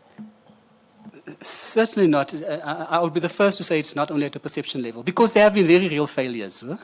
And so it cannot be just a perception. And when I talk about that, I always try and distinguish between the cases that are high profile and those that happen in the ordinary course. And so in this context, we're talking about the high profile failures of the organization. And so there have been demonstrable failures. And in some of those, we, once again, from a distance, you have a sense that something has gone wrong. We've asked questions. We know that there are investigations that are happening. We have not been favored with the outcome of those investigations. And because that would be a critical element of firstly, the diagnosis, and also then what needs to be done. Because once again, it is critically important, to be fair to all concerned, that the individuals in those instances are able to explain, account for their conduct, and then on the basis of definitive findings, we are able to act. So to crisply answer, no, it is not just perception. There have been real instances, but we need to understand what happened there so that we're able to remedy that and so that it doesn't repeat itself. So if you are appointed as NDPP, your first order of business would be to do that diagnostic on those things? Well, some of it is underway already. There are processes that are unfolding, and maybe I haven't been privy to what the outcomes are, but certainly I would want to know for myself, to get a sense of what exactly transpired in these instances. Because I think we've all acknowledged that some of it has done real harm to us as an organization, and we need to understand what happened there. Maybe also linked to that, earlier on you talked about independence, and you referred to it in the context of independence on decision making. Mm-hmm.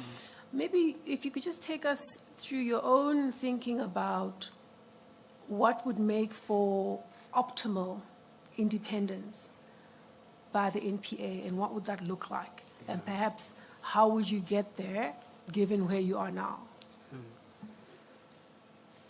So I know it's a very topical point, the question of independence, civil society, NGOs. There are a range of actors who've spoken about an independent NPA, one that is not a program of the DOJ. So my understanding is, and the NDPP has communicated this to us, that the minister supports that particular initiative. The president supports it. And so my understanding is that the minister is seized with that process at the moment. If the minister were to request me to share some views for us to look at developing models, to assist the minister arrive at a decision, I would certainly be welcome to do that. But the one critical area, if I can just touch on in terms of what in my view, how it manifests as the independence in terms of the NPA having its own accounting officer, I'm very clear in my mind that person is not the NDPP. I would not support a position that dictates or that suggests that the NDPP is the accounting officer. I'm opposed to that model. I do not think the design of the NPA is of such a nature that the NDPP must have that responsibility. I'll be more amenable to exploring the option, like the OCJ has, where we have the SG who manages the administration, the Chief Justice who provides leadership to the entire country. That is a model that I favor. But of course, once again, at the request of the minister, because it's the minister who drives that process. I think the NDPP is on record to saying that it's something that it's an aspirational goal, but it is located with the minister, and the minister is, as I understand, driving that process. Sorry, so this is limited specifically to matters around accounting officer, or are there other aspects? I'm just keen to understand your aspirations on the qualitative aspects of what you mean by independence. So it's squarely within the realm of decision-making, prosecutorial decision-making. That is the responsibility of the NDPP. It's a constitutional mandate, and that is what we must protect. And so that is the domain of the NDPP. And that is the one that I'm availing myself for to play that role. Prof, a follow-up on that. I just want to check, given all what has been asked, if you can identify a particular intervention where Advocate MOP initiated, conceptualized, championed, and implemented in face of all these challenges, not the one that the national office or the provincial director did, something that you initiated and saw through. In terms of, just to clarify, Professor, just broadly speaking, or crime type, or just an initiative? An initiative that impacted and changed some of the challenges that we're facing within the NPA, that was initiated by you, conceptualized, you championed it, and you saw it through to the completion. Off the cuff, I have difficulty for one that I would be able to take through the entire value chain. I've been involved in conceptualizing a number of initiatives, whether it's at a structural level in terms of defining the role of a particular committee or championing particular causes. But where I'm located, it is one where I can conceptualize and delivery happens elsewhere. So there's no one that I can say I've taken from point A to point B, just off the cuff, Professor Fikeni. I wouldn't want to take credit for other people's work. But certainly that is the role. So my role is not one that takes it from A to Z. It is playing a role at a conceptual level and then at an oversight level. So that's why I'm constrained to try and give you something specific. Yeah, they were doing follow-up. I'm concluding my section of performance. And this part, I want to conclude it about the cases that you dealt with. You were the lead investigator in the Shirin Diwan case, where state was criticized for basing its case on one person and not being able to pull sufficient evidence. The second area, where you were a lead person, it was when you were in the DSO, and as well here, you are said to have met and communicated with the complainant in the 32 million tender rigging scandal in terms of that. It was also one of those. And the last one, in terms of being part of the review panel, that relates to the SARS ROC unit, that eventually the cases were withdrawn. And the state took public beating of it because it was felt that prosecutorial team was timid and was scared to go for powerful people. Are you able to reflect on that performance as an individual? I'll do that, Minister. Just to clarify, the 32 million tender, I'm not familiar. This is where you are saying it's the tender rigging in terms of the parliament scandal. Here there was a report that you have been communicated with a complaint, with one of the complainants. It was again publicly reported. Okay, let's deal with the other two. I'll do the other two. I'm trying to reflect on that, Minister. So on Diwani,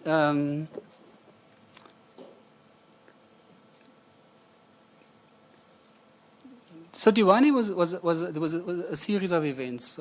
You're correct, Minister. I was involved with the police putting the case together. Not the lead prosecutor. I was the lead prosecutor, yes, Minister. So, but there were several prosecutions. Not just the involved, you were the lead person. I was the lead prosecutor. That's correct. I was the lead prosecutor. I was my colleague. I was the senior prosecutor, and we didn't base our case on one witness, Minister. So, just for context, So we had the first individual that was convicted who pleaded guilty, Zola Tonga. He was the taxi driver who picked the couple up from the airport, and he was the one who was the interface with Mr. Diwani. So to that extent, he was a single witness insofar as the interaction between himself and Mr. Diwani was concerned. But then we also had other witnesses, Minister. We had one of the individuals who was in the vehicle, Mziwa Madora Kawabe. He eventually, when confronted with the evidence, pleaded guilty. We had one 204 witness, Mr. Malombo, and then we had Mr. Mgeni. He went on trial and he got life in prison. So the evidence, insofar as Mr. Diwani and the interactions between him and Mr. Tonga, of course, there was a single witness. But if one had regard to the evidence holistically, Minister, one was able to construct that insofar as the events as they unfolded, there was corroboration for the explanation that Mr. Tonga gave. An important part of the evidence there, Minister, was when. So the couple stayed at a very luxurious place. They decided to go and have supper at a restaurant that not even I would take my wife to on a Saturday evening. No reflection on the restaurant, but these are wealthy people. And on the way to the restaurant, and our thesis was the reason why they had to go to a restaurant in the Strand was because that the plan was to take the vehicle into Guguletu, and for the murder to happen there. And so we have a situation where, and I'm explaining the evidence so I can come back to the criticisms, Minister. We have a situation where on the way to the Strand, the vehicle goes into Guguletu, and supposedly it's to go and see the nightlife in Guguletu and to see Mzoli's and what township life is like. But in real terms, as part of our case, in real terms, what must happen is that the assailants have predetermined where they're going to meet with Mr. Tongo at an agreed point between NY, I forget exactly which NY and which NY, but that was the agreement. So what happens in practice? They set off, they go into Guguletu, but the assassins are not in place. They couldn't get transport. Huh? So by the time they get to Guguletu, now nothing has happened, and so now they have got to go to the Strand. They don't spend much time in the Strand. Tonga's version is that Mr. Diwani is badgering him, but this was supposed to happen, do something. So the Advocate Mob, we might not have the luxury of time to listen to the whole. Okay. The issue I'm raising, you are the lead prosecutor, this femicide. And the criticism is that because the case was thrown out of court for insufficient evidence. Yeah.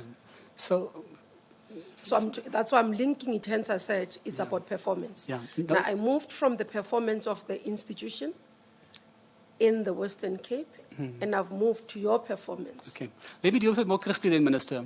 So the judge felt that she could not rely on our witnesses. Huh? And when I was interviewed about this by the media afterwards, I said, in my view, a different judge would have viewed things differently. One of the mental blocks, and I say this with respect, that the judge had was that she could not accept that one of the witnesses himself was not a criminal because he knew criminals. Now, if you've grown up in a township, and if you know township life, you know you can be on the straight and narrow, but you know where to get dacha, you know where to get mandrax, you know who the guys are breaking into houses, you know who steals cars, you know all of those things, but it doesn't make you a criminal. And so at the level of analyzing and evaluating the witnesses, the judge was unable to distinguish between law-abiding citizens who are coming to offer. Of course, they were part of the conspiracy, no doubt about it. But it doesn't mean that because they were part of the conspiracy, you can disrupt all of the evidence. So that's the one witness, the 204. She didn't believe him because he happened to know criminals. Mr. Kwabe, when he testified against Mr. Mgeni, was a very good witness. The morning before I was meant to lead his evidence, he confronted me through his lawyer that he wanted a reduction in his sentence for him to testify. We had entered into a plea and sentence agreement with him. He got 25 years, but as part of the stipulation was that he has to serve 2/3 of his sentence before he's eligible for parole. He wanted that to be removed from the 105. And so the quality of his evidence, Mr. Kwabe, compared to the person that I led against Mr. Mgeni, he was a very different person because he wanted to extract something from me. And of course, we cannot compromise, Minister. Firstly, it's not permissible for me to do that. And I disclosed that to the defense. I had to disclose to the defense that this witness has now tried, on the morning of me leading his evidence, tried to engineer a deal with me for his evidence. So that was another important witness. Even the family of the deceased were shocked at his evidence. So it's not necessarily that the judge didn't believe him. Because when you started, you almost gave that it was the fault of the judge. That didn't, you say the judge seemed to have had a mental block. But as you explain, I don't know what word you use, almost like mental blackout. But as you explain, there was a problem with the witnesses, as the judge has made the decision. So, Minister, I was referring to a particular witness. I referred to the 204. The 204, that's the context in which I made that point. So Mr. Kwabe was not as good as he was in Mr. Mgeni's trial, but, Minister, I would not, on the basis of his evidence, despite that, have dismissed his evidence outright. Zola Tongo, once again, gave his evidence years after the fact, may have made some errors, but in the main, I felt there was a sufficient basis for the accused to be placed on his defense. The judge had a different view, and she exercised the discretion. So it is not a question of basing it on one individual. And certainly, Minister, I've asserted this before, I do not think that me leading the prosecution is what resulted in that outcome. Not my capability, not my ability, not the way we presented the evidence. If I can go to... Yeah, I'm getting a bit confused, Advocate Moore, because a 204 witness is an insider. It cannot be someone who is in the community who knows criminals. The 204 is an insider who now is going to give the prosecution critical information so that they secure conviction in return for them being exonerated or getting a lighter sentence. I just wanted to clarify that, because the way you put it, it was almost like it's this community member who, as a result of being a community member, may have come across the information and wanted to help. No, a 204 is usually one off. I just wanted to clarify that. No, thank you very much for that. I mean, I try to restrain myself with giving too much of the facts, but I mean, thank you for the opportunity. So the context of this particular individual was that he worked he was a receptionist at the hotel. Mr. Tongo used to ferry passengers there. So how he became involved, Mr. Tongo asked him if he knew of anyone in the township who could do something. People who had access to firearms. And because he had met Mr. Kwabe at Mmamoloko Beach on one occasion, and Mr. Kwabe had bragged about what he's involved in, he thought of him immediately. So that was the context. Then, of course, he became involved in the... So his role was he was the intermediary, communicating. Mr. Tongo would communicate with him, he would communicate with the assailants. And as much as I said to him that he was the project manager, in his own mind, of course, you know, the individuals sometimes try and downplay their role. But that was his role. So he was an upright citizen, but knew people, and that is how he became the 204, because he was the intermediary between Mr. Tongo and the two eventual hitmen. Mr. Mutlu? Thank you, Minister. Mr. Mop, what I want to establish from you is when this 174, Section 174 discharge was granted, the judge made a remark with regards to lack of corroboration between the three witnesses. And that talked to the issue of credibility. And me and you understand that there is case law with regards to how credibility will impact an application of that nature.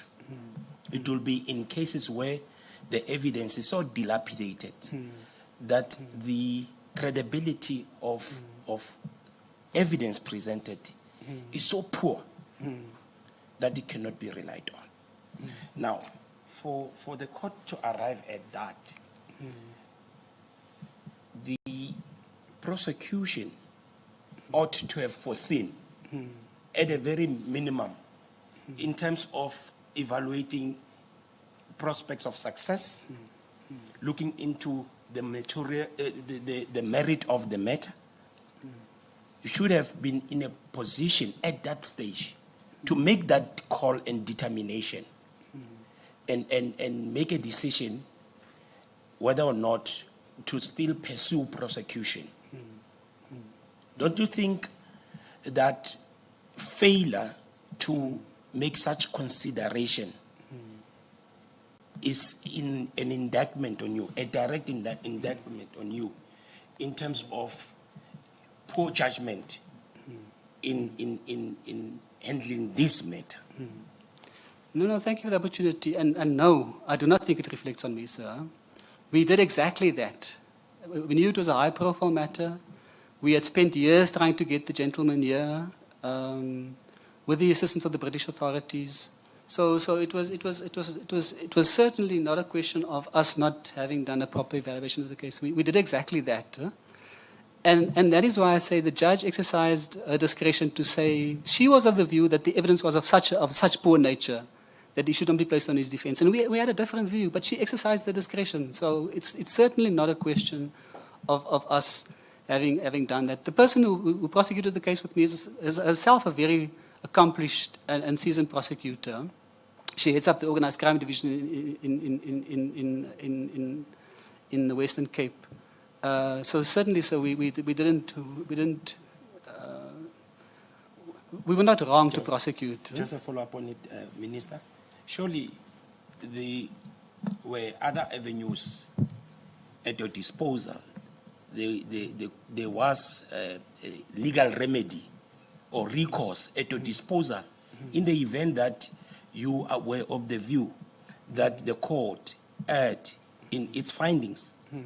There could have been an avenue that you should have explored, which you failed to do, which would be to appeal that decision. Yeah. So you're right when you say we didn't explore it. It doesn't mean we didn't consider it, sir.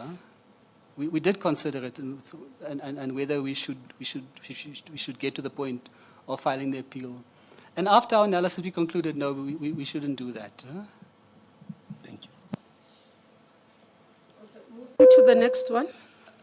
Sorry, Minister. The SARS unit officials. SARS, yes. So, Minister, I'm not sure. My role, I was on the review panel, myself and two senior colleagues. The leader of the team was a DPP, together with another senior deputy. And we reviewed the evidence. And our conclusion was correct, Minister. It's not a question of being timid. In the main, I drafted that report based on the work that we did, and of course my colleagues contributed, and eventually the leader of the team settled the document. But that is one of those instances where I also thought the people involved here should explain themselves, because, Minister, that docket was several lever arch files, and it was clear. You read the affidavits, you read the investigating diary, and the investigation is going towards Polokwane. Then all of a sudden, you see, no write-up in the investigating diary, but the investigation pivots. All of a sudden, these three individuals become the focus, and that is pursued eventually. And the memorandum which was prepared to get the concurrence of the DPP in North Gauteng was not an accurate reflection of the quality of the evidence. So I take exception to anyone who says that I am timid to prosecute. I reviewed the documentation. We wrote up a detailed report for the NDPP to consider, and it was clear there was no basis for that prosecution. And I lament the fact that the colleagues who took the decision have not explained themselves so that we can engage and understand how could you arrive at the decision, because from what we read as that review team, there was no case. Does that mean, I'm going to take you back as I conclude and give over to the panel. Is that having any, because this I picked up from the media. So this has been an analysis by the media. Is it one of the areas that has influenced? Because earlier on when you spoke about the media, it was quite interesting. I think Prof followed up on your views about how the media reports. Is this one of the areas that has led you to have that perception? Certainly, Minister. I mean, if the accusation is that we are timid to prosecute based on a recommendation not to prosecute particular individuals, then yes, because those individuals do not know what the substance of the docket is. It is the docket, the facts in the docket, and the law that governs decision making. If you don't look at I always say, when you go through your process, it's the law and the facts, and that decision may have consequences. Your manager manages those consequences. You don't look at the consequences and take a step back then and reconsider. So yes, I mean, if it's different if it's informed criticism. That's why I said if one could engage with the colleagues who made the decision, then you would have a better understanding of what led them to that position. Minister, we didn't deal with the 32 million tender. I'm still not familiar with that matter. A tender at Parliament that I met with a complainant. It was reported to you. I want to open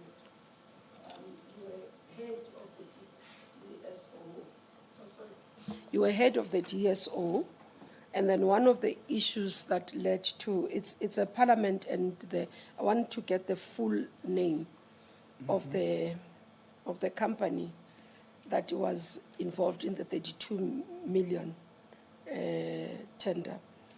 But the complaint was that at that time that members of the DSO had communicated, but it was during the transition where it was being disestablished. I don't know if you remember that. So the concerns was about not being able to deal with the matter, referring it because the DSO was being disestablished and therefore didn't have to. I have some vague recollection of that, Minister. But if I say that it would have been in the context that we had no legal authority anymore to do anything, and that because once the DSO was being dissolved, because part of that process I spoke about earlier was not only about personnel, but it was also about case transition, taking cases from the DSO, moving it across to the police. So if I say that it would have been in the context that I no longer have legal authority to do anything, and that it now has to go to the police. Huh? Okay. No, the context I was coming to was your analysis around the media perception, how you've been reflected even in the media, whether it informs feeling that it has been negative towards you. Well, not to me, Minister. I mean, I take criticism, and where criticism is warranted, I'm the first to put up my hand and say, I've heard you. But when it is unfounded, then I have to at least try and set the record straight. And so to the extent that the allegation is, or the assertion is that I couldn't assist the complainant, it could only have been in the context that I no longer had legal authority to do anything, and that the authority now vested in the police, and that the police would have been the appropriate vehicle to deal with that matter. Because, just to emphasize that point, so prosecutions remain in the prosecution. So if a matter had matured to the level of a prosecution, obviously that was retained. Like J. Arthur Brown is one of those where the prosecutor dealing with that matter transitioned into the DPP office and continued dealing with the case. But investigations, of course, the NPA no longer had investigative power, and that was in the police then. Let me ask Mfundisi. We'll start with you now. Okay. Mafundlela? Thanks, Commissioner. To the extent that you may have been in the prosecution space for this longest time, Advocate Mop, I just want to get your sense. If anybody or society is having all this outcry about possible political interferences in your space, and I call it as your space because you have been there for this 33 years, what would be your immediate answer? Would you agree or to disagree? I would disagree. And speaking for myself, I've always said I'll be happy to go to a court of law to testify that no one has ever tried to influence any decision that I've had to make. I'd be comfortable doing that. And I would like to believe that all of my colleagues would be able to do that. Of course, there have been contexts where the allegations have been made, and those are, once again, it's a handful of cases. But because they are prominent cases, the narrative then becomes that you are captured. I went to the deputy minister at an event somewhere at Alliance Francaise. I even forget what the topic was about, a member of the public just passed and said, because I was introduced as an NPA member, I wasn't in the DS, I was in the NPA. Oh, the NPA is captured. Huh? And I thought, okay, no, so do you have the engagement? I mean, it was just a little passing comment. And so I take to heart. Huh? And despite that, I am never embarrassed to say I work for the National Prosecuting Authority because of the good work that colleagues do. I recognize that there have been mistakes. I recognize there are question marks in some instances, and I too also want answers on some of those. Some colleagues have started saying they work for the National Ports Authority, and it's a sad day if you have to place yourself under Transnet to get away from the NPA. So yeah, it's I would like to think that my colleagues can all offer the same that I'm offering to say. I'm confident I can testify that it hasn't happened to me, and that they were able to do the same. And I'm not including the 6 or 8 that I say there are question marks about their conduct, and that must all be accounted for and explained. Yeah? So if elevated to the NDPP, that would be your approach to things. You'd be able to say, in all these peculiar cases in which we may be perceived to be politically influenced in taking these decisions, your approach would first be, let's then clean our house, review these matters and see if perhaps there is logic, any credence to the criticism. Certainly, and not necessarily on the basis just of speculation in the media.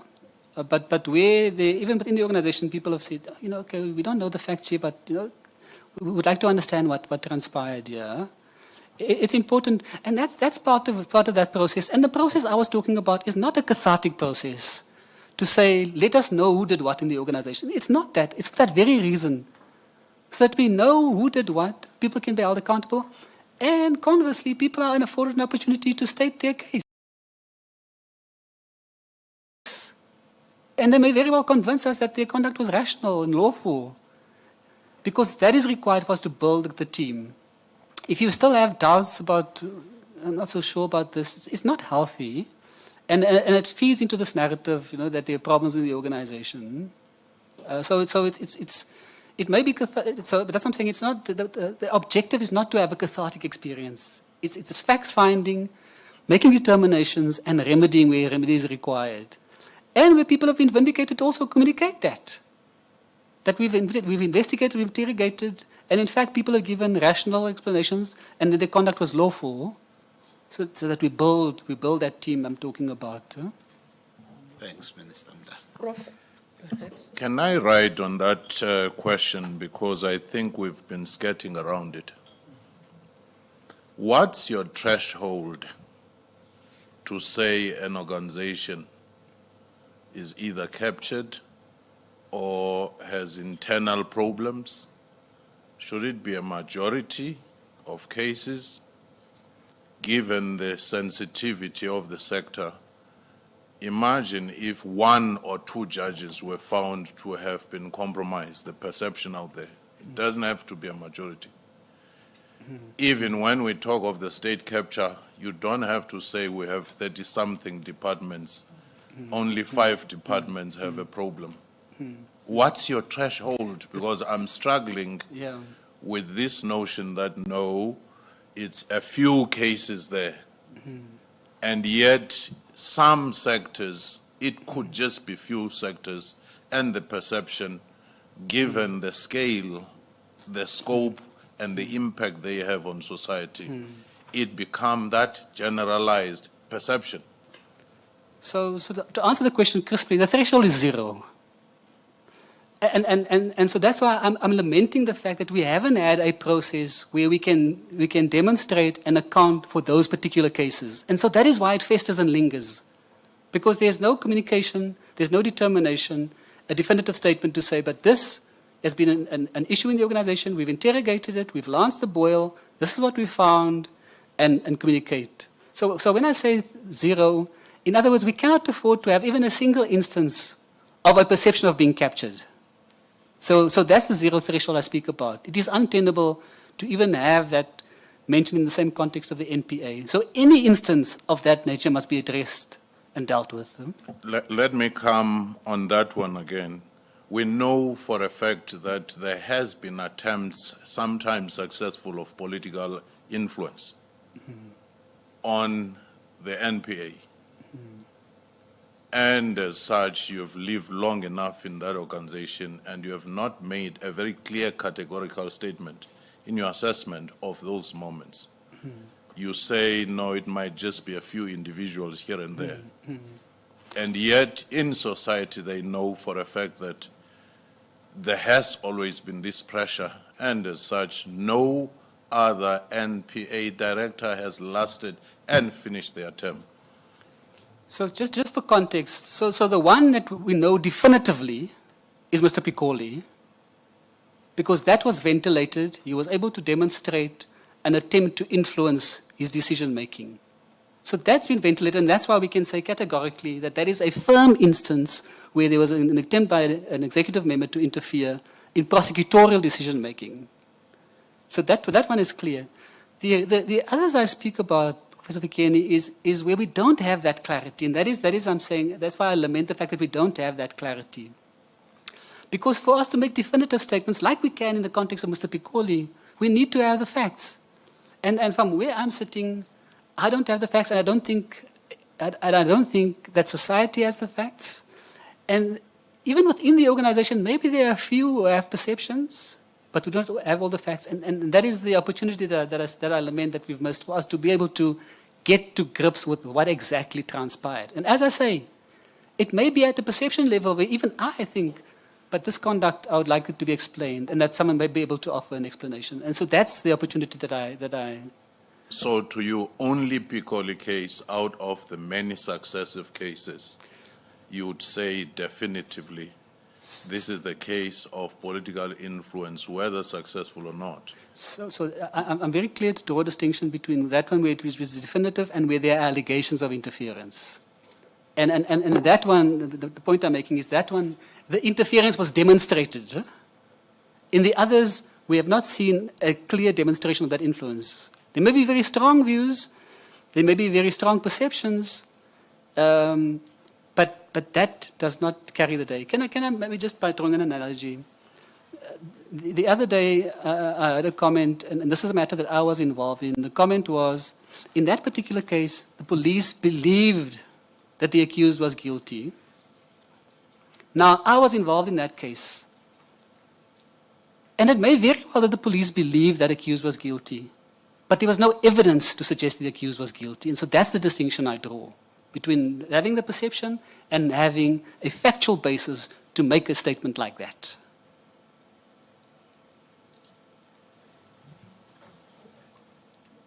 You're covered. You're covered. Okay, you come on that side. Thanks, Minister. There's one aspect that I wanted to probe you on. What is your understanding of transformative constitutionalism?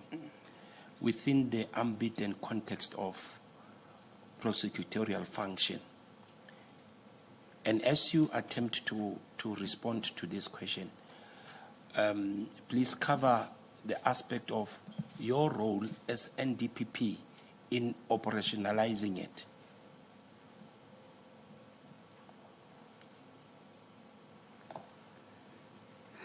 It's an interesting question. I mean, I must say I haven't really reflected on that in that context, because normally I would look at the transformative agenda within the Constitution is to try and look at society broadly and how we seek and how we achieve redress more broadly.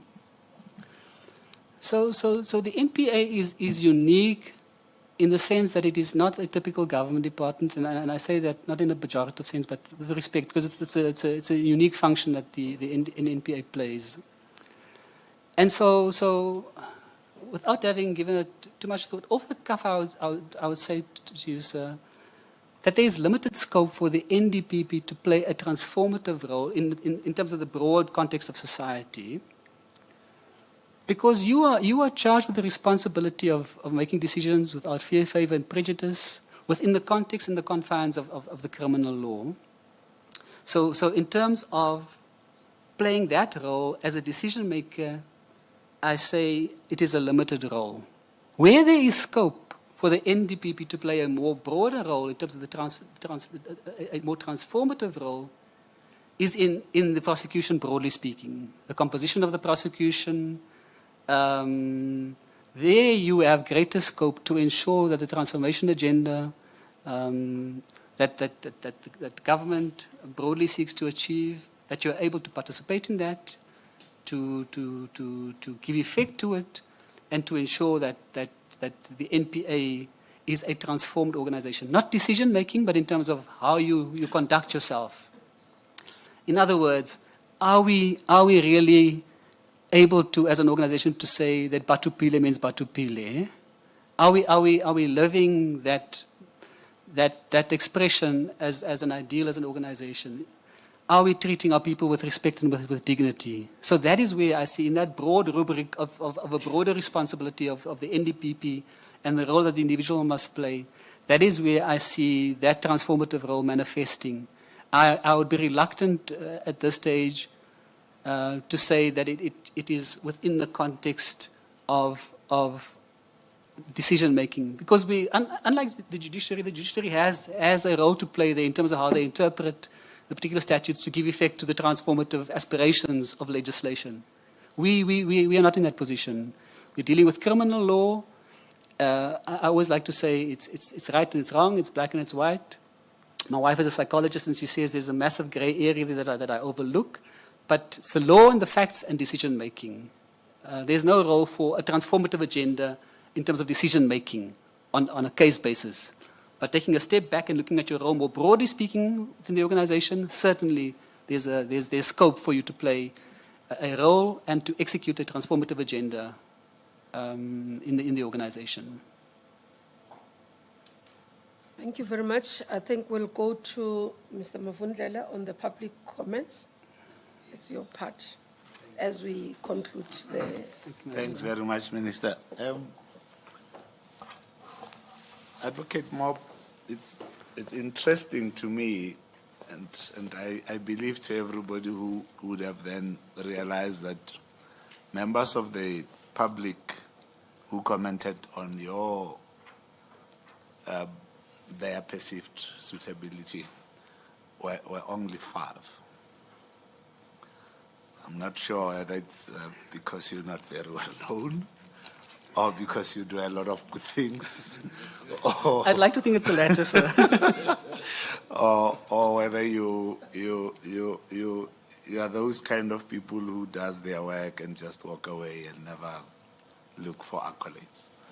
But whichever way that it comes about, be pleased to know that none of them is actually objecting to your possible elevation should the president feel that you are a capable candidate to be put in that position.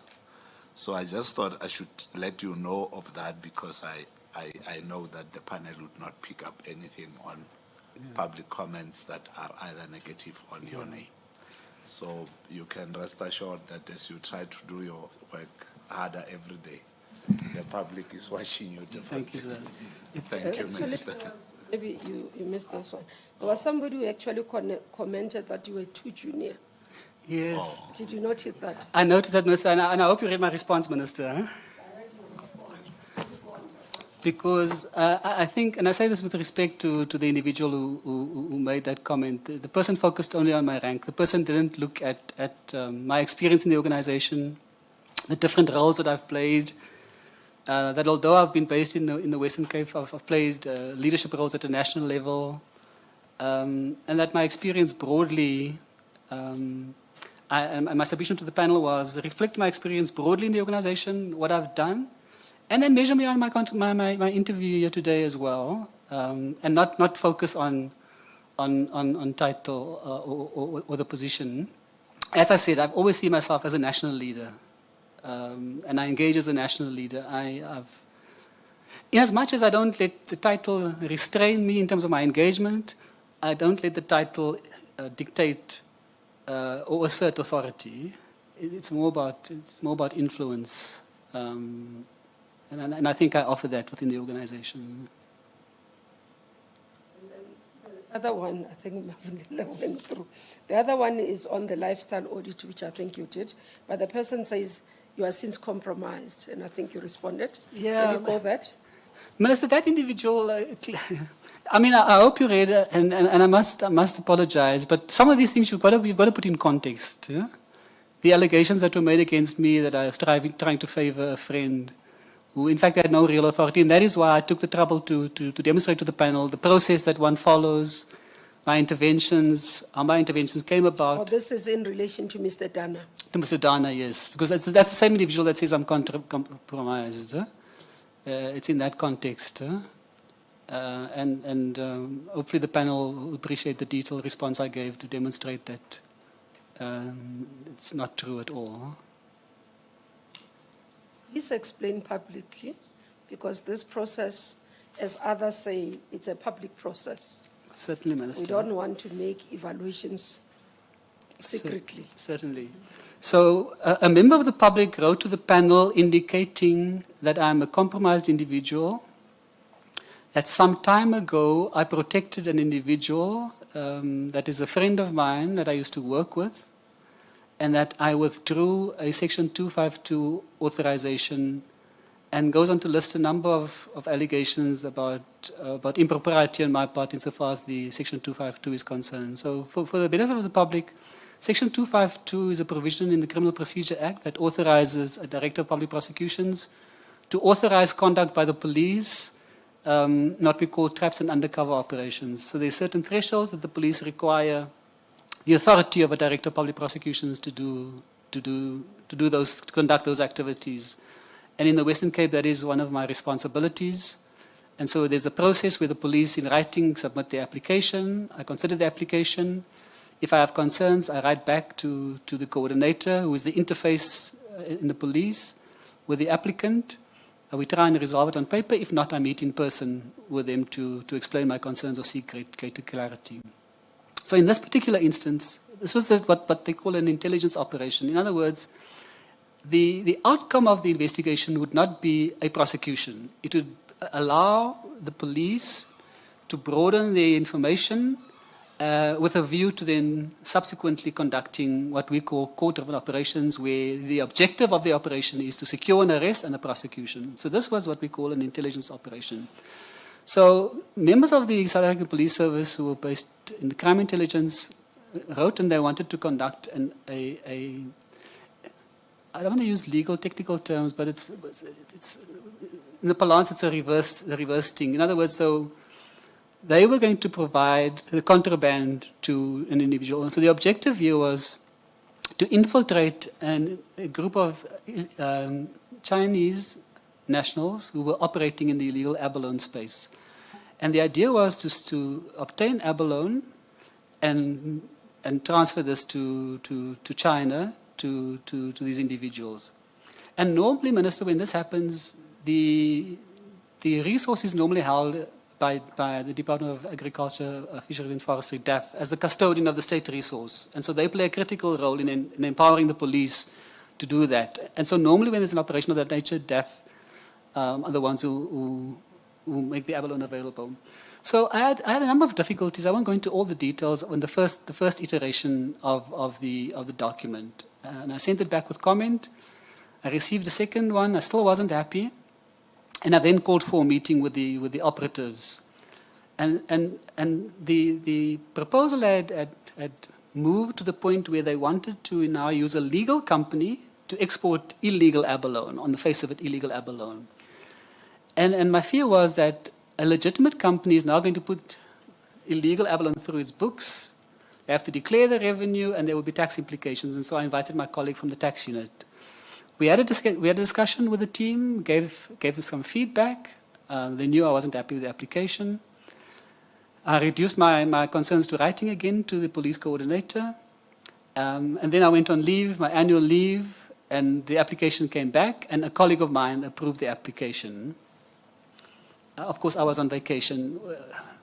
So when I returned in January, at some point I received an application from the police, an amendment application. They wanted to change the operatives who were working on the operation. And I authorized that. It was a change in personnel, who was the coordinator, etc. The same day I got a phone call from Mr. Dana. And it's okay if I mention his name, Minister, huh? But he's a former colleague. He worked with me in the DSO. He was a senior state advocate, and he reported to one of my deputies. He called me, asked for an urgent meeting. There were some concerns. So I granted the audience, and an entire team arrived. A brigadier from crime intelligence, together with the colonel. The colonel was the direct commander of the applicants. The brigadier obviously is in charge of the entire component. A brigadier from the DPCI, and then Mr. Dana. And the brigadier and Mr. Dana were the ones who actually led the discussion, and they were explaining to me that there were a number of concerns that they had with the operation, that DAF had asked the police to comply with a number of conditions, which the police didn't comply with. And so the brigadier's appeal to me was to withdraw the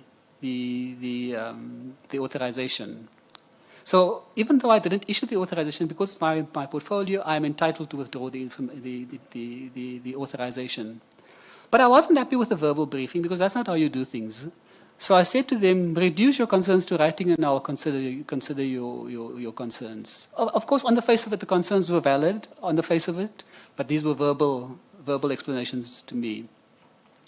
A few days later, I received a request in writing from the head of crime intelligence, a major general. In other words, the operatives are within that component. The brigadier, the colonel was with the brigadier spoken to me, and now the general, who's the most senior person in that entire division, writes to me, explains the non-compliance with DAF's requirements, and requests me to withdraw the authorization. So based on the written request, I issued a directive to withdraw the directive. In other words, the directive becomes null and void, and I asked them to reinstate the situation before the authorization was issued. So what that means in practice is now the abalone that the police have, that the operatives have, must be returned to DAF as the custodian. The abalone that's returned to DAF is not the same abalone that went out. It's poor quality, it's more slime than anything I'm told after the fact, and of course there are many concerns. So Mr. Dana, who had spoken to me in the meeting, had also mentioned that he's preparing a report for his Director General on this very issue. And of course, I don't know what transpires between him and his Director General, but the next thing that happens is I receive a letter via the DPP requesting me to assist the DAF investigation into what transpired in this particular instance. So I did that. I prepared an affidavit, much along the lines of my explanation to the panel of the sequence of event and what transpired. And I subsequently testified in 2 disciplinary hearings of DAF members. So the public comment was that, firstly, I tried to protect Mr. Dana. Mr. Dana was one of the targets of the operation. It's just the furthest from the truth. Mr. Dana was, in fact, the person who alerted me to the wrongdoings, ensured that the police were able to write to me to withdraw the authorization, and tried to remedy the wrong. But unfortunately, the damage was done. And you would have seen, Minister, from the documents I presented, that there was disciplinary hearings. There was also a public protector investigation. And so the allegations against me that I favored Mr. Dana is the furthest from the truth. In fact, Mr. Dana should be commended for the role he played here in trying to assist the state. Thank you. I thought it's important because it's a public comment, so that it's not seen as if we didn't deal with it. The other area I want you to deal with as the last one, because the others, it's more around whether you'll prosecute white people, whether you'll prosecute friends, and I see I don't think there's a basis, but there's this one, which you are saying you don't know anything about, and I want you to go on record on it. The Walker Bay canners, part of IJ, exported lobsters illegally. Yes, Minister, I saw that and I was intrigued. Walker Bay Cannery, part of I&J, as they say, and Glomax was the second company that I mentioned. I actually Googled that to see which companies these were. And it seems these are companies that are based in the Western Cape, in the Hermanus area in particular. And where I saw their names was actually in an official government document that they were two companies were amongst the companies that were getting quotas to harvest legal abalone.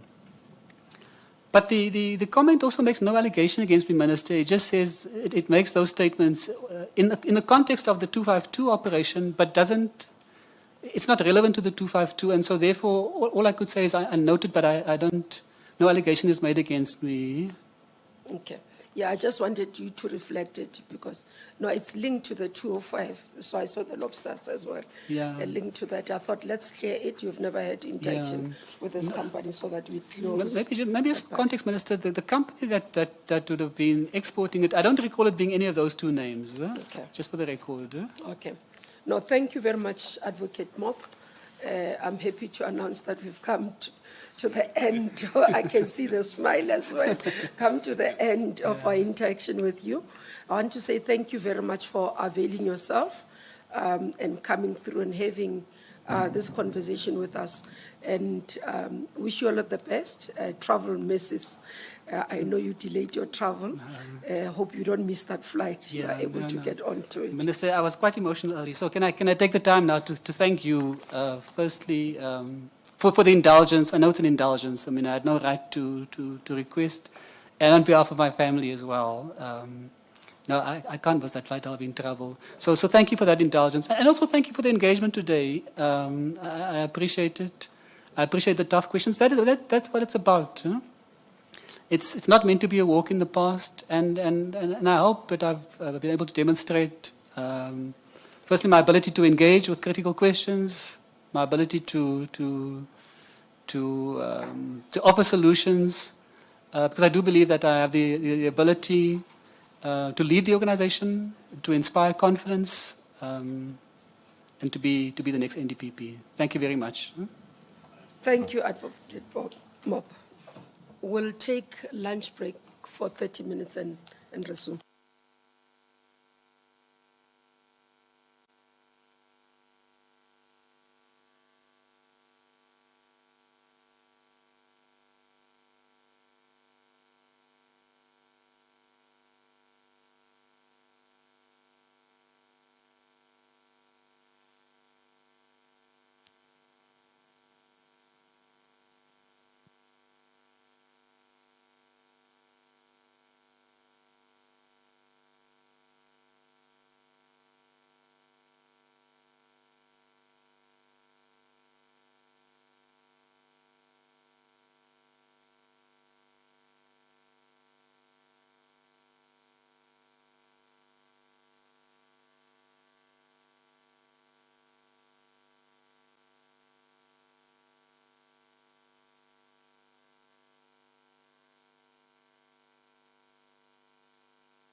It's fine. Let's get Advocate Johnson in.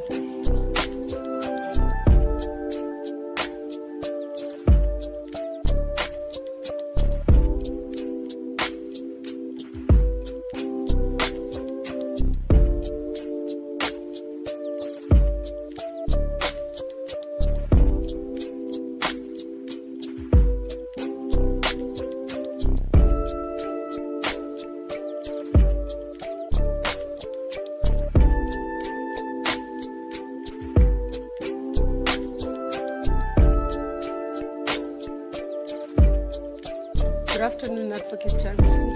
You can settle down.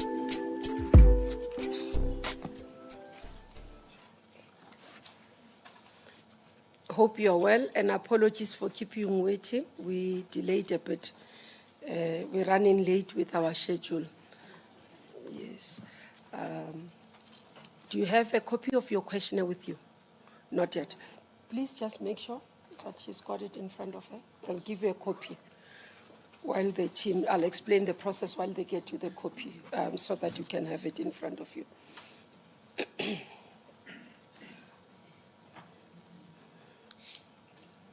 We're going to have, let me start by the panel. I hope you are aware of the panel members. I'm going to ask you to switch on your mic. Good afternoon to the panel. Good afternoon, Minister. Good afternoon, Advocate Johnson. I'm going to, the first, how we do the interview is the questionnaire that we send you and you complete it. We'll take you through. We allowing both the panel and the public to get to know you.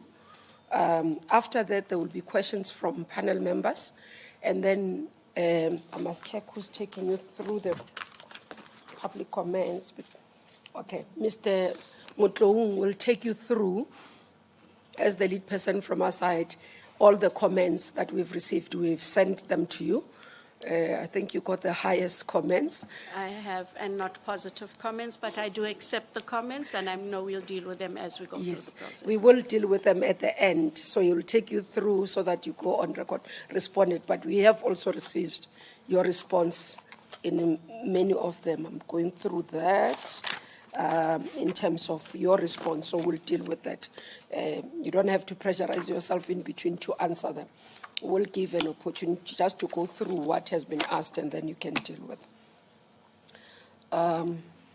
As we go through, Section 1 deals with your personal information. Correct? In terms of, you don't have to switch it off. Did you get the copy? Not yet, Minister. Not yet, or they're still, okay, let me wait a bit so that you have it in front of you. Oh, okay.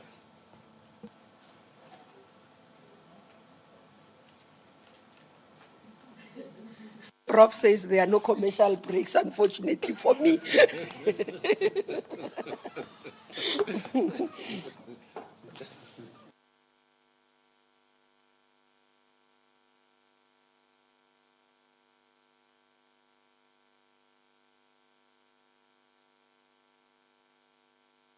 Thank you, Minister. I do have a copy.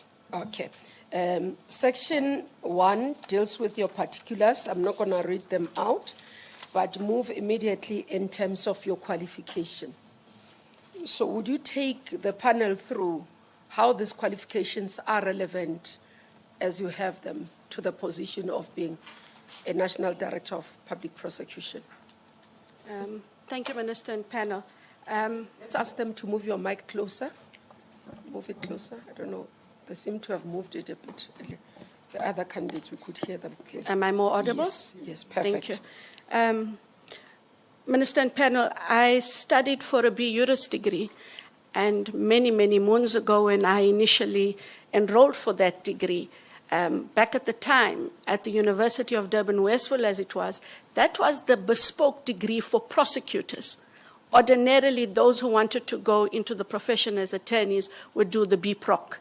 I had always wanted to be a prosecutor. I then studied for an LLB degree. And then when I joined the Directorate Special Operations, colloquially the Scorpions, I realized that having investigators and prosecutors under one roof meant that I needed something more than just those two qualifications. And I then enrolled for a diploma in criminal justice and forensic auditing at the University of Johannesburg. And what these degrees do is they have given me a different approach to how I go about looking at crime, looking at the criminality, looking at evidence, and how to assess and judge, both in terms of evidence and the law. It has held me in good stead in terms of being able to deal with a varied type, as the panel and Minister would see from my legal background. It has helped me to deal with a whole host of matters. So in terms of being a national director, it gives me a strong legal background, a strong legal framework. What it has done is, having put me in the prosecution service, having exposed me to the kinds of work I've then had to do, the managerial roles that I've had to play, that then says, let us look at her. Should she then be considered as an NDPP? It is not foregone conclusions that these legal requirements actually put you in that position. It is the experience that has allowed me to be considered. Let's move to that area there that you talked about the experience. The mic is off, sorry. Let's move to that area of your experience, and I'll just go through as you have summarized it. 96 until 98, a prosecutor. Correct? 98 to 2009, state advocate. Correct. In 1998, yes, till 1998. 2004 April was a senior state advocate. Okay, yeah, we'll come to that. Because I'm looking at it, perhaps maybe you'll have to explain. Sure. Because I'm noticing that you've got state advocate and then you've got senior state advocate, and they are overlapping. June 1998 until November 2009. And then you've got senior state advocate, December 1999 to March 2004. Would you explain that one? Because there's an overlap there. Unless that... Just under 6. My apologies, Minister. That would be a typo. Okay. The state advocate is from 1 June 1998 to 30 November of 1999. Of 1999, okay. 1999. No, it's correct. Then the senior state advocate from 1 December 1999 till 31 March 2004. Okay, so that has been corrected. That's why we want to go through properly so that we have Understood. the record. And then you've got under the DSO, senior DDPP, 2006 to 2009. That's correct. That is correct. And then again, until 2019, just explain that one. So you moved from DSO, but when you moved to NPA, it was still the same position. It was still the same position. It was when we were disbanded, Minister. Yes. So you kept your rank. You, however, chose an office, and I was allocated by choice to the DPP office in Pretoria. In Pretoria. Yes. And then you moved then to the head office from 2019 to 2022. That is correct. And then you became the head of investigating directorate from 2022. 1 March 22 to date. Till to date, okay. Then we move, this one you're saying you moved from 2022 no? to date? To date. Okay. And then as we look at that, in terms of your work experience, if you can tell us, in terms of your areas of involvement in law, as per the areas, I see here you've flagged some of the issues, your legal background, in terms of the areas, criminal law, all matters are related. Administrative law, you didn't explain much. You just said none except labor matters. And then on constitutional law as well, you just said that it's just filing papers. Maybe explain that. You didn't provide more details on that one. So in terms of the administrative law, I always, and if I'm wrong, I'll be corrected. And so that is where the overlap between administrative as well as labor, because it is a different issue, it is also dealt with differently, Minister. And that, I hope, clarifies. In terms of constitutional law, it is in relation to the criminal work we do, but in the matters where applications had been brought against the NPA, to wit in some of our matters, both in the Celebi and the Pistorius matter, there was then the filing of constitutional law papers, applications being filed in the Constitutional Court. However, in both those matters, the NPA was fortunate in that the justices decided on the papers and therefore did not need to hear us on both those matters. Okay. But that would be the full extent of my involvement actually in the constitutional law framework, Minister. And I see you've been appearing in court. You stopped appearing because you are now head of IDEC. My last matter, yes, was November 2021. I had always liked to prosecute. I was one of very few deputies or a senior deputy that still wanted to go to court. I did organized crime matters. I had an affinity for cash in transit matters, organized corruption, crime matters. So, yes, I was in court. And I think that also helps me a lot. I get to see people differently, and I get to see the institution differently. Okay. Let's go to your managerial level in experience. I think the Section 3 deals with prosecutorial experience, which we have dealt with. You've been a prosecutor almost all your life. we're moving into the managerial experience. You've not given us more in terms of what you are currently managing. I see here you're saying, I have supervised at any given time between 20 to 30 people. That was this before, is only at IDEC. before IDEC. Before IDEC. Before It says IDEC. at IDEC. Okay. Yes. Take us through. So how it does work, Minister, and I'm sure that you and the panelists are aware, when you are in the office of a DPP or you are the coordinator of a specific component, there's very few persons that you are responsible for, and that would limit the numbers. In my time at the DSO, I managed investigators, prosecutors, we managed analysts, and we managed the cases. But it wasn't more than 20 or 30 at a time. So At the DSO? At the DSO. Okay. At the DPP office, when I went there, you manage a team. It depends on which cases. Most of the time at organized crime at the DPP office, we did have a coordinator of organized crime. I was a deputy there. I then managed those persons whose cases I oversaw, and you also then managed, Minister and panelists, their everyday administrative issues. So whether it was leave, whether it was discipline issues, whether it was resource allocation, case allocation. But in the main, one managed their operational issues.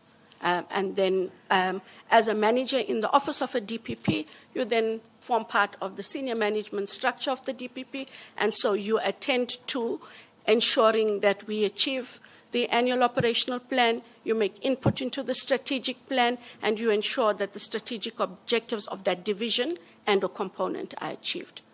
Okay. In that office, how many people? In the office of the DPP? Of the DPP, that you were reporting to you?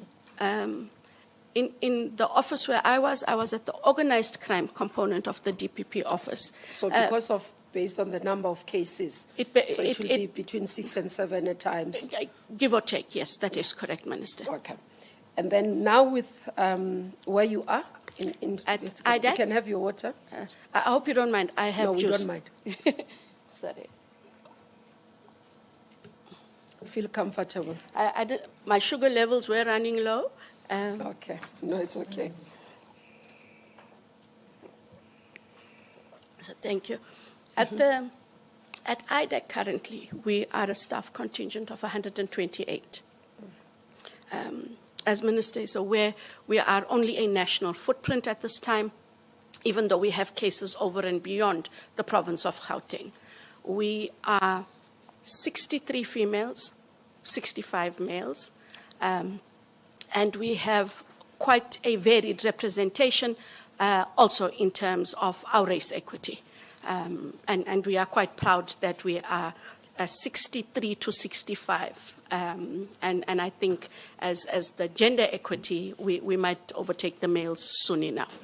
We are still busy, Minister, with recruitment. In fact, last week, financial investigators were being interviewed. There were 33 positions, and interviews happened over a span of 3 days, 11 per day, and that process continues. So the staff contingent will grow, but the management currently is of 128, which includes myself. And that's besides managing the Section 38s are managed by you directly?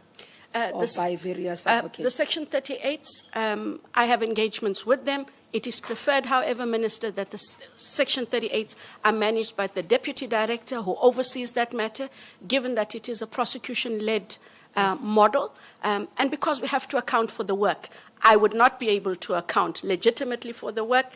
Auditor General knows that when we sign for things, we must be able to say work was done, money is to be paid. So the practicalities are that they fall within a team. And then tell us about your management style. You didn't highlight. Your form is highly summarized, so I'm going to probe quite a lot from Absolutely, as Minister is entitled to do. Sometimes I think that I'm too much of a people's person, but I think that has held me in good stead. What do you mean by that? I am consultative. We must talk to one another, top down, bottom up. It's not slogans. You know, Minister, when you come into a new unit, one that must still stamp its footprint, you have to know yourself. What that meant for me was, what would I want from the people who come to IDEC? And you cannot have them guessing. So it was lots of meetings. It was lots of operational meetings, getting to understand the landscape and what had come before me. My management style is to know my people. I pride myself. I'm perhaps one of the few who knows, if not 90% of the staff by name. I may not know everyone by first name. I will know them by their surname. I take the time to get to know them, because if you do not know your people's strengths and weaknesses, it becomes an impediment to how we operate. It becomes an operational issue. And I think the one last thing there for me, in an environment such as ours, it's not just gender and race and cultural diversity. We are bringing together people from different capabilities, different qualifications. Everyone knows better. Investigators want to be better than prosecutors. Financial investigators are better than criminal investigators, and vice versa. You have to be measured. You have to be tolerant, and you have to be understanding. And I think that has been how I have conducted myself. Some people say that those who are consultative, they tend to be indecisive. Consultation does not mean indecisiveness. Mm-hmm. In an environment such as ours, the first 2 years were consultative. Okay. Since IDEC became permanent in 19 August 2024, trust me, Minister, we have to be decisive. We are permanent. What do we need to do? We were given an opportunity 2 years prior to map the landscape. We are decisive in the things we do. Okay. Let's move to the next segment, which is segment 5, section 5. You have indicated here you have not been suspended for any position. You've never been subjected to any disciplinary process. Correct. Can I confirm that? In terms of your office, in NPA, we've got the Office of Ethics and Accountability. Have you been reported there? I did receive a letter yesterday. That as a result of the complaints, one of those was escalated to the Office of Ethics and Accountability. I'm not sure what was sent to them. I just received a letter, Minister, that said, we have received a complaint. We will not be looking at it. It has been escalated to the Office of the Minister. But that was yesterday. I cannot give you details. I do apologize. That is what I got. The ethics office didn't look at it. The ethics office looked at it and said they will not be conducting a pre-investigation. The matter is referred to the Office of the Minister. Okay. I have not received it. We'll look into it. But as far as we know, there's nothing that currently has been lodged. Okay.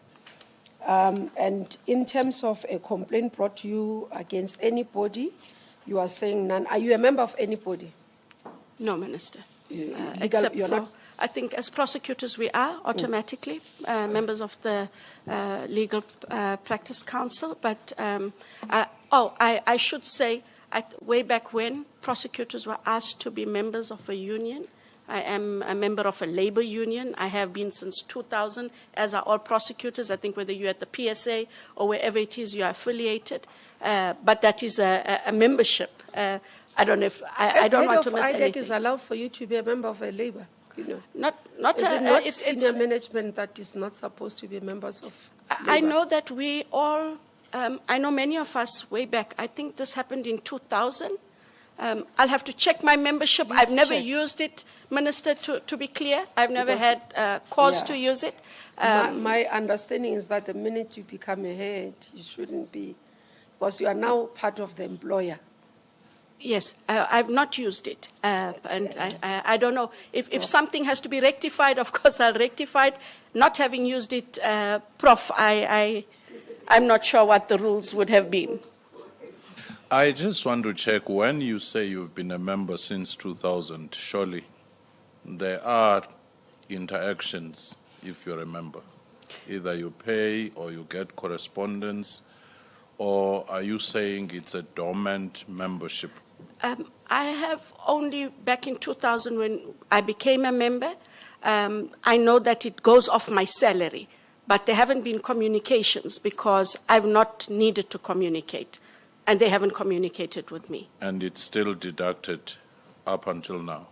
I'm sure that it still is. Okay. I don't want to say no.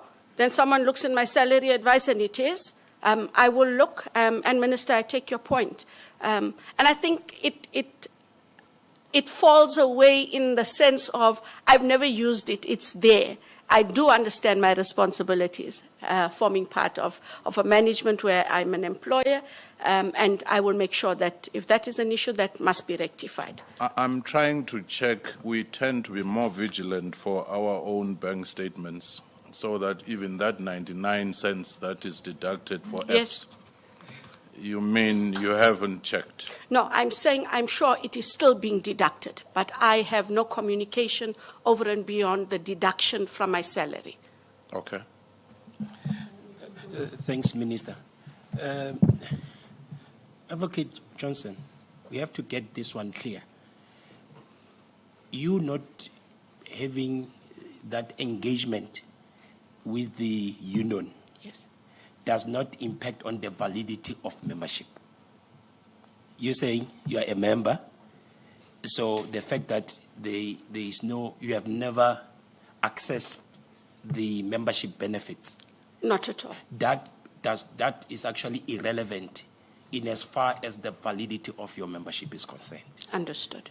And now I just wanted to understand, is it your position that you were not aware that as a manager, senior manager, you are actually not supposed to be part of a union?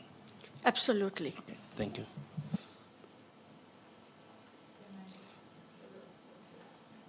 And hi, Advocate Johnson. Good afternoon, ma'am. How are you, ma'am? I'm good, ma'am. Thank you. And you are saying your specialty has been labor law in the main?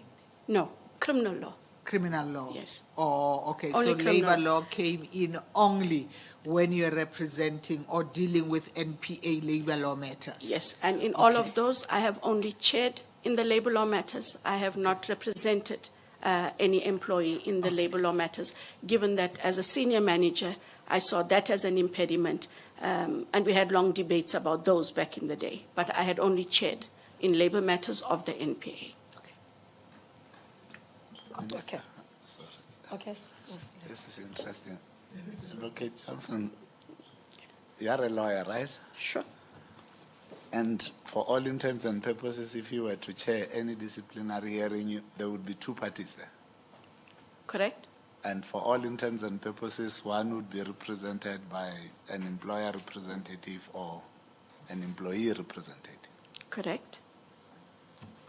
Didn't you get curious, having signed the form at one point, about the fact that there is this relationship that you have with this body that actually appears before you as a chairperson in a hearing, and you are a manager, senior manager in the space?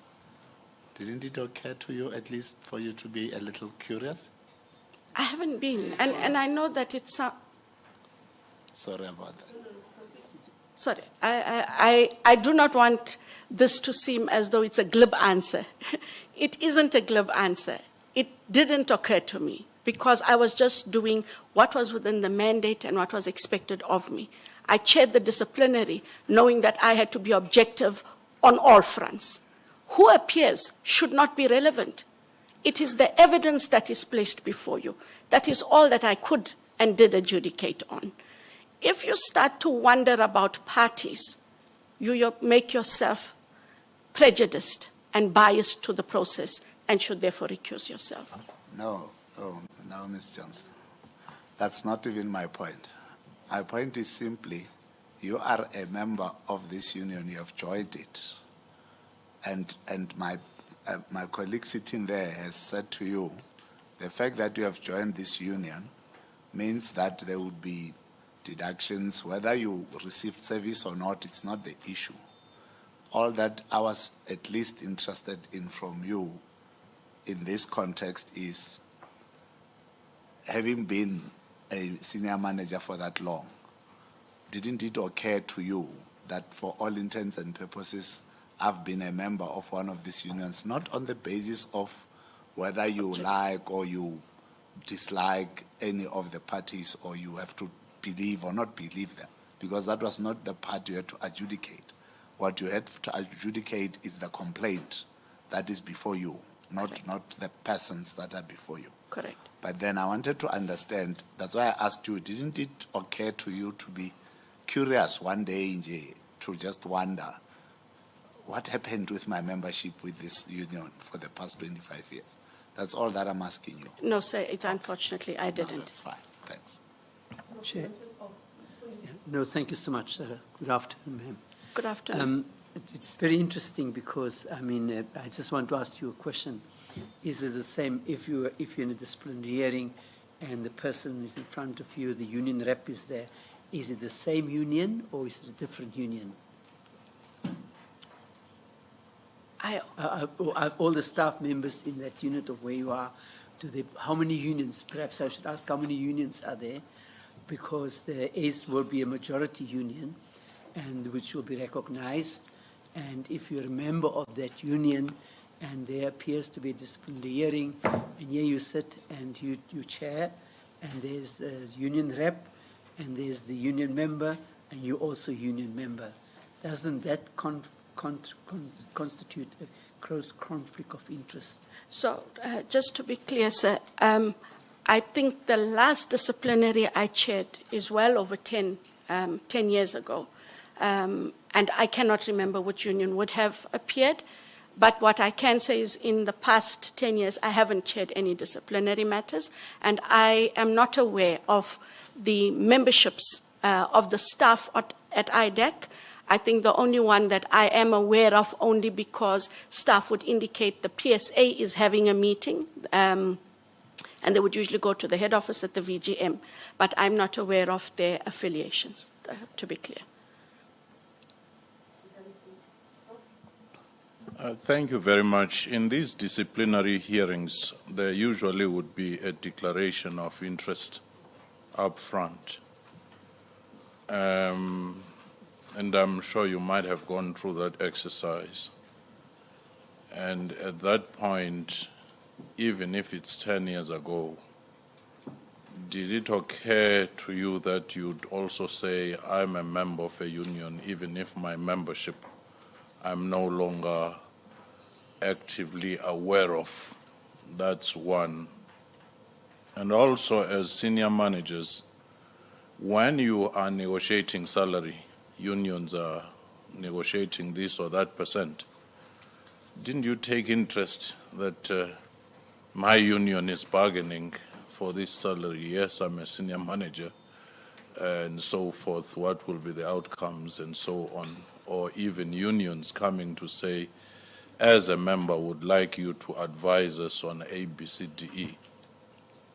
So on the second point about the salaries, you will find, Prof, if you speak to people at the NPA and colleagues who'd come with me a long way, that was one of the lesser things I did worry about. And I hadn't ever been approached by any union, let alone the one for which I have a membership.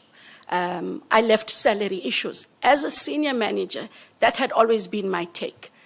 If there is a salary progression to be given, we will be told by the NPA. I didn't engage. I never asked anyone to engage on my behalf either, not in all of my career, because that isn't why I was at the NPA.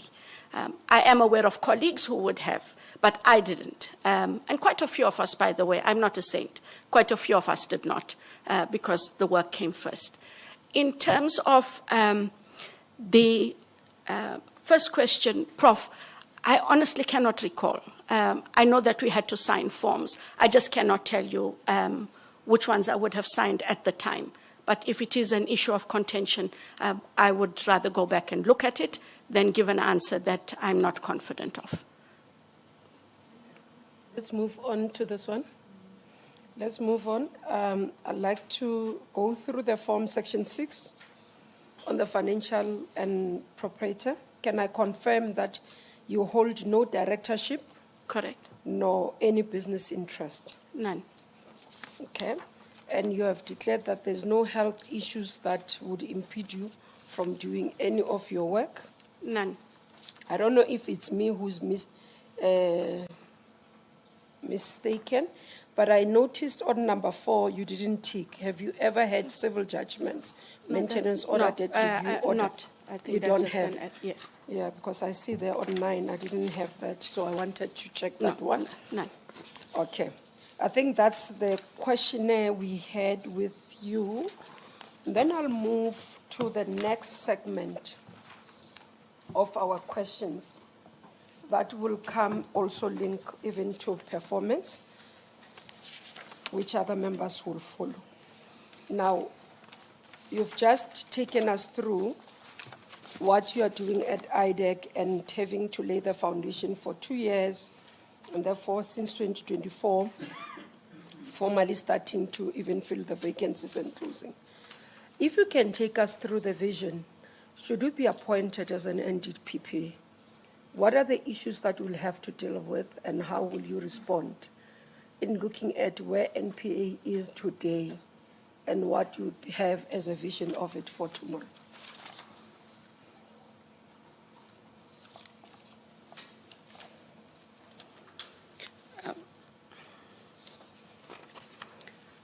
So, Minister, if I could start with performance.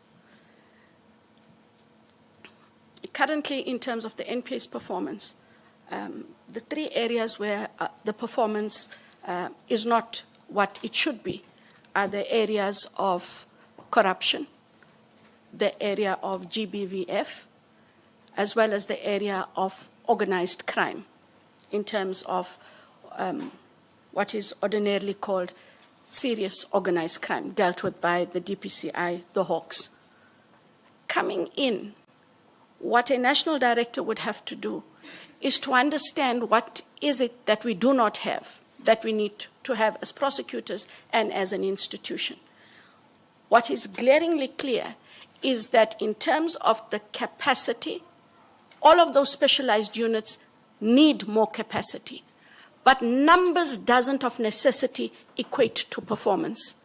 We therefore need capacity that has the relevant capabilities. And to that end, Minister. Explain that. To that end, we need to ensure that the prosecutors are trained in those relevant fields. When you look at the aspirant prosecutor program,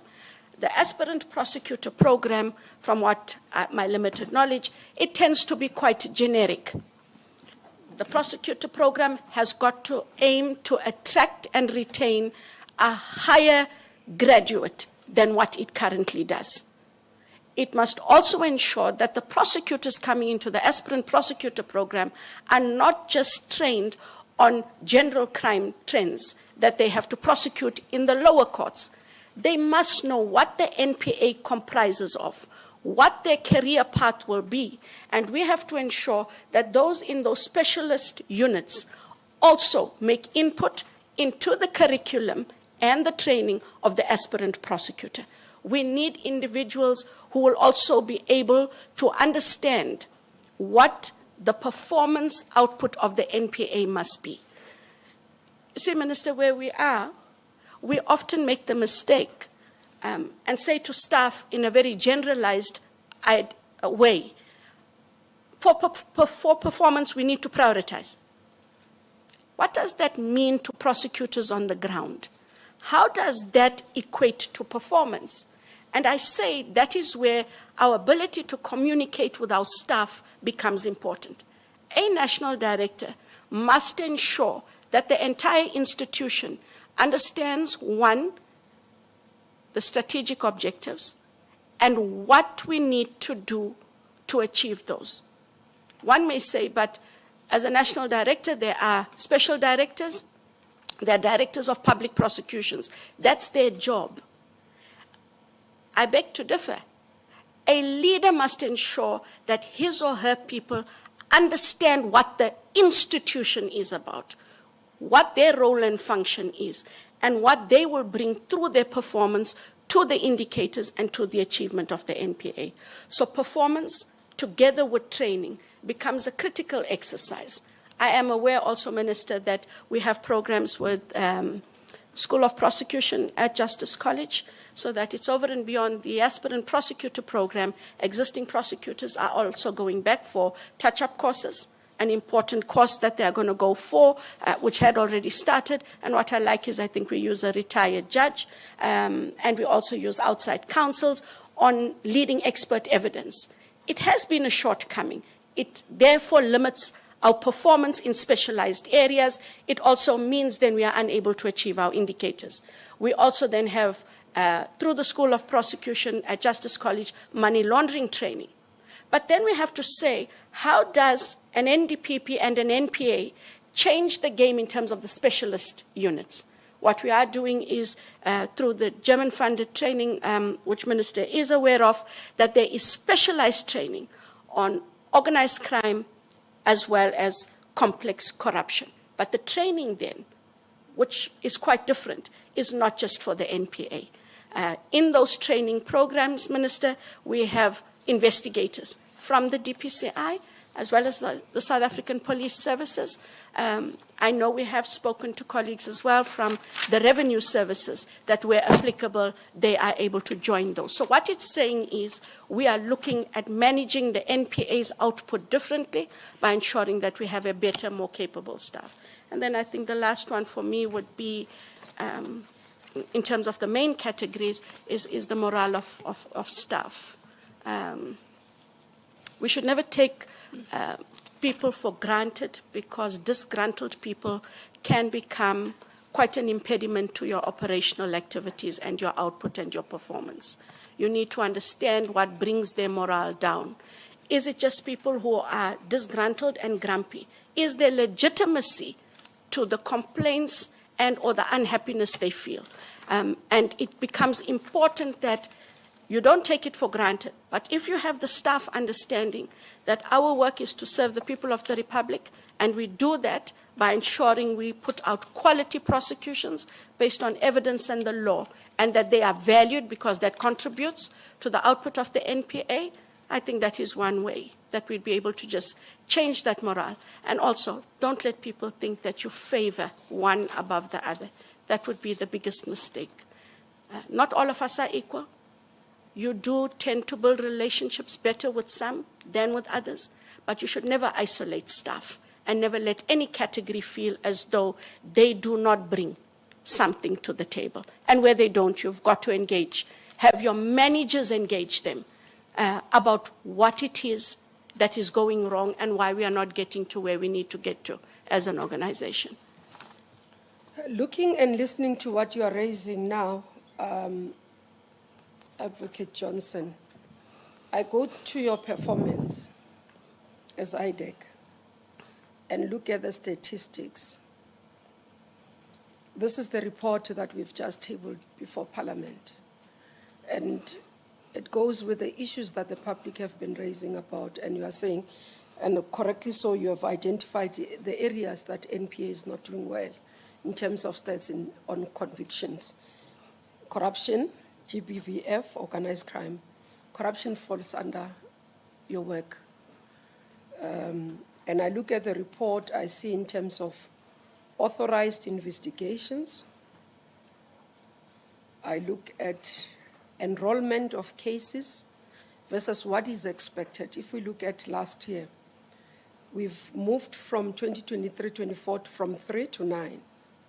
But if you are to look at the report of what would be expected as investigations, where, for example, you would have accused persons of 177, someone's entities about 22, but I must read it properly. Yeah, I'm reading it. If you look at that stats that we've provided in the report that we provided versus what we have as enrolled to court, that stats doesn't look good. And I appreciate that. And if I may explain. Because we need to understand, and I said to even this is consistent. I don't want to be told by the public that you've moved from one problem, you've made it a national problem. if it's a problem of performance is sitting at IDEC, maybe we have an opportunity to fix it there. But if we take you and bring it to NDPP, then we're expanding the problem of non-performance. Maybe share with us what is happening, why this performance? So and I can speak for IDEC then, Minister. If you take IDEC, you would appreciate that when IDEC was formed by proclamation in April of 2019, it didn't have permanency. It didn't have a permanent structure. It worked on seconded individuals or duty reassigned from the DPCI and some from SEPS. When I took office in March of 2022, there were only 22 criminal investigators. There were a few more prosecutors than criminal investigators.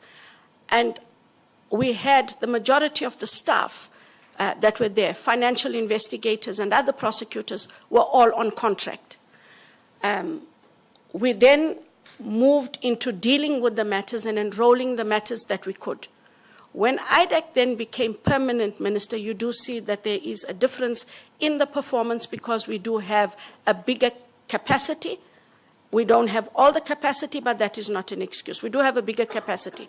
The cases themselves are voluminous.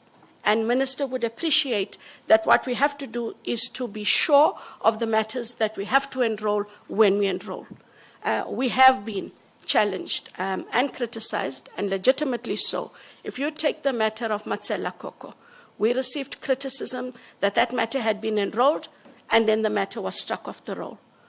And to explain, because these matters are so large, if you are not careful and carefully consider where you are with the evidence, what else is left, what specialized services are required, we enrolled that matter earlier than we should have.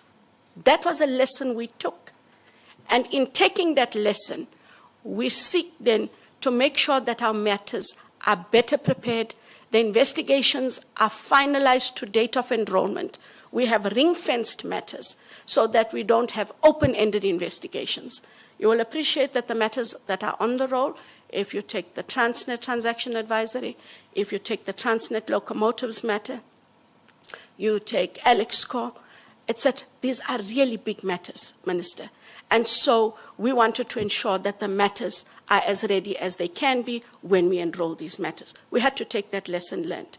When you make that kind of error in judgment, the public has every right, as they did, to criticize us. We have to show that we learned a lesson from there. So in terms of the enrollments, it takes longer because of the volume of the matters. But you will see that there are more investigations authorized than previous. It's because we now have a bigger capacity in terms of criminal and financial investigators, so that investigations are now churned out much faster than they used to be previously. Is it a satisfactory scenario in terms of the numbers? No, it isn't. But what it does say is we are careful about what we enroll, when we enroll, and we have to be sure that our enrollments are based on the evidence and the law. These are cases that affect people's lives. And so when we are accused of prematurely enrolling, it does not bode well. So those enrollments are key enrollments based on the year-to-year target. And although we've met the year-to-year target, and we will as well this year, both in terms of money laundering, investigations authorized, and prosecutions enrolled, we have met the targets each year. But it is slow. Are this the only one, the Matsela Koko matter? Because there are quite a number that would not have done well. Or the Newman one, we were managed to appeal. You appealed and then you won. You got the appeal. Yes. And then, is that the only one that has fallen off out of the matters that you're dealing with? There was a withdrawal representation of matters as well? No, there was one. The other matter, Minister, the court struck the Estina matter off the roll in August last year. Yes. And what had happened there is we had made disclosure to the defense a year before, and we were in court in August of last year. In April, I believe, we made electronic disclosure of the hard copy disclosure we had made. And when the accused appeared in court in August, they said to the court they didn't have enough time to go through the electronic disclosure. However, that which was electronic had already been made available in a different format a year prior. And that matter was removed from the roll for those reasons, because the court correctly felt that if you look at it, they should be given an opportunity to go through every medium of evidence that they are given. And for that reason, that matter was removed. And this change of strategy, where you say you've learned, you're saying, as IDEC, we have learned that enrolling prematurely and therefore we have changed. When was that change of strategy? That change of strategy happened, Minister, shortly after the Cocoa matter was struck off the roll. We had to sit down and we had to understand why that matter got struck off the roll. When it got struck off the roll, two key areas of work were still to be done. We estimated it would take between 6 to 8 months. It was for the digital forensics and the financial forensic report. Unfortunately, it was not finished in that time. So these were a specialist field of work on both areas. So we had to sit down and say, given what sets us back, we have to deal differently with how we work out the time frames for completion of that work. It's also become easier, Minister, because procuring the services is now easier. We also have Section 38s on board, together with the prosecutors, and the ability to assess the matters are done quite differently. Then going back into the role of becoming an NDPP, as you have reflected on the GBVF stats, that is not satisfactory together with organized crime, and would agree these are the two areas that the public would not understand why we are not doing well. Should you be appointed, what would you do differently in these areas? So, Minister, I really became keenly aware that the NPA was not doing well in the GBVF in September last year. And you would appreciate it's not my field of work. And we were in Parliament. And I remember it very clearly. I think it was the 11th of September. The previous minister, Mesa Malani, went with us to the Justice Portfolio Committee on a different issue. But Mem Kwebane raised with the National Director if she could explain why in a quarter in the Western Cape, 245 GBVF cases were withdrawn. I heard about that for the first time, and that became a reality.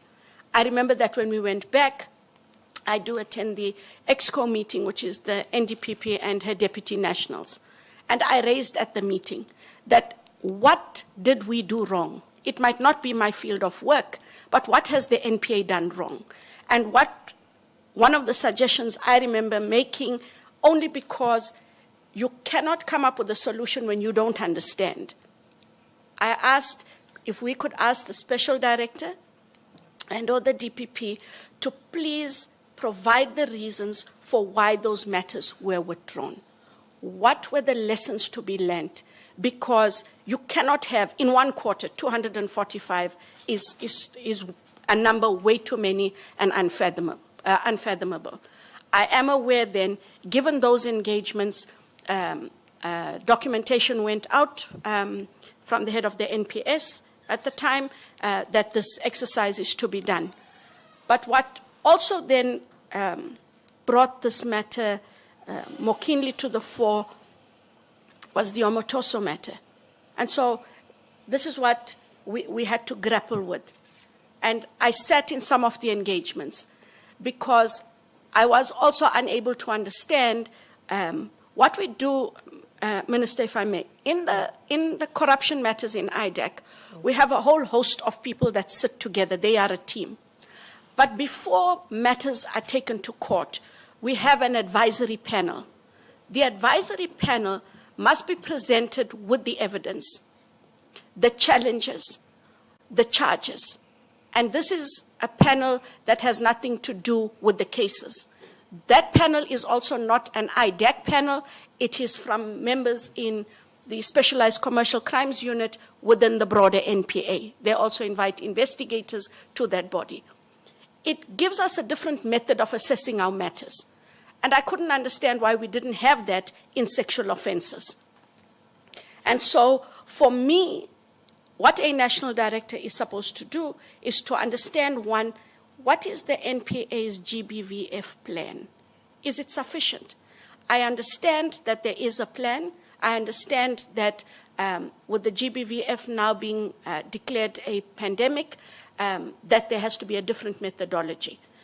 I think the methodology talks to our specialization, and are our prosecutors on par with what is required?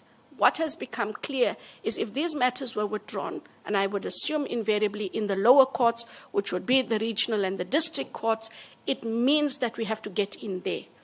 What is the training that is required? What is the relationship between prosecutors, not just victims, but those who can provide a service to those victims? Are we using the TCCs? Where there's no TCCs in an area, Minister, who does a prosecutor activate to ensure that victims are prepared for court, not just through consultation with the prosecutor? What specialized services does the victim need over and beyond, I think, the psychosocial, medical that is provided through the TCC? But there has to be a different engagement between the Special Director of SOCA and the DPPs and those prosecutors. Who's keeping track of these high-profile matters? When do they keep track of the high-profile matters? Someone must intervene and engage. So whether it is the Special Director or the DPP who engages with the prosecutor, they have to keep their finger on that matter. What do their people need? Do they know that that matter is a high-profile matter? Have they assessed that matter correctly? And also to have ongoing training in terms of dealing with GBVF. It's a very sensitive matter. And I think in the manner in which I just generally understand how it is conducted, it cannot just be, it is a case to prosecute. It has its own nuances, and prosecutors need to understand what those nuances are. So as a national director, a national director has to make sure that the plan is implemented. Relationship with stakeholders internally and externally is being optimized, and that we have enough facilities to prepare our victims and witnesses. Because one of the complaints that I did see is that at the last minute, victims and or witnesses do not want to go to court. When they do go to court, they're not as prepared as they should be. They falter and or fail in cross-examination, and that talks to us as prosecutors and whether or not we prepared them properly. And on the organized crime? On the organized crime, our relationship with the DPCI, as well as the detectives' organized crime, is critical to how the NPA operates. And given that the NPA works on the prosecution-guided investigations, I've always had a challenge if prosecutors write long notes to investigators. Do this, do this, do this, do this. It has to be prosecution-guided, as in sitting down with the investigator, understanding what that matter needs. Now, with organized crime, Minister, there is an organized crime strategy that was formulated by the NPA in consultation with the stakeholders. It was signed late in 2024. And what that seeks to do is to engage with different stakeholders, with SARS, with the FIC, as well as the DPCI, and what it seeks to do also is to have a better engagement with crime intelligence. The organized crime cannot be dealt with if we do not have credible intelligence, and crime threat analysis point us to modus, it points us to groupings, it points us to commodities, and it points us to what it is they are doing. If you take that, you take the investigations by the Hawks, guided by the prosecutors, organized crime can be dealt with differently. For me, the strategy, though, cannot be an NPA-driven strategy. Organized crime is a country problem, and I do appreciate that there would have to be more engagements, and there has been buy-in by the police and the DPCI, but we need them to be signatories to the document so that implementation is a proper buy-in and everyone understands their role and responsibilities. Okay, before members do follow up on my issues and and take over the questionnaire. Just one thing that I observed, which was quite an interesting thing I saw. You've got on your reference Mr. K. Behari. Correct. What's your relationship? Friends, colleagues? I had known him for over 35 years. Is it a week ago? He was suspended. I called him. I hadn't spoken to him in months. It's not somebody I engage with every day, but it is someone I've known for a very long time, Minister. I spoke to him. How do you put somebody, when did you change your reference on your CV? The documents had already come in. Oh, okay. So I chose not to change it. Okay. I knew that if any issue arises, I must answer the issue. Changing it and then resending does look like I have something to hide, and I have nothing to hide. I'm talking in the context when you say you have not spoken to him. No, he he had been a reference. If you look at my CV, Minister, those two references had been references perhaps for the longest time on the CV, and had been there as well in the previous interview for NDPP. I called him and said to him, look, I had been nominated and I accepted a nomination. I cannot have you as a reference on my CV. I, however, cannot change it now because those documents have gone through.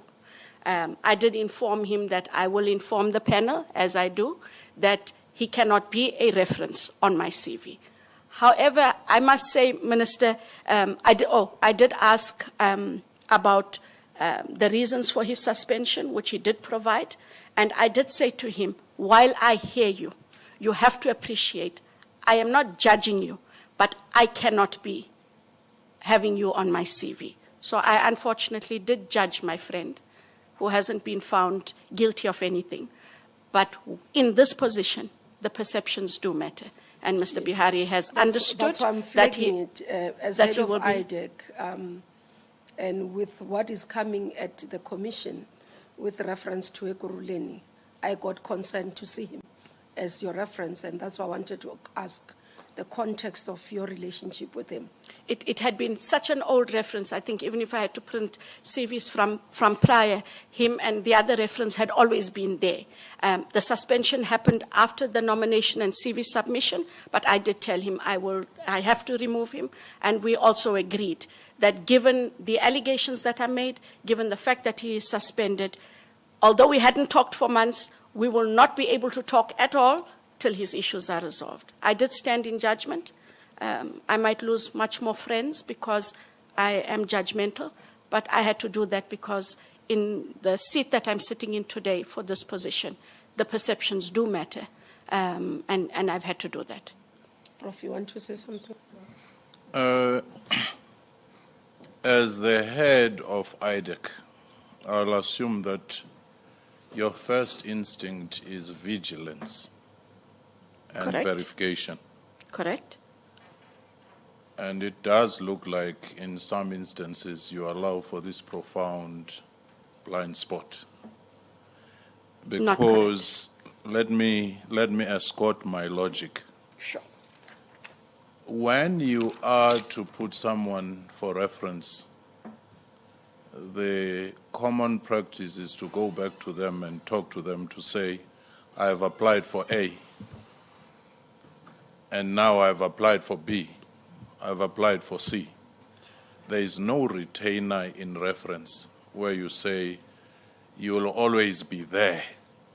Understood. So it would look like you have not spoken with the person for months, but you were able to utilize their reference as such. You verify if the number is still the same, the address. Are you in agreement? Because at times some people will say, I cannot be referenced for this particular one. That's one. The second one from your previous answer is the one of most of the time you talk about the reforms that ought to be made based on precedents and what you have encountered as the NPA or IDEC. What I've not seen or heard coming out clearly, it's the strategic foresight to say this is the emerging trend of organized crime or corruption which will define the future, because you may resolve things that have happened from the past and have to go back to the drawing board for those things which are coming very fast into the future of crime and so forth. Would you comment on those two? I would have added the third one, but I know that my chair will say don't overload or front load. Yes. Prof, I take your point, and I'm being as forthright as I can be. I'm saying to you those two references had been there. When I was nominated, I sent the person my CV that nominated me, and I sent it as is. I did make a few amendments in terms of things that I had done since then. I didn't think I needed to call them because I know his number didn't change. I hadn't spoken to him in months, but he's always had that same number. And I am aware he's lived at his address for quite some time, and I was not aware that he had changed. And I think given So that one, when was the last time? When you say months, when was the last time? that I spoke to him, Minister, it could have been February or March, other than now last week when I did call. February, March this year. This year. Okay. Yes. And I hadn't been to visit him in more than a year and a half, if not more. And with the other reference as well, there's nothing wrong with the other reference, but I also didn't call that reference because it is someone that I know her number has not changed. And I didn't think about the address. It's the reference and that they are contactable. But with Mr. Bihari, I known him most of my adult life for over 35 years. And when there was cause, Minister, to contact him, then I did. In terms of reforms to be made and the strategic foresight, sorry. You just mentioned the second reference. I was going to come to it. Also, it's problematic for me. There's no position called acting judge in the Department of Justice. I appreciate that, and that is my error. She is a magistrate, a regional court magistrate at the moment. That is, I'm saying I didn't change those things at the time, and that it's carelessness on my behalf. Advocate Johnson, there's never been a position called acting judge. You are either a senior advocate, because acting judges come a week or two sessionals, but it's not a position.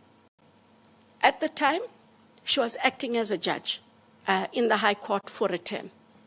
Yeah, a term is 6 weeks. Yes, because I signed the appointments of acting judges.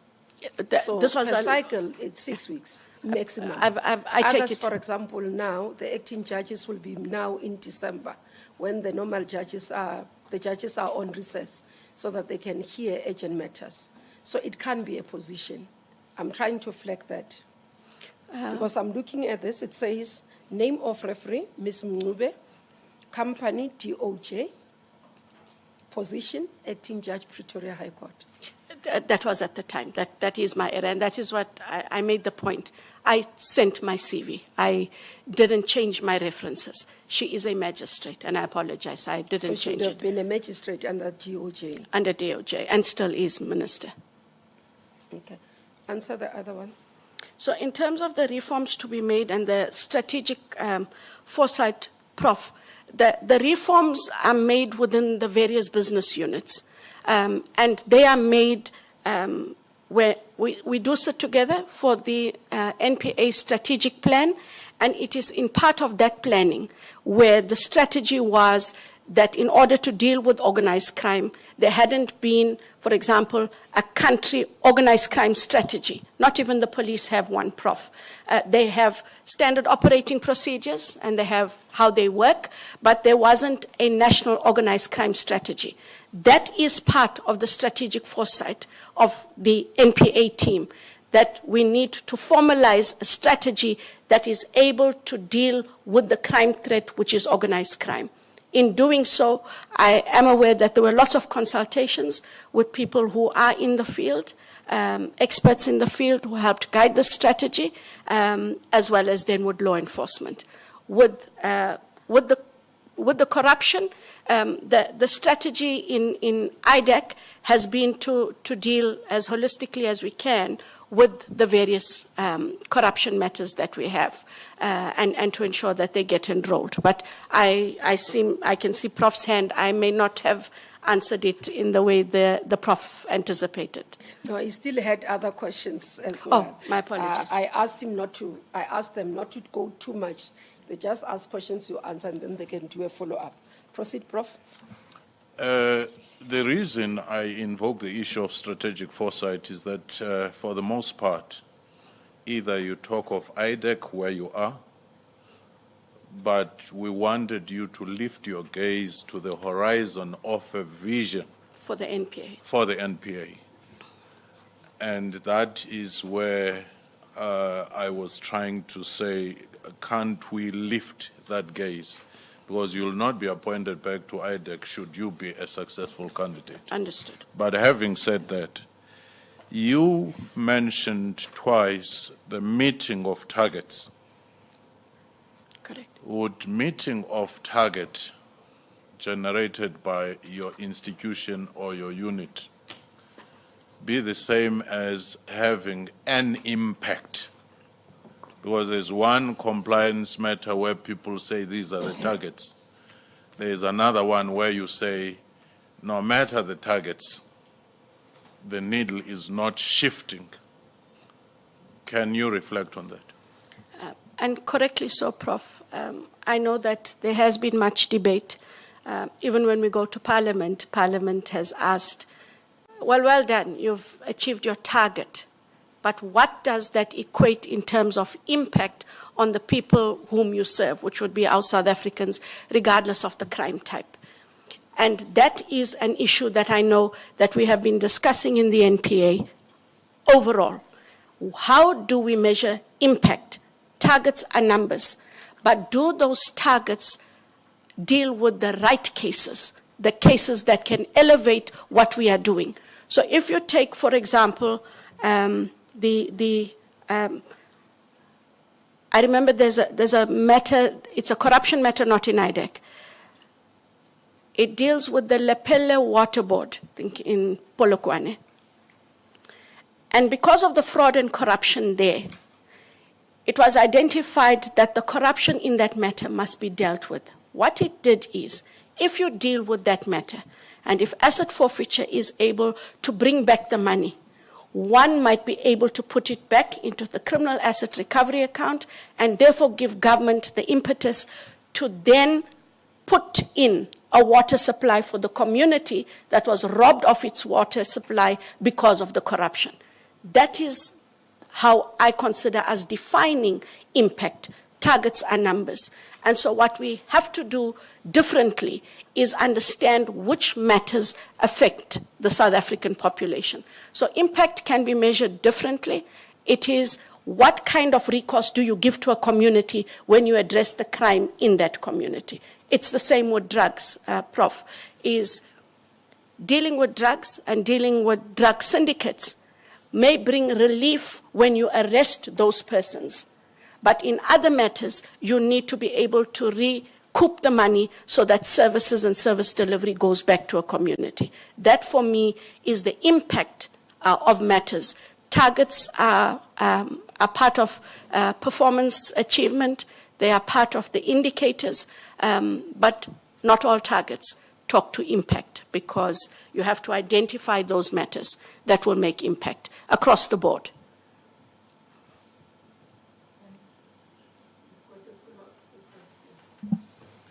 Thank you, Minister. Advocate Johnson, admittedly, humanity is fallible. But the position that you hold requires a higher degree of care and skill in the execution of your function. Correct. Now, I'm raising this issue at the backdrop of the two cases that were mentioned earlier.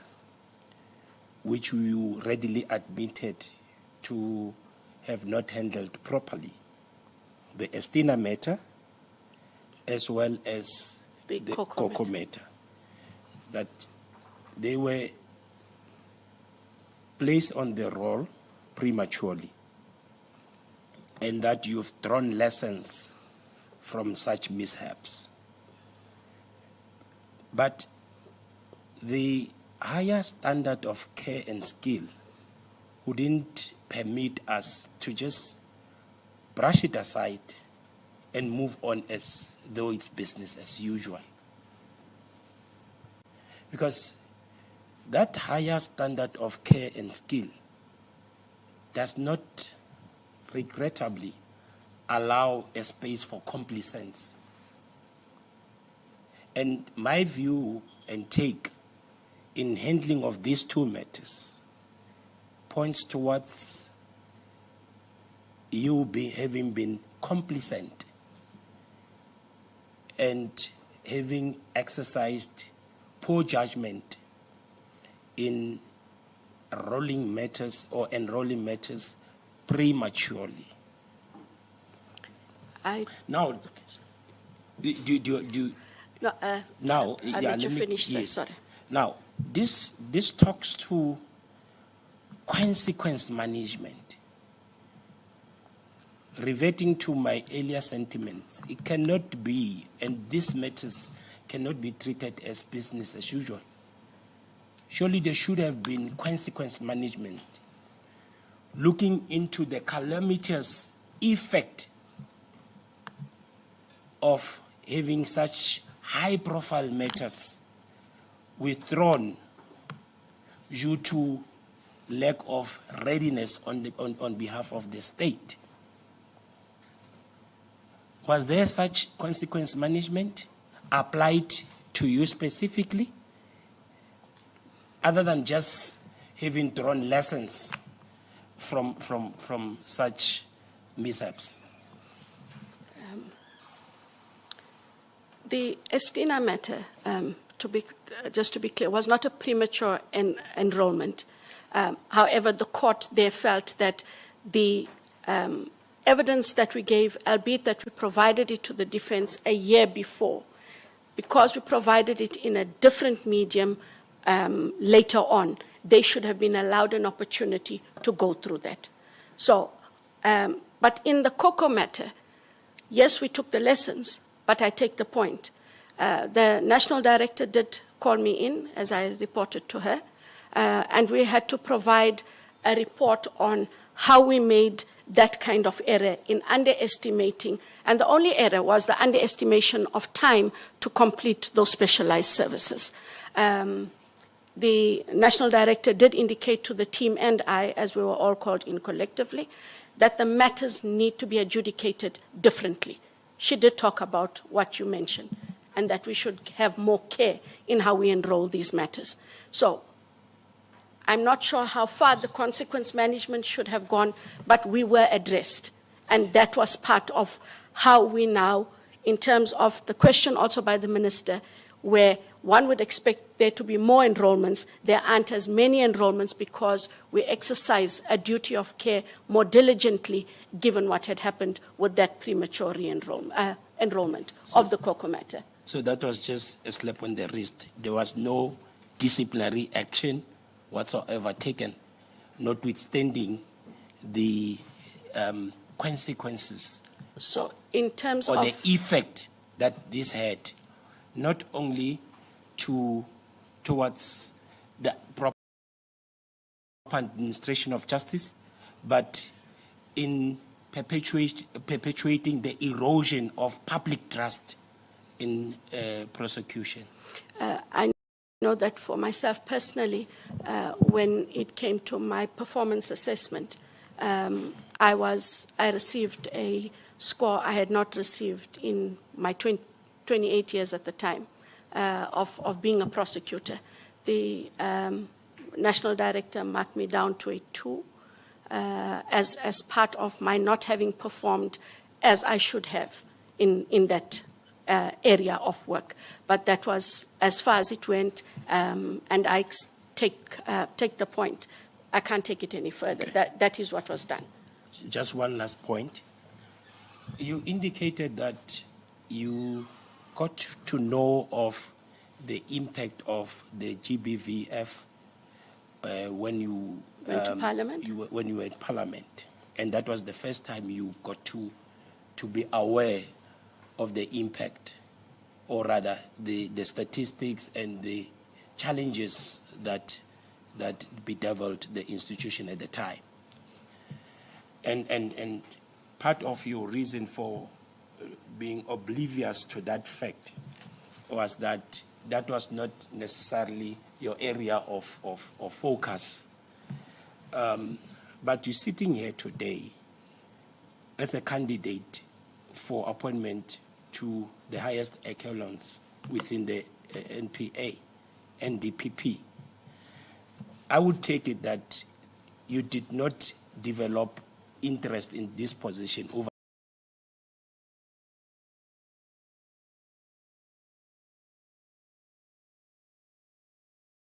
overnight. And I take it, if I'm correct, then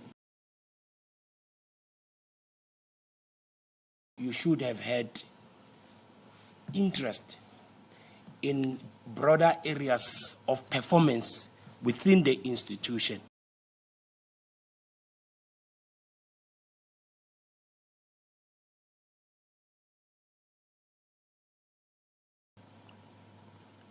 And by your own admission, you didn't really have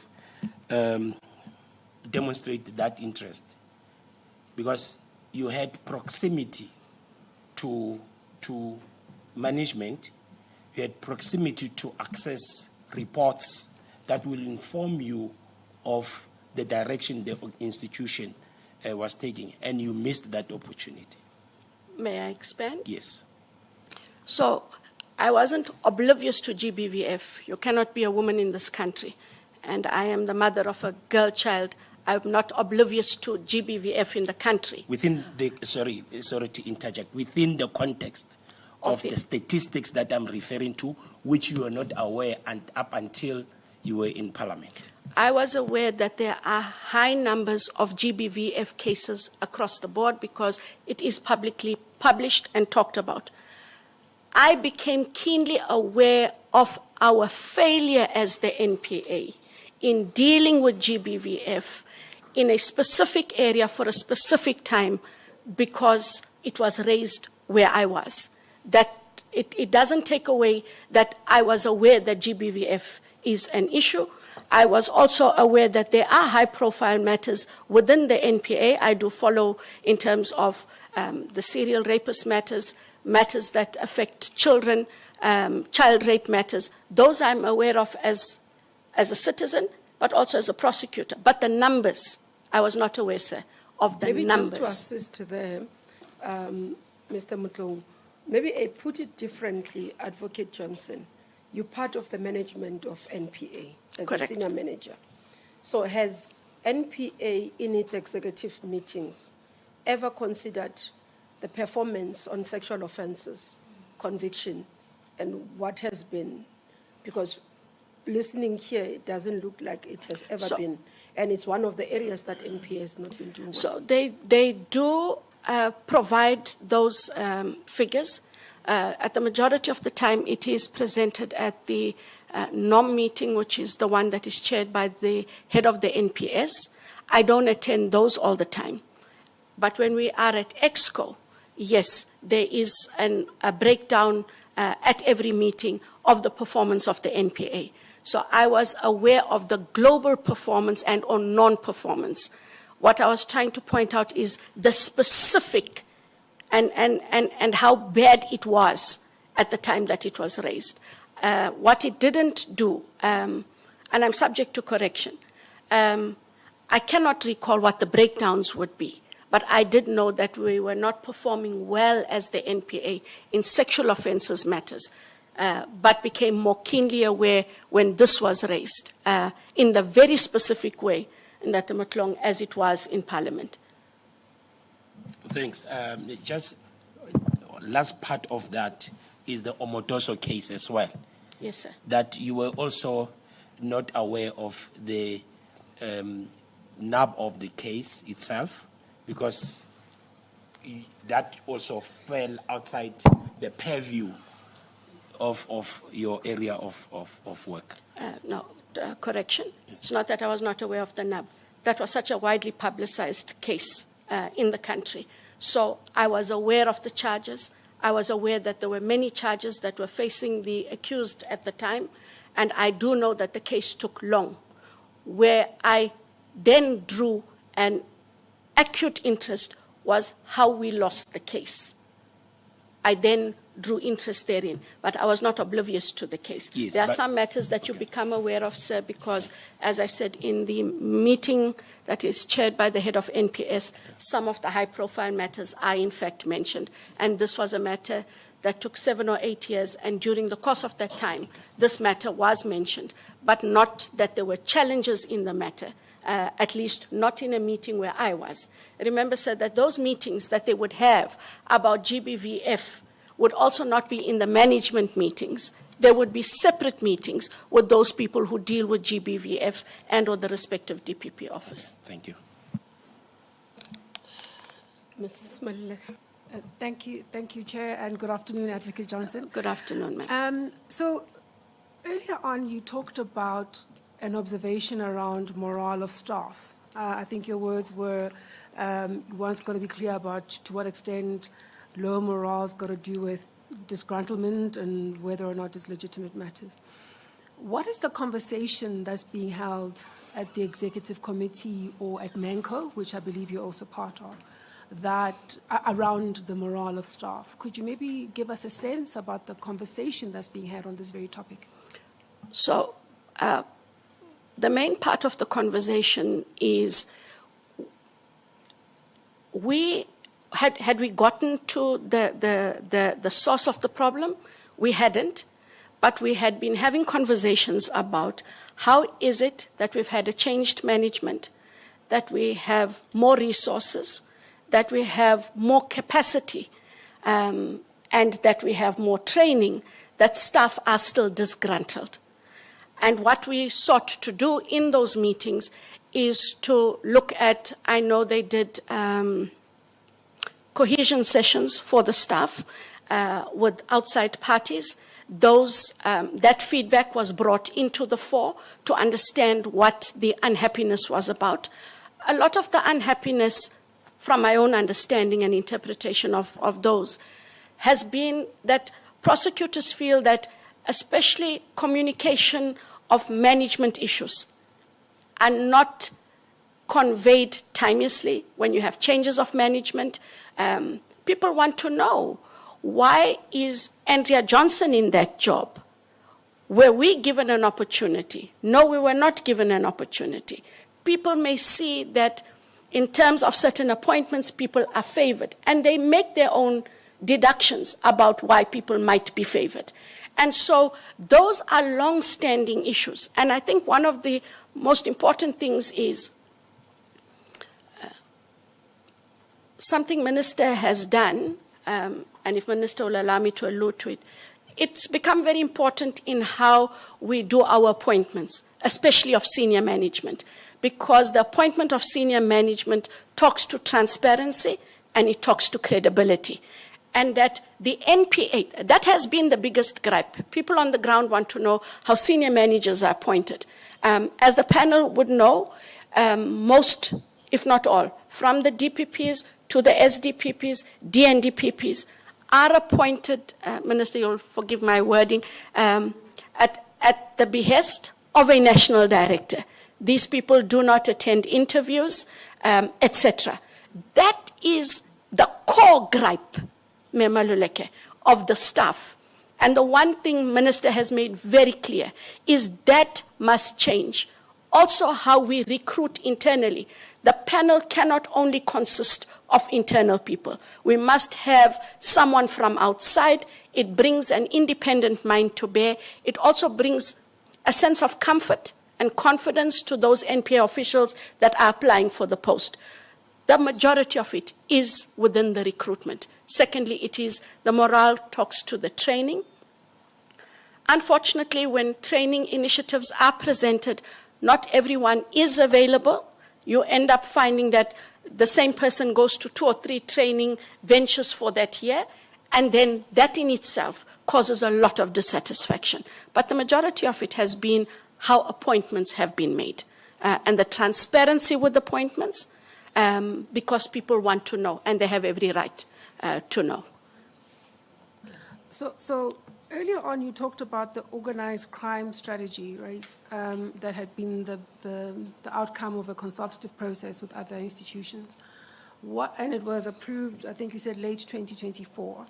What's the status of its implementation as things stand, and what is the current conversation about it at EXCO? So the organized crime strategy became actionable from the date of the signature. So I cannot remember the exact date, but in 2024 when it was signed. What that has done is it has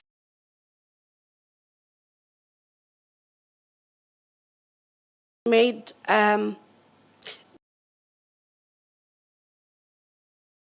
there's a different engagement with prosecutors on the ground. So organized crime prosecutors always formed part of a component, and they just dealt with the matters as they came in. What now happens is, if you take a division, the DPP gets to understand at a higher level what the organized crime priorities are. And the DPP has to then ensure that they have dedicated staff to deal with those priorities, and also what the engagements must be with the stakeholders, who the relevant stakeholders are, and what will drive the identification, investigation, and prosecution of those matters. They are happening in all of the organized crime components as they are across the country.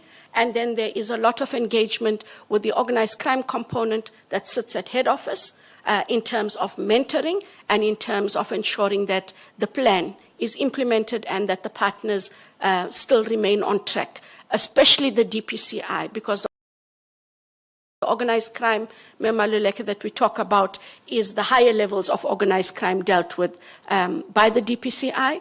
And what the NPA also does is there's an active engagement in the projects committee in the divisions, provinces, they're called provincial project committees, and then the national projects committee of the DPCI, where the NPA also sits. Projects are then presented, and they then get to decide in terms of priorities as a law enforcement group, together with asset forfeiture. I believe the South African Revenue Services sit there, the FIC, as well as the SIU are also in attendance. So the approach is holistic, and the partners, together with the NPA, drive the priorities and the crime types that are identified. So it is being implemented.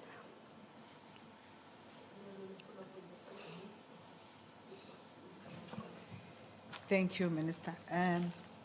Advocate Johnson, I just wanted to ride on Professor Fikeni's comment. This one is a comment just to say I'm a bit concerned about your level of vigilance, because one would expect it to be much higher than an ordinary person. Not belaboring the issue of the deductions that started in 2000. They're going for 20, I don't know what years now, 26, 25 years. And that is worrying to me, because that has got an impact on who you are in the eyes of certain people inside. That's one of the many reasons. But secondly, I also, why I had to bring it back, the issue of referees, I would expect somebody who has got a friend who is maybe a scientist or something to say they were acting as a judge and write that, not you and me. Correct. We are lawyers. Correct. And it's worrying me that we had to pick it up here. You know how judges act. This person is a magistrate. Correct. You have written a senior judge. It's almost, it's bordering, if not full-blown, misleading, Because if some of the panel members or all of us did not know what an acting judge is, it gives it a different turn altogether. One of your referees is an acting judge. Correct. As opposed to a magistrate. Those things worry me. They're small, but they worry me. A third one is the Estina matter was also thrown out of court as a result of unreasonable delays. And you have not mentioned it. You know, so that's how I say maybe it's just comments, but unreasonable delays in the courts is fundamental because it goes to the heart of justice and a fair trial and access to the courts and therefore access to justice. You know, so it's worrying me that the way you look at things or the way you couch them, it's a different certain level of a truth as you see it, but not necessarily an absolute truth. I think I'm also trying to be strategic. No, but you hear me. No, I hear you. It's already 3 examples. Yes. Wherein, at the end of the day, you have not been entirely truthful. Let me just put it out there. Absolutely, and I want to be very clear. I have not been dishonest. Okay. I honestly overlooked those referees. I honestly did. Because at the time when I received the call, I sent my CV. You have no reason not to say, I have to be even more vigilant. And in Estina, I didn't hide anything. Part of the unreasonable delays was the disclosure. I talked to what the court found about why that matter was struck off the roll. So please do not see the response as being dishonest. I responded as I do because I took the points that I saw. At no stage is it ever my intent. If that is the impression that was created, I can't fault me for making the deduction that you do. It was never the intention. Should we then conclude that, maybe the mic there? Should we then conclude that your ability to pay attention to detail is a bit of an issue? Let me tell you why. Let me give her the CV. Your CV is full of flaws. There's inconsistency between your CV and the form that we've sent you. Sure. And that is worrying for me. I just looked at it. If we go to your CV, and because you work with me, you know me by now that I do pay attention to details. Look at the position you're saying there. Page 4 is fine. It's Investigative Directorate 1 March 2022 to date. You go to the next one. Company section, DPP Pretoria, Senior Deputy Director Public Prosecution, February 2012 to date. You go previous employer, company, Department of Justice, Section Magistrate Court. Next one, prosecutor, 1996-1998. Yes. At the time, it was the Department of Justice. But the years are not correlating. Oh, yeah, that one is fine. Yes. Oh, that one is fine. It's the other one that I picked up. And then you go to 98 to 99. Yes. That's what you had corrected on the form. Go to the next one, and then 1999 to 2004. That one is fine. 2004. I'll show you the other one that has a problem. Because I've been corresponding with this one. Check on the one of... On page 8. On page 8 as well. Correct. There's a problem there. The next page as well, let me just show you. The dates. Employment period is a problem as well. The next page as well, 6 February 2019 to date, a problem again. To date, yes. So you see what I'm raising. Again, you go back to page 11, National Coordinator Organized Crime, 2019 to date. This is your CV.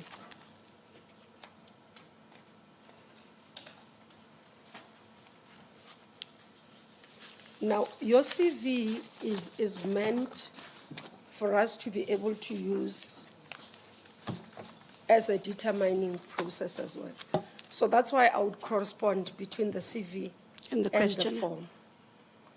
And that's why I'm saying, if you're saying that it was not misleading, then I conclude that you do not pay attention to detail.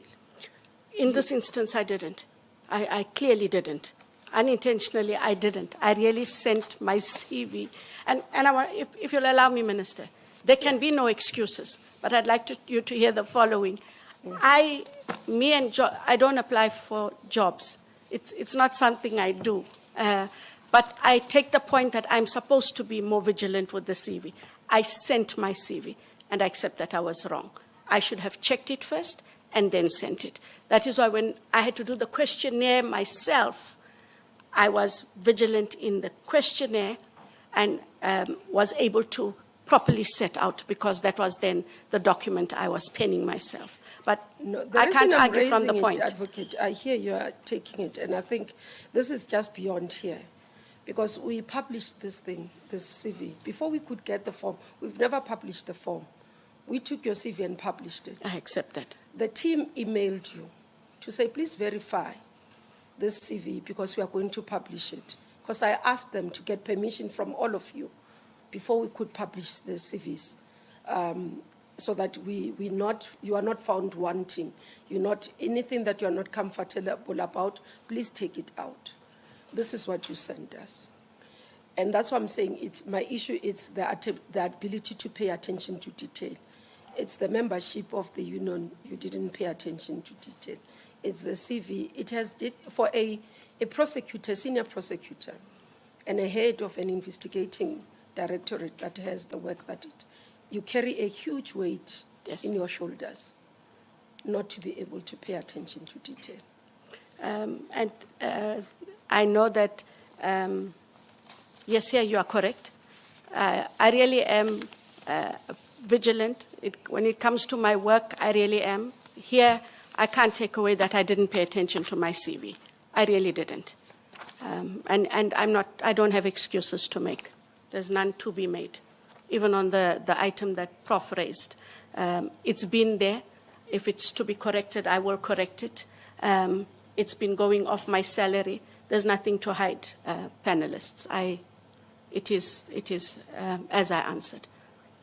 Minister, yeah, I was going to say, for a member of the public out there who would say, since 2001, there is a small amount that is being deducted. How do you know that there isn't a 100 rand that is being deposited by some shady person who tomorrow can turn around and say, please, you do know me, check your bank statements? So in terms of my bank account, the difference is getting those notifications. I get the notifications, and I do check my bank account. This goes off my salary advice. That membership goes off as a stop order. That is what we were expected to put in those many years ago, Mayor. So those go off differently. They don't go off my bank account. They get withdrawn before you get your salary. So I'm saying it is there because it's always been there, but not in my bank account. I am clear about what's in my bank account.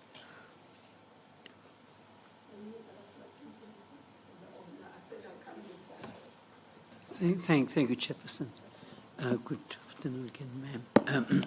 I don't want to flog a dead horse, but if you do send out your CV, you contact the person who's your referee to say, listen, I've sent you my CV. Somebody may call you and to tell you that, that you are my referee. So again, attention to detail and to be vigilant, because this is normally what happens.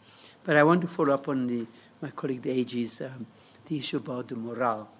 And you have explained in detail, how to work with people in terms of understanding the strength and the weaknesses, and also to be inclusive and have that leadership style and so on. But the fact that you talk about the morale and then explain about people, wanting to know who's getting what and what positions and so on. two questions. Does it mean that the morale is so low in the organization, as a whole, all its business units, and that affects the output and the productivity and the output that creates the kind of problems that we see, that you yourself have identified? So people will say, the morale is low, we don't know what's happening, why must I do all my work, and so on. So should you be successful, what is it that you're going to change, apart from the stuff that you say, that how you need to engage, understand, and hear what people are saying? But the point is that if an organization's morale is low, the staff are concerned, it does affect their work and the quality of their work and what work they put out. And does that not then constitute an injustice to the people that you serve and have to defend? Thank you. So so over and beyond the other issues that I raised, Mr. Nissen, about the appointments, etc., and the training, what has also become very important is people want to understand what the strategic vision is of the NPA. And I think that what happens on a higher level, managers know it. And I don't know that they communicate it as widely as they should. So people see themselves as, I've just got to do this work. I hear this is a priority, this is the priority I have to do. So what a national director has to do is ensure that the management, which are the DPPs, the special directors, chief prosecutors, and senior public prosecutors, engage with prosecutors every single month. They must be able to meet with them.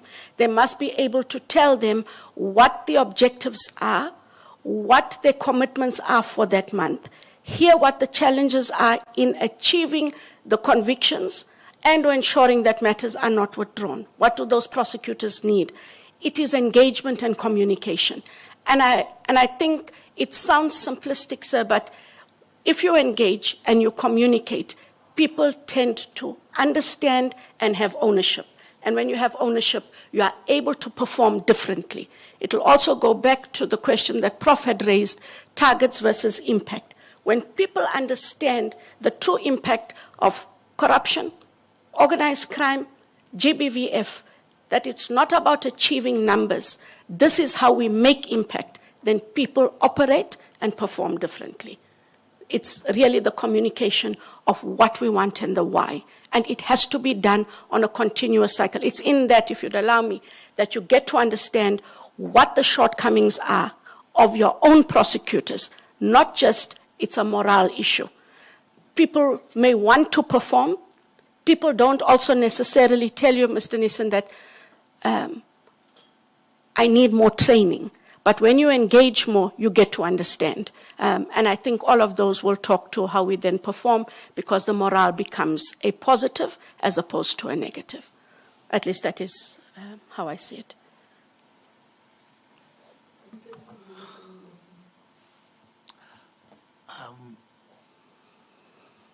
Advocate Johnson, I wanted to take you back just 1 or 2 steps, nothing hopefully too hectic. Coming from you. Yeah, coming from me. No, I sorry. Sorry, okay. Minister. He smiles, and then when he asks the question, it doesn't leave you smiling. So I say in jest. Sorry, sir, I interrupted It's okay. you. Maybe that's the whole point of making everybody comfortable, so that we don't have to look at this process as if it's an interrogation room. It's not. So, and that's what the minister encouraged us to do, not to deal with colleagues as if we are in an interrogation, sir. I wanted to check with you, when you talk about the consequence management scenarios, I want you to cast your mind back from all the responsibilities you had to carry in the NPA. IDEC, you started leading it 2 years ago. I think it has 2 years since then, if I understood you correctly.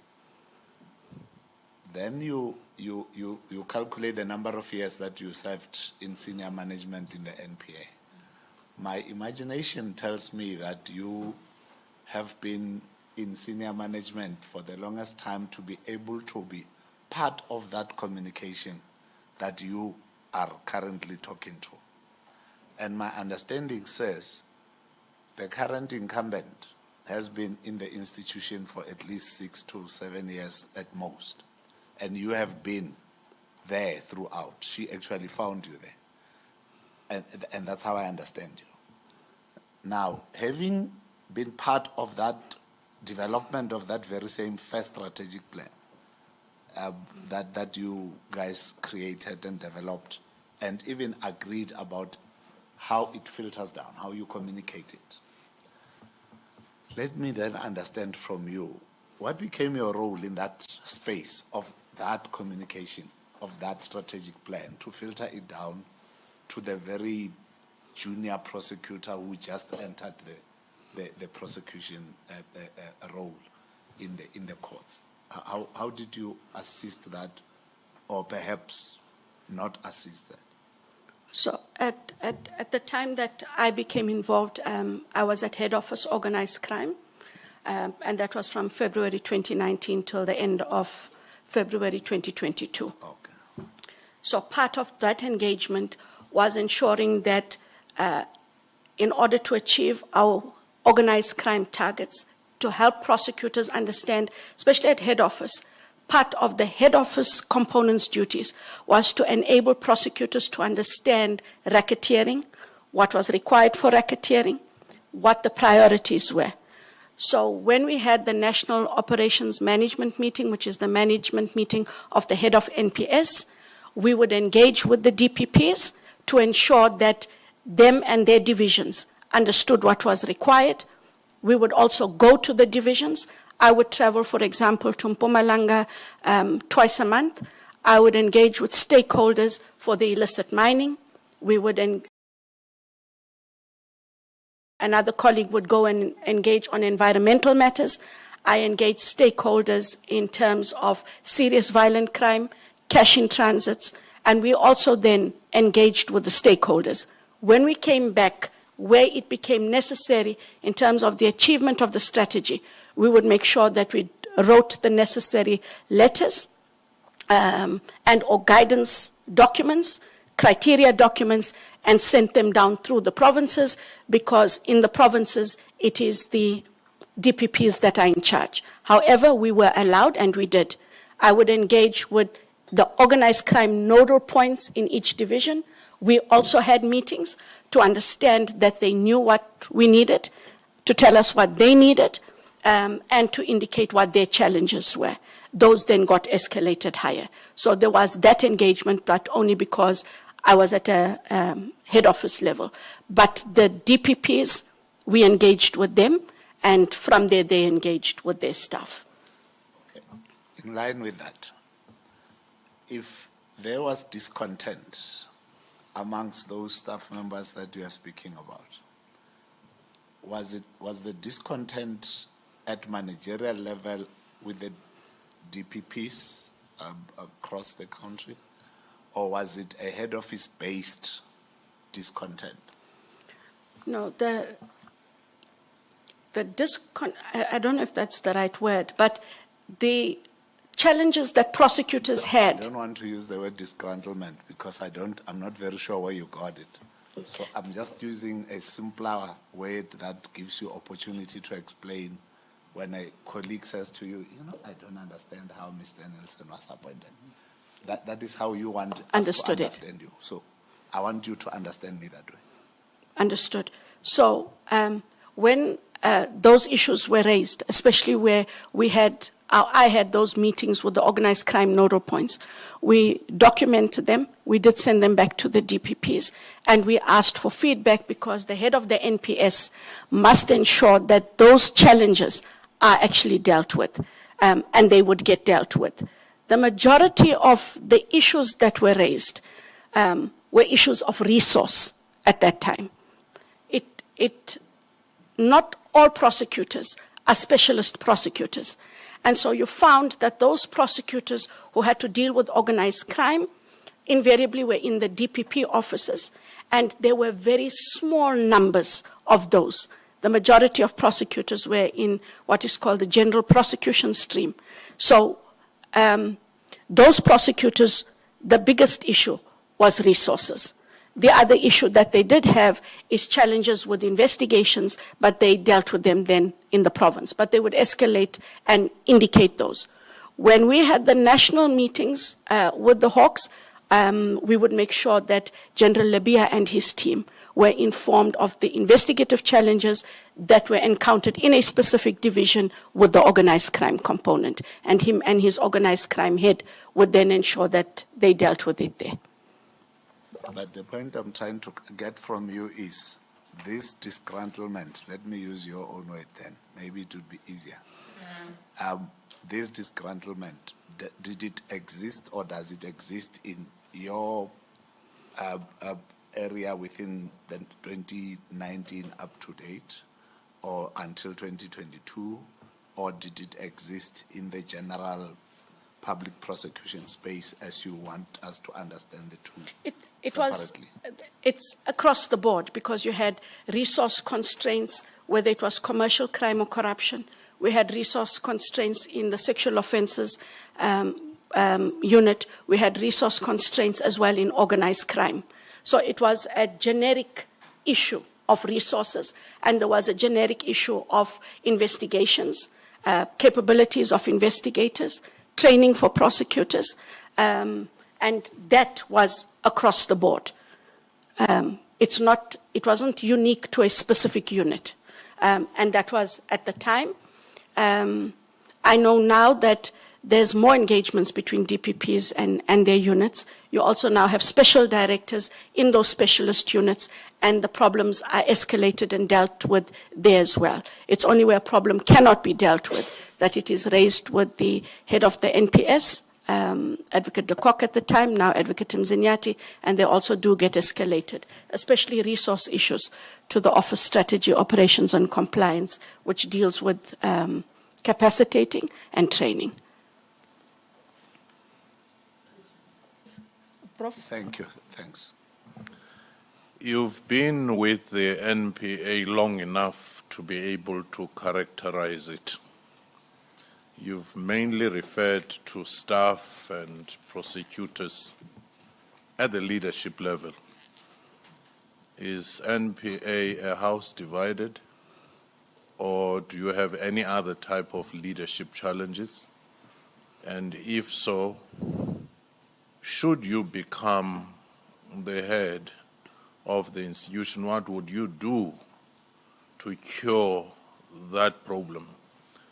And the second layer of that question, if you can help us lift one or two things in your long career within the institution where you say, I initiated this particular change and championed it and saw it through in terms of its implementation, and it will forever be remembered as something that I initiated. Not what the group, what the leader said should be implemented, but something that is your flagship when you reflect. Myself. Yes.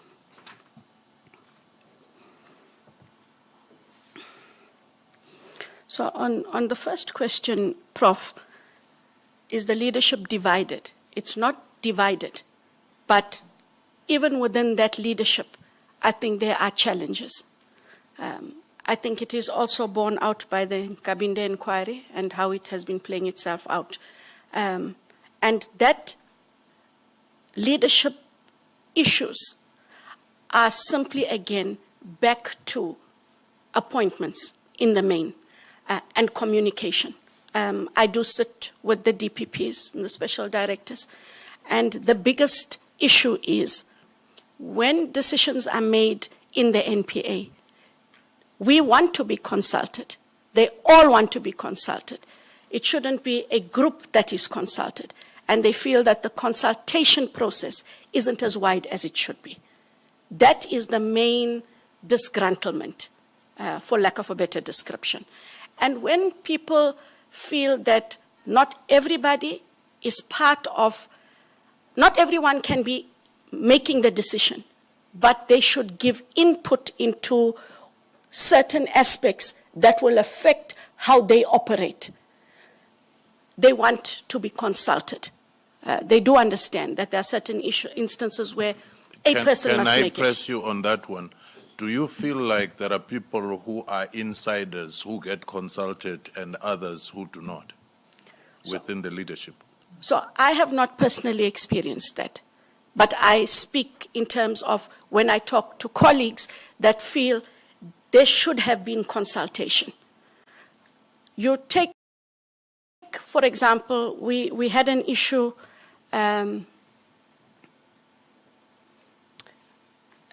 Minister might be aware of the issue with when the DPP for Johannesburg was suspended, there was a lot of issues around we are fellow DPPs. Tell us what is going on. This is a senior colleague. It can happen to us tomorrow. Now, I understand why you, on discipline issue, cannot talk to everybody, but my colleagues felt, all of us felt, at least give us a high level. What is happening? The senior colleague is suspended, and there are steps that are now going to be taken. It makes them feel disenfranchised, because all that happens is those that remain look at one another suspiciously. Did you know? Did you know? And you can't have second guessing. And that is a key issue when we are not, we have to be taken into confidence on key strategic issues. When you deal with a senior member of the NPA, it is not, oh well, Andrea Johnson is suspended. We're not going to tell you why. It cannot be. In terms of change and champion, over the years we've done things as a collective. But the two things, or the one thing, when I took office at IDEC in 1 March 2022, IDEC did not have, as we used to have in the DSO, an operations manual.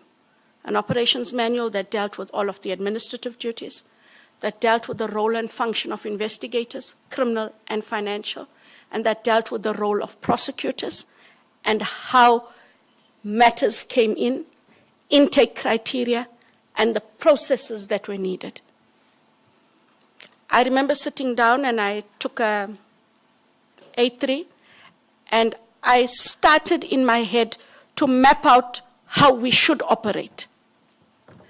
From start, when we get a matter, till we get to court. It really was an ugly handwriting drawing. I still have it. It is my pride because I penned it out of my own experience.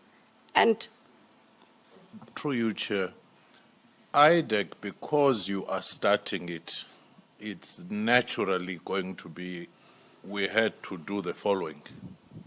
Like anyone starting an organization, they'll say, have A, B, C, D, E.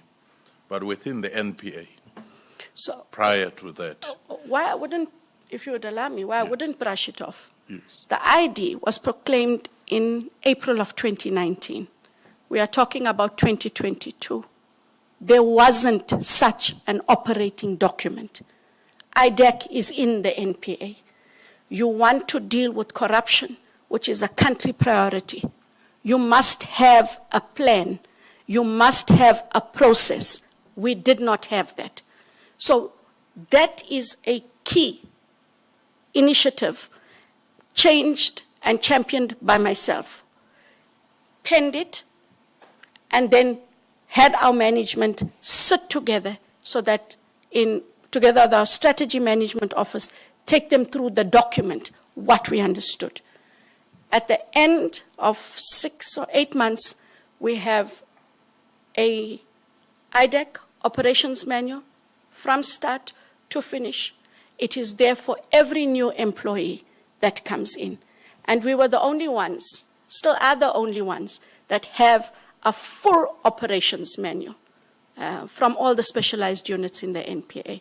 So I do take your point, Dr. Fikeni, Prof. Fikeni, but unfortunately, there wasn't anything from 2019 to 2022 March in that area where you clearly could tell the people what is expected. So as we get new employees that come in, it is part of the induction program, and they then get the training manual, which they are able to use regardless of what rank or capacity they are appointed in.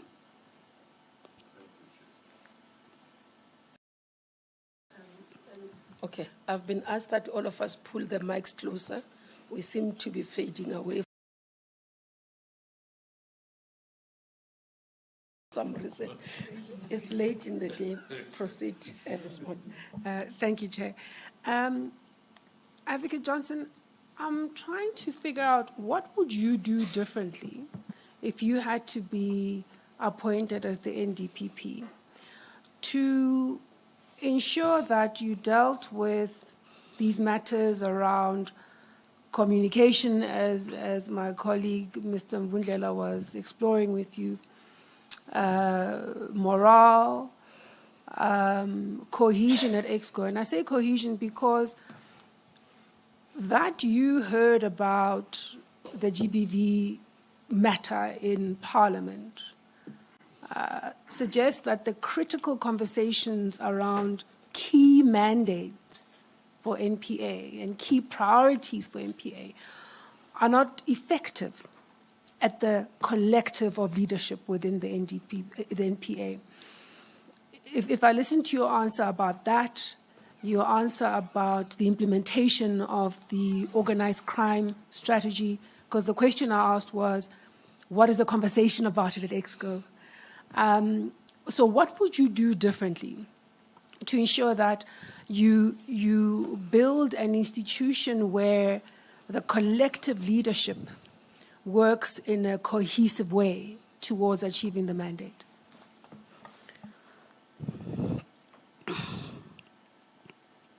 And that's not going to be an overnight success for anybody, not just me.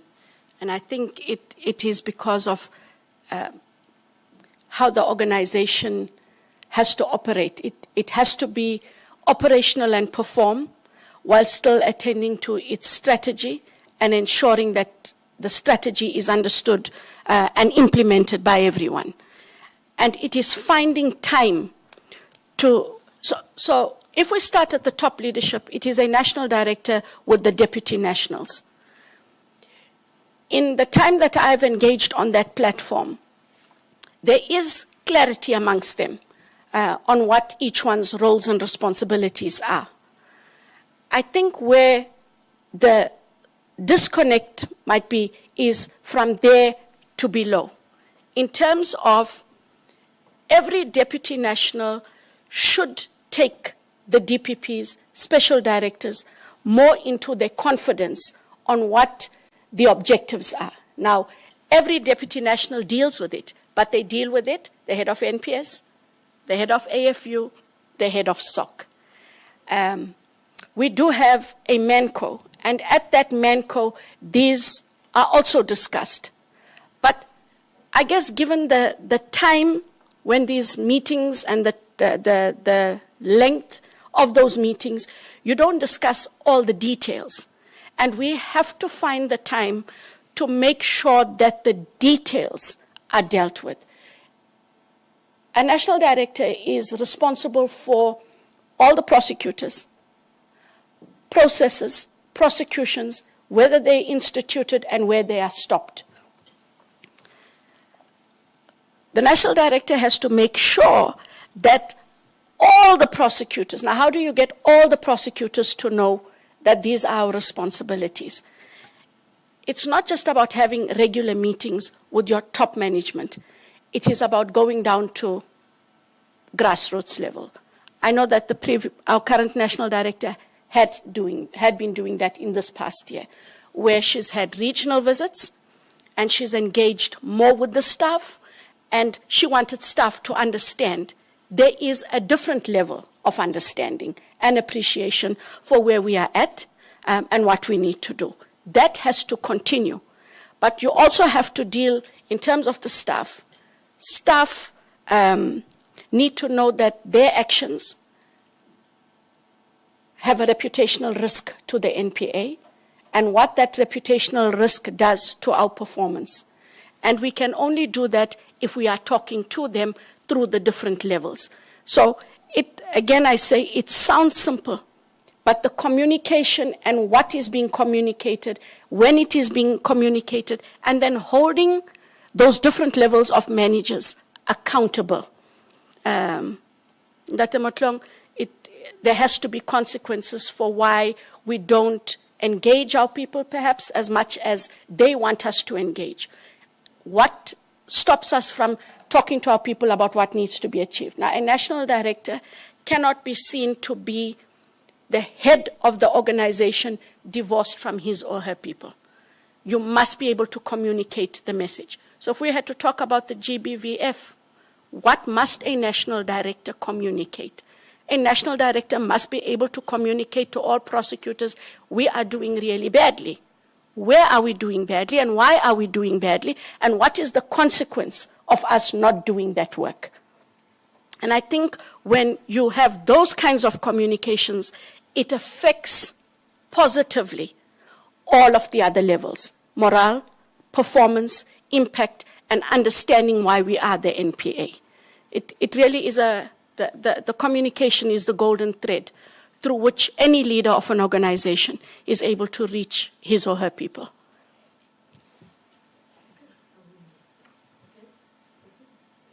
Thank you, Chair. I've actually been trying to resist the temptation to venture into this question, but I think it's quite relevant that I should pose this question to you, particularly taking into account the role and mandate of IDEC.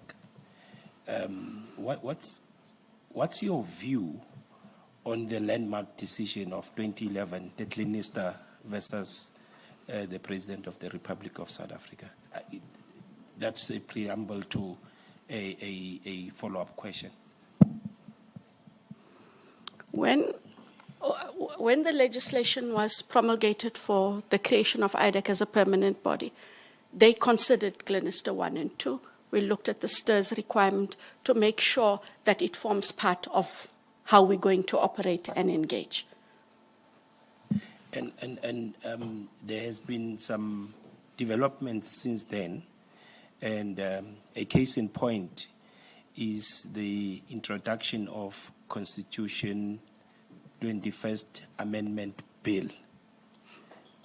What's your take on the proposed bill? Is that the private members' bill? No. No, the Constitution 21st Amendment Bill. That proposes the Anti-Corruption Commission. Okay, maybe let me just help, because they don't deal with the legislation particularly. It will be in the department. So I'm not so sure if you would have seen, because it's a proposal, it's a private members bill, definitely, by DA that we responded to. Okay, so you may not be aware of it. I'm just aware of it as the private members bill, but as Minister says, the legislation is with the department, and where comment is required, they would have asked us. Okay, thank you. Thank you, Minister. Any other question? Okay. Thanks. Dr. Jones, Advocate Jones. He says smilingly. Do you share the view?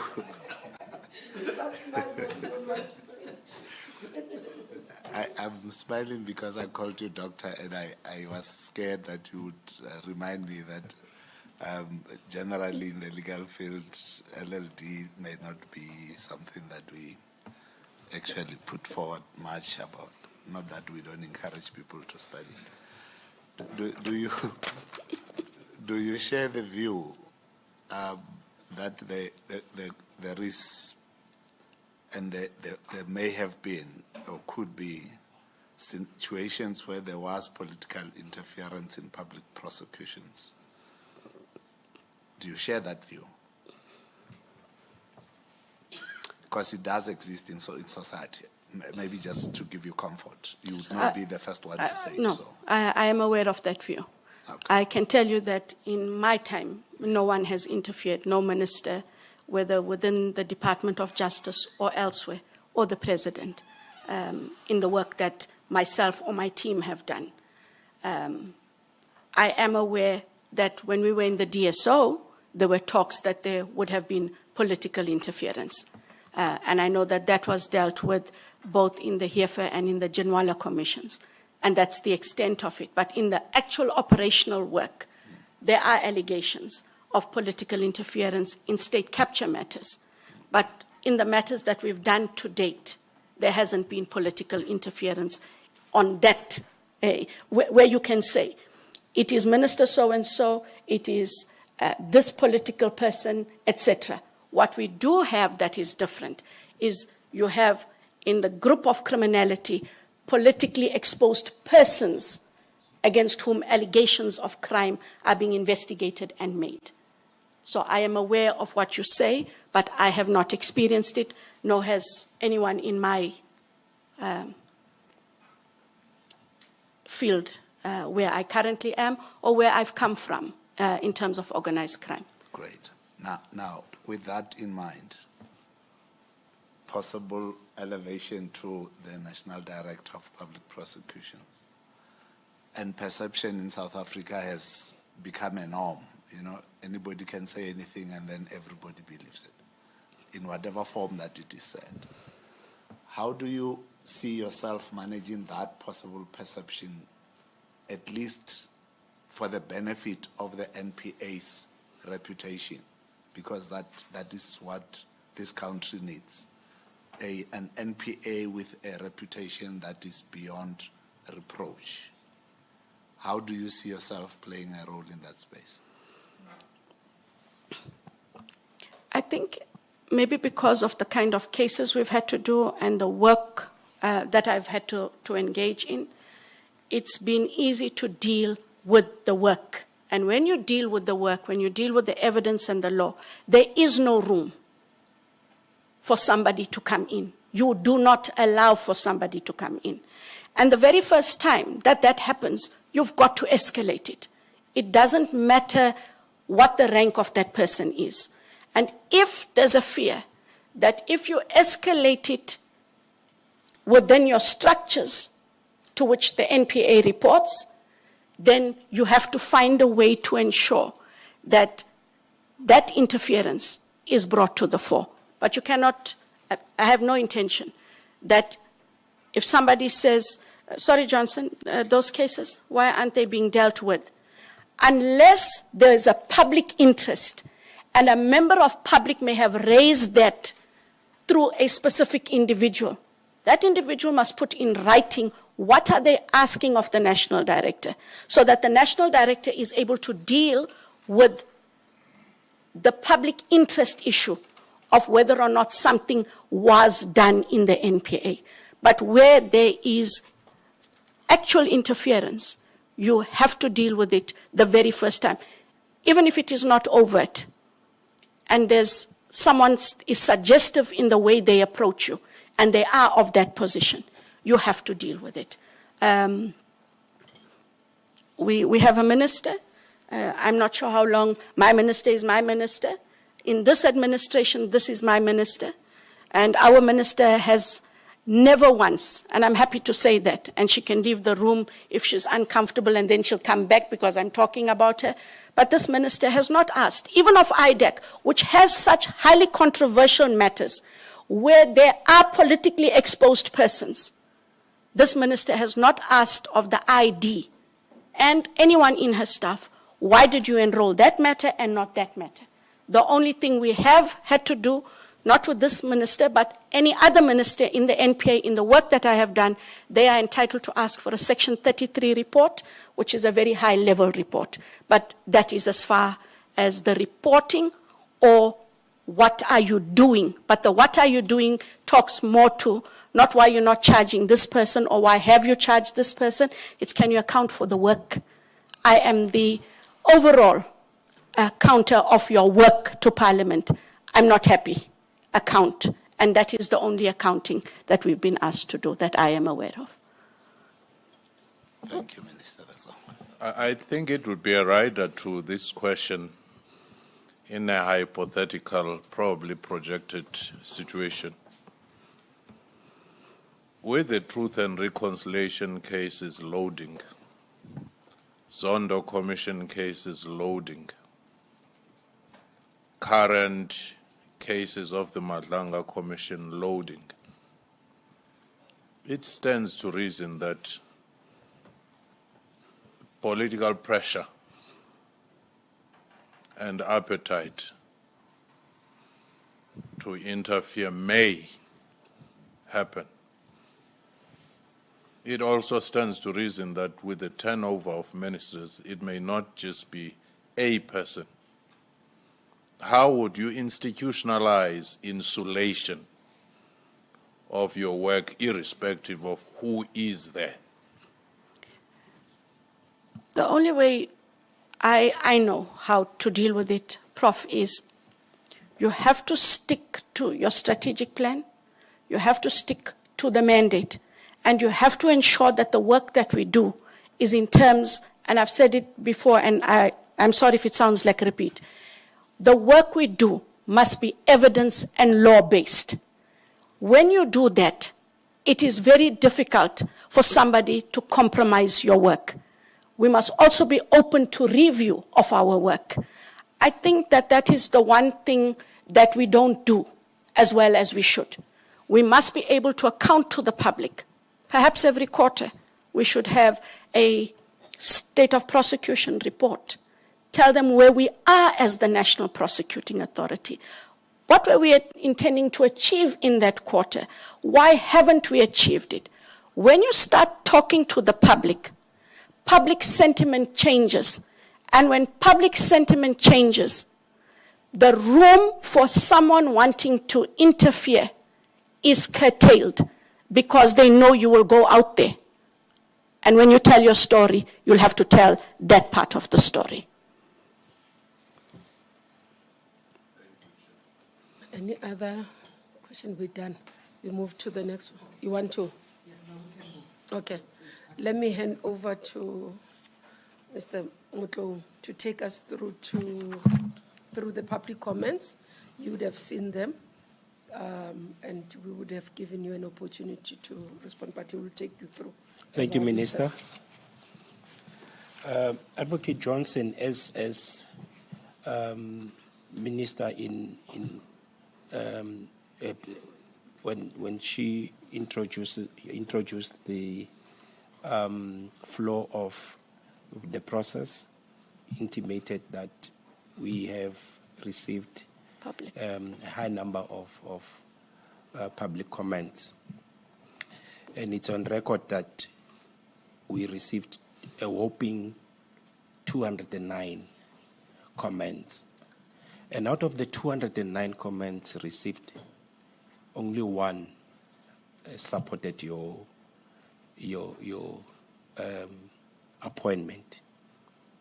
So essentially, we're sitting with 208 objections. And now, I would like to take you through a whole range of these comments. But obviously, I wouldn't go through each and every comment. So I'll package these comments in terms of their similarities in content. The bulk of the comments which raised objections to your appointment has to do with conflict of interest, ethical concerns, and this stem from your recent participation in the ad hoc committee. But I'll deal with those. But there was also other comments separate from this, and I'll also deal with those comments. And they touch on issues of poor judgment, but also ethical concerns in how you dealt with some of the cases that they have listed. So perhaps it would be prudent that I should take you through the comment that deals with your support of your appointment and just take it out of the way. And this is a comment that was received. It's under 190. You should have received it. Column 190.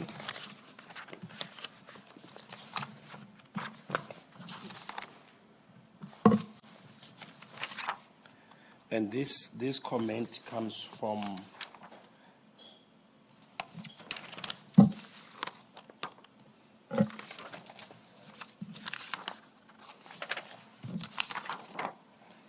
Robert Mailula, who says Advocate Johnson leads the investigative directorate and has long-standing experience in organized crime and corruption cases. Her Scorpion-era background shows a strong commitment in accountability and results. Her strengths are skilled in handling high-level corruption, strong operational knowledge of the NPA, and respected within prosecutorial cycles. So this is the support that you receive. But then, if I take you to, I can take you to a comment on column 10. You should have received it as well. And you had the opportunity to respond to it. This comment says, Advocate Andrea Johnson has been compromised and cannot be trusted with such a high-profile office in our justice system. I recommend that she's removed from the shortlist. And there's a comment from on column number 19, which just sums up as well how the public felt about your candidature. I register my objection to the consideration and possible shortlisting of Advocate Andrea Johnson for the position of National Director of Public Prosecution, South Africa. Or South Africa not risk appointing an NDPP whose ethical record, actions and conduct have already been publicly questioned and criticized, including by the Madlanga Commission, which highlighted serious concerns about governance failures, conflict of interest, and compromised decision-making within NPA's leadership structures. Some of these revelations involves or implicate the leadership environment in which Advocate Johnson operated. So this is part of the comments that I needed to highlight to you. So this has to do with, among others, your admission to have been involved in the selection and recruitment process involving your husband, which you admitted at the recent ad hoc committee sessions. Now, there is also a comment which you are aware of, and this comment is from Mr. Matsela Koko, who raised an objection. And for the sake of transparency, I will read the contents of. Also, do you indicate that he didn't indicate that he's got a case that is in IDEC as he did the objection? Indeed, he didn't mention that. And the objection also is unrelated in as far as this case, that the pending case is concerned. Dear members of the NDPP selection panel, I'm writing to formally submit my objection for the consideration of Advocate Andrea Johnson for the position of National Director of Public Prosecutions, NDPP. As a former ESCOM Group Executive, directly impacted by the matters outlined in my submissions, I believe her actions in relation to the 2022 Alternative Dispute Resolution and Cooperation Agreement with ABB South Africa Pty Ltd render her unfit for this critical role under Section 9(1) of the National Prosecuting Authority Act 32 of 1998. Please find attached my detailed submission titled The Constitutional Disqualification of Advocate Andrea Johnson for the position of National Director of Public Prosecution, which sets out the constitutional, policy, and evidentiary grounds for the objection. For your reference, the submission includes the following supporting attachments. Well and Sontag article, dated 16 November 2025. 2, the Ngabinde Commission transcript excerpts from Advocate Shamila Batohi testimony, 27 November 2025. High Court of Canton of Zurich judgment, which is translated. This judgment was given out on the 20th of November 2024. DCP Directive, ADRCA, Constitutional Review, Gauteng Division, Pretoria, set down for April 2026. I'm available to provide further information or clarification if required. By contact details are provided below. And as you would be aware, the attachment that is referred to has to do with an agreement between this company that is referred to, the ABB South Africa, and this was an agreement for payment of an amount of 2.5 billion in exchange of indemnity to prosecute on crimes related to breaker and poker, among others. There is also an objection that was posted on Facebook, where the author indicated that you should be stopped from being appointed as a director of National Director of Public Prosecutions. Verify Facebook linked to DOJ as a submission. Indeed, Minister. This you would also locate under an attachment PCJ3 that you would have received. South Africa cannot risk an ethically compromised NDPP.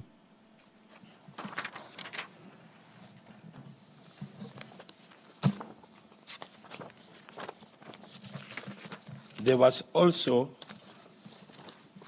an attachment referred to as PCJ1, which... PCJ1? Yes.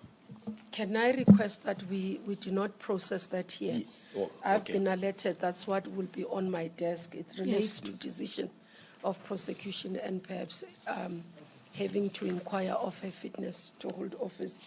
Advocate, I just became aware it's the one that relates to a decision on the Mapisa Ngakula case, and that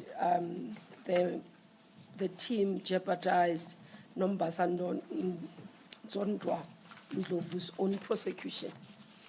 So the issue is on how the prosecution process has been handled in a court. I hope I'm clear on that one. My voice seems to be going, I don't know what's happening with it. So that's PCJ, that's what I'm picking up. It's more on cases that are running. That are live in court, yes. Yeah, that are live in court. So I'm going to request that we do not deal with those. Thank you, Minister. So, Advocate Johnson, these are the objections received from the public, which obviously you were afforded the opportunity to respond to such. So these objections were made, you were made aware of the contents of the objections, and you were given the opportunity to respond. Now, for the sake of brevity and transparency, it would then be prudent of us in this process to allow the opportunity to place on record your response to these objections, and so I can afford you that opportunity to do so. Maybe before you omitted the Daily Maverick one, because I do think as much as the support, there's issues that they're raising. Should I do it? Thank you, Minister. That's the first one, actually. Is it? Oh, okay. Yes. Yeah. Yes, But I that's the didn't first hear one. you. You can do it. Yes. Can I do it? Yeah. Yes. Daily Maverick makes a comment here. Johnson has a reputation as an excellent prosecutor. She has set up the investigating directorate against corruption. She's the best chance SA has of fighting organized crime and corruption. She's the most experienced prosecutor in the field. Her appearance before Parliament's ad hoc inquiry into Mkhwana's allegation did not go well, and this could be a markdown for her. Johnson has temperament for the role and is fearless, but her management smarts are not great, and she would need support, says insiders who support her. So I would want you to also reflect. So there is an issue around your management skills from your peers as they reflect.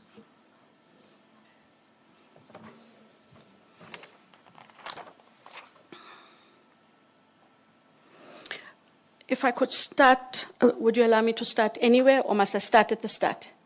Anyway. So just to be clear, Minister and members of the panel, the objection raised by Mr. Koko, I'm not prepared to discuss. It is currently litigated. All of the documents that he has attached as part of his objection, Minister and members, is part of court papers. It is part of a motion application. I think I can rule that we leave it there. Yes. I might have missed it like the other ones. No, and it is understood. The state is opposing it.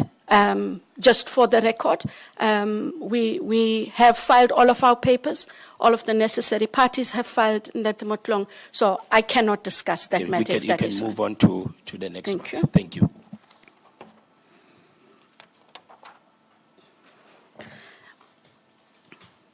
If I could deal with, in the Daily Maverick, we talk of the Mkhwanazi allegations and what happened at ad hoc. Minister, I made it clear when I was at ad hoc, I didn't understand the 6th July media briefing. It had taken me by surprise, as I testified, simply because General Mkhwanazi and myself in particular had worked well over the years and had not had any disagreements either about what each was doing or what we did collectively. I had to respect the process. I said at the ad hoc committee that once I'm done testifying, I will in fact call the general, because I need to understand we are both still in our spheres of work. The work doesn't stop while ad hoc and Madlanga carry on. I in fact did call General Mkhwanazi, perhaps 2 weeks after my testimony at the ad hoc was done. The gist of the conversation that the Motlong was, General, I told the committee I will call you. I'm calling you to understand where did we go wrong. I didn't understand that we had a challenge. And if there's something I was not aware of, please tell me. And I want to set the record straight. It is telephonic, but we should have a meeting. Said, I want to be very clear, as I was at ad hoc. The only matter, you talk of a big five. I don't know your big five. I also do not know the organized crime the so-called big five are involved in. The only matter we have where there Dr. is... Johnson, I'm going to ask you to deal with what we're dealing with. I don't want to get into the Madlanga and ad hoc committee space. It was just the Mkhwanazi allegation as per the Maverick. No, let me help you. What the objection or the comment is about is that the objections are mainly about your role in relation to the appointment of your husband. And I will deal with that. And the performance, don't go into detail about those investigations because we don't want to overreach our responsibilities. And lastly, because they just made a reference to the committee, how you performed. That committee, I think the comment from Daily Maverick says it was your law. I think they put it in that way, your law. So deal with that. Don't go into the detail of what your statement in Parliament would have been and all that, because I don't want to have a situation whereby we start wanting to correspond what you had said and all that. Understood. Yeah. Deal with the interview, not the investigation into the allegations said by General Mkhwanazi. So without the detail, just for the committee to know that work continues and that in terms of a conflict with regards what was raised in the Daily Maverick about the ID and or investigations being compromised, those have been dealt with. But the comment that is made there, Minister, about my performance at ad hoc, I answered to the best of my ability. It will not find favor with everyone. I could only be honest in my submissions, and I accept that. I will take the criticism that comes. And for me, I could only answer as I was asked. There's nothing different that I would say today if I was asked the same questions. When it comes to the main complaint, Ndate Motlong, as I saw it, the majority of it, when it relates to the conflict of interest, ethical leadership, I'll ask the panel and Minister to bear with me. I said, and I have to repeat, and I repeat only because I had nothing to hide. When the question was posed to me, I didn't flounder and fluster. I heard the question, and I was able to respond and say as I did, because I have no different answer. In 2007, I formed part of a panel. I cannot remember the rest of the panelists.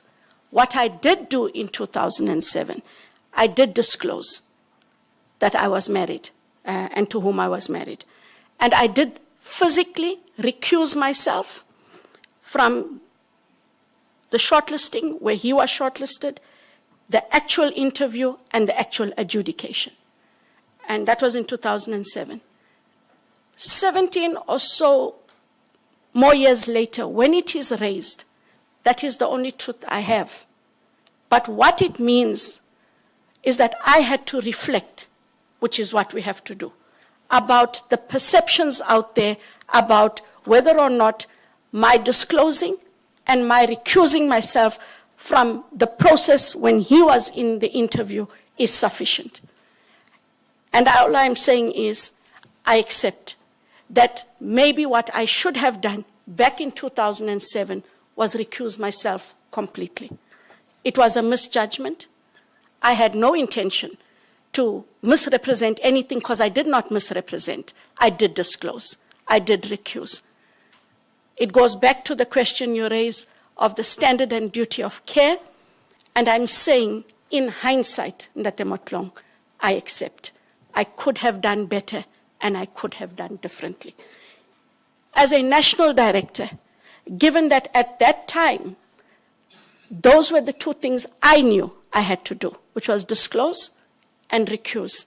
I am saying we should have more clarity in terms of a code where we must have express written declarations of ethical conflict of interest. We must all be held to that, and that must be adjudicated by an independent panel, which can also consist of outsiders. So I am saying I accept. How it looks is not good. I cannot change what I did. I have to accept that. I accepted it at the ad hoc. I accept it here. In hindsight, I should have completely removed myself, and not just when he went for the interview, the shortlist, and the adjudication. If you'll allow me, I just want to check. I think Check on everything... that one. Was DSO under Public Service and Administration? Was it the recruitment, were you under? We were in the NPA, and it was NPA Act appointments. Okay, those ones. Those your ones, husband yes. was under NPA Act, Yes. not under Public Service, because it's dual. No. Okay.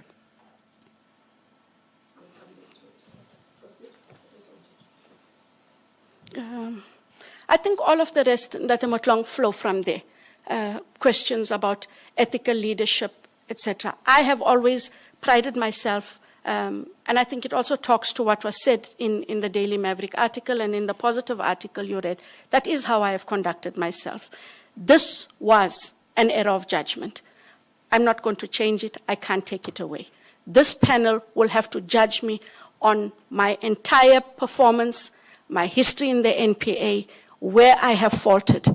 And if this panel feels that in terms of that happened in 2007, where I did what I knew I was supposed to do, but when we fast forward, in hindsight, you should do differently, I can't take it further. I really can't take it further. And if I am to be penalized on a misjudgment made then, it is the penalty I have to live with. And all that you do is you say, because of that misjudgment, you will never be allowed, as you have in the rest of your unblemished career, to be able to move ahead. And I accept that. I came here knowing that those were the questions. I came here knowing that South Africa expects me to be different. I have always carried myself in a very particular way. And you can talk to stakeholders and colleagues, etc., across the board. I have a way that I have conducted myself. If I am to be penalized on this, I am where I am. And don't smile. No, I am where I am. Sorry, Minister. It is where it is. He was trying not to smile. Okay. What level was he? Which area? What was he appointed for? What was the position? At the time, it was for a special investigator or a senior special investigator. I honestly cannot recall all of the details, and everything I give you is what I have from memory. The chair, unfortunately, has passed, or else that would have assisted me, because I can't remember anyone else, Minister, that was on the panel who'd be able to say what documentation I filled in as part of my disclosure, and to corroborate that, in fact, I was not in that adjudication process, I wasn't in the shortlisting, and that I had physically recused myself and wasn't even in the vicinity when he did the interview. You only have my word. Did he declare? Yes, he did. He did. Because remember, as the investigators, there's a vetting process. Yes, he did declare. So the vetting didn't pick up that you were sitting in the panel in the process and you had to step out. Because you sat in the process, so vetting should have been done before his appointment. Minister, because the Act requires vetting process. Sorry. Yes, that's what I was asking. Okay. At which Act was he appointed, knowing that NPA has two elements of it. It's got the Public Service Administration, which all the appointments that are in that side are governed by Public Service Act. And that it's got the prosecutors and investigators that are governed by, the appointments are governed by NPA Act. And the specific processes that must be done. So that's why I'm checking. And it could be not a fault of the two of you, but the person was responsible for the recruitment or overall in terms of a final approval, because the vetting is required by law. So at that point, no one raised anything. Not at all. And Neither just, to you, neither to him. not at all. And just to be clear, Minister, from that date, this was the first time anything was raised at the ad hoc. Okay. I just wanted to clarify. I cannot tell you why it wasn't, and that is why I'm saying that the travesty of this situation is the chair has passed, and the chair would have been the person who signed off and would at least have been able to indicate what documentation we filled in with regards the disclosures of the relationship and or otherwise. Okay. Colleagues wanted to do a follow-up. I just wanted to clear that one. I was checking. You were still on the floor. Okay, you are doing your questionnaire, but I think everybody wants to do a follow-up on this one. They can. Prof, and then we'll come. Just two things. In such an illustrious career, and this blemish must have been very traumatic to you. Yes. And it surely must have helped you to try and retrace your steps back to that moment. I'm struggling with you saying you can't remember the details, because in a career that is unblemished, when something happens, you normally want to go back and reconstruct Yes. that moment. And also your husband is there to say, can you remind me on some of these and so forth. That you can't recall, it's a bit of a challenge for me. The second one, with the help of hindsight maybe, let's assume you are the successful candidate for the NPA. Would you allow, even if there were no specific laws, anyone to sit, help even in the crafting of the specification, shortlisting, adverts of a person who is a close relative of theirs, mother to child or a spouse, a cousin and so forth? How would you approach that? It's an ethical issue. Sometimes it doesn't have to be regulated by law. It's a matter of what you think is right, what you think is wrong in terms of judgment.